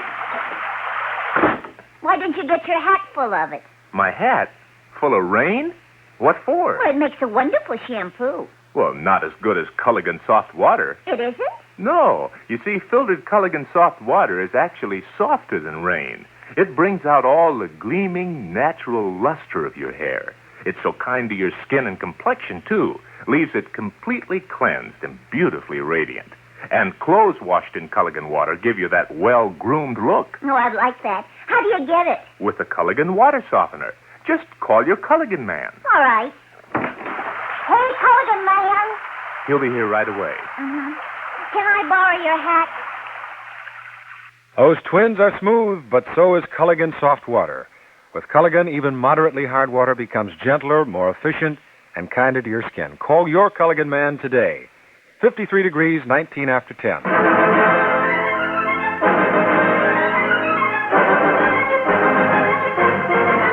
Now Herb Carneal's scoreboard show, brought to you by your Ford dealer. When you go Ford for 69, you go with a winner all the way. See all the good things at your Ford dealer. Now here's Herb with all the scores.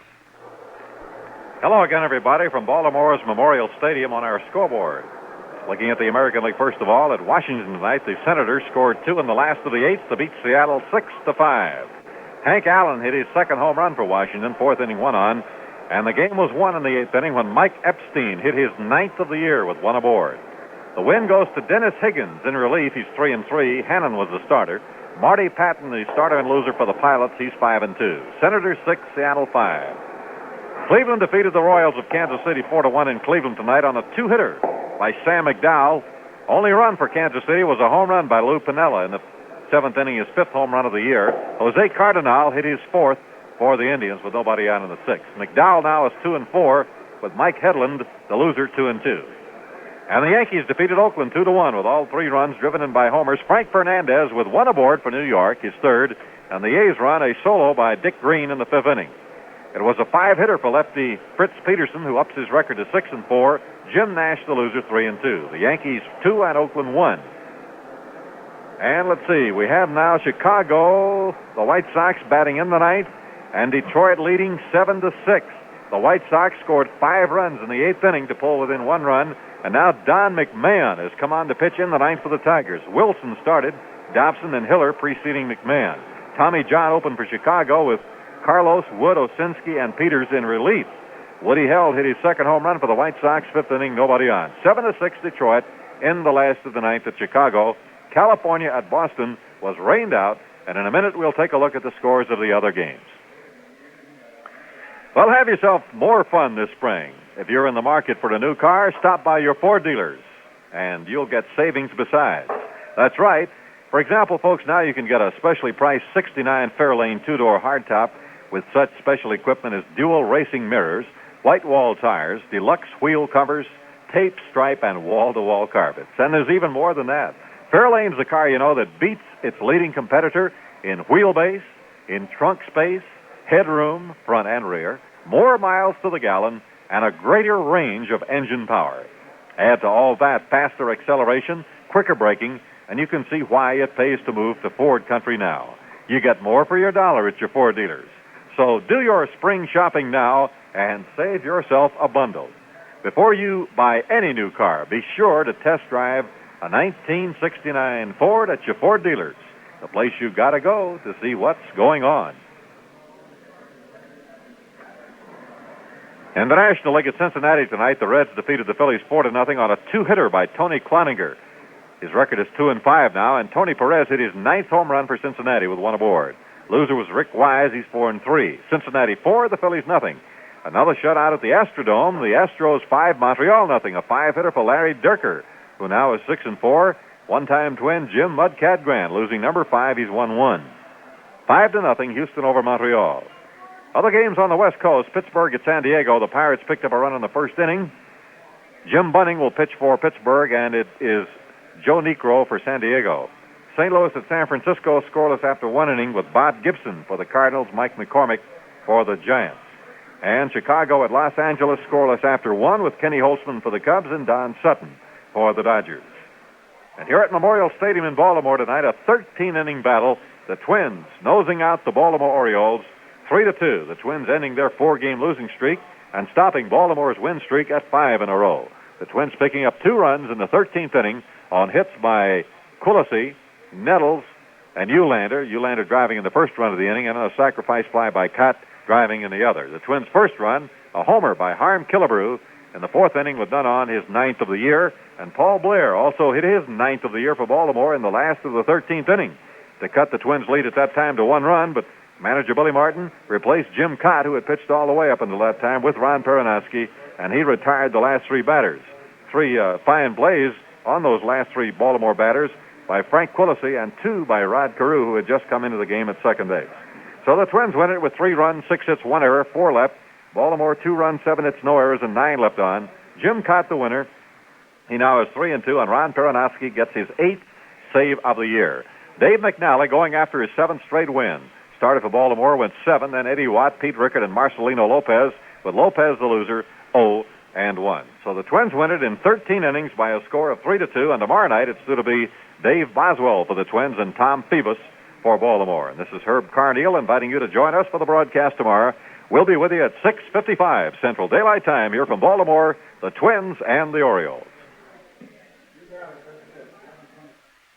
Herb Carneal's Scoreboard Show was brought to you by your Ford dealer. When you go Ford for 69, you go with a winner all the way. See all the good things at your Ford dealer.